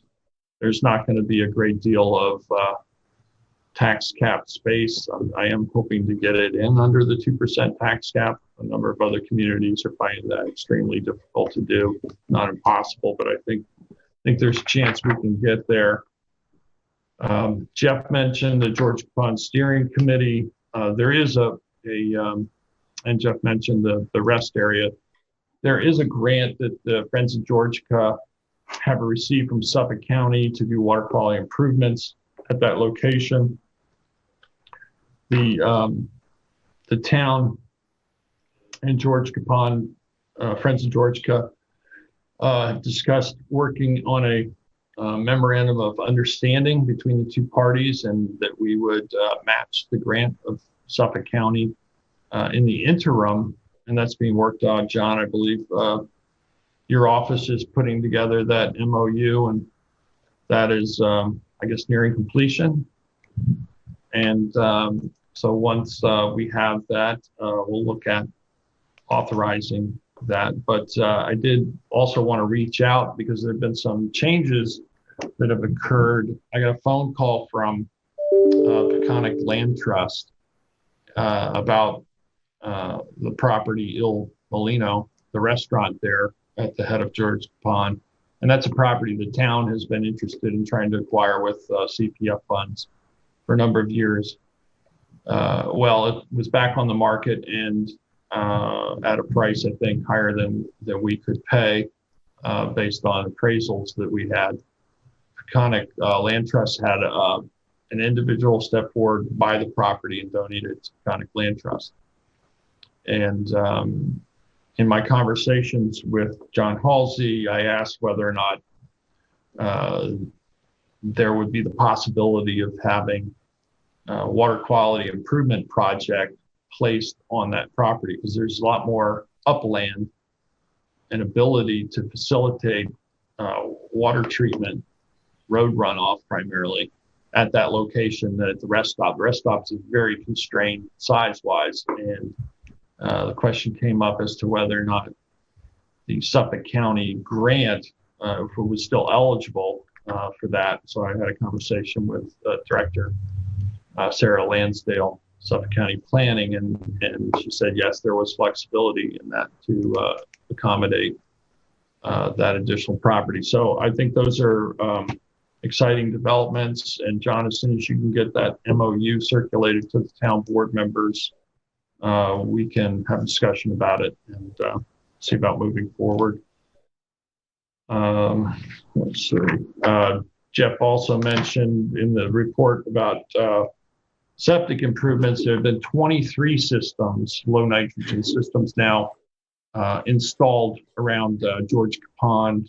This is really good news, because while they have used the harvester this year in an emergency permit, long term, certainly trying to reduce the inputs of nitrogen will also have a significant impact on reducing algal blooms. So to all those who have taken that step, we thank you. And there really have been quite a few documents coming across my desk to sign authorizing rebates. So people are really starting to take advantage of this. I would encourage second homeowners who might be watching, who would only use their house in the summer, if they're staying out here longer term, to consider putting in a low nitrogen system. There are significant rebates to cover the costs of that. And due to the increased use of your home, increased nitrogen will be entering our ground and groundwater, which can have really deleterious effects on our surface waters and groundwater. So this is a way that we can all ensure that our environment and our public health is maintained. I have repeatedly pressed to get additional assistance and testing out here in East Hampton. From the very first part of the pandemic, testing was completely unavailable. The first testing site and the only testing site in Suffolk County for the early days of the pandemic was Stony Brook University Hospital. Obviously, that's a considerable distance away from us here. And as more and more testing became available, there were more opportunities.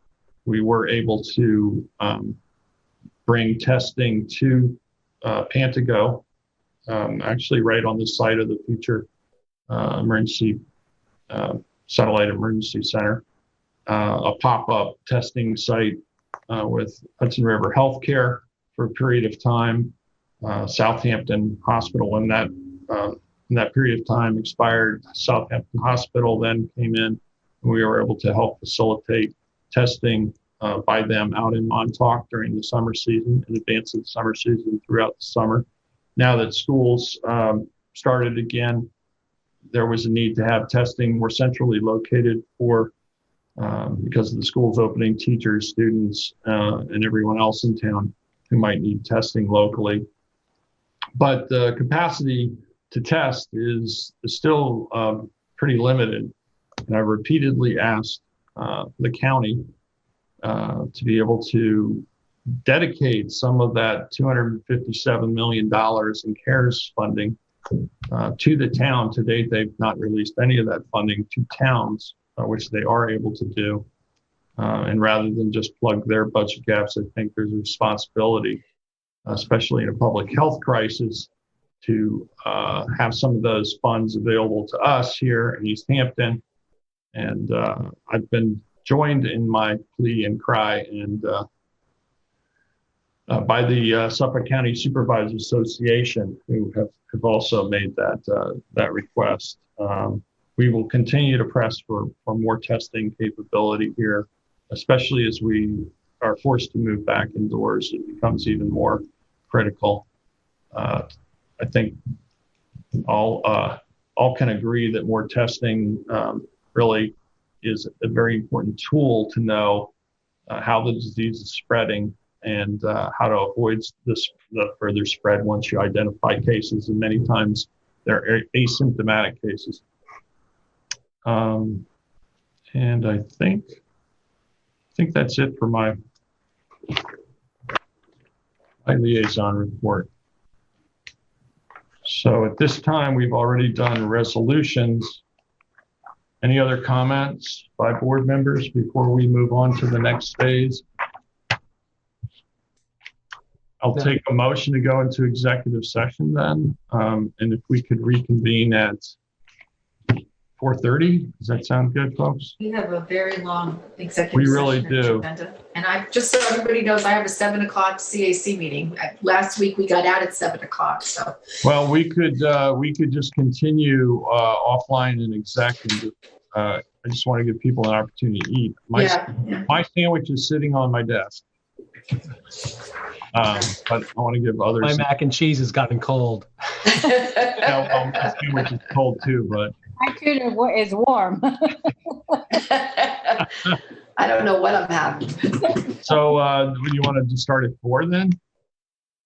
4:15? I'll send out a link, 4:15.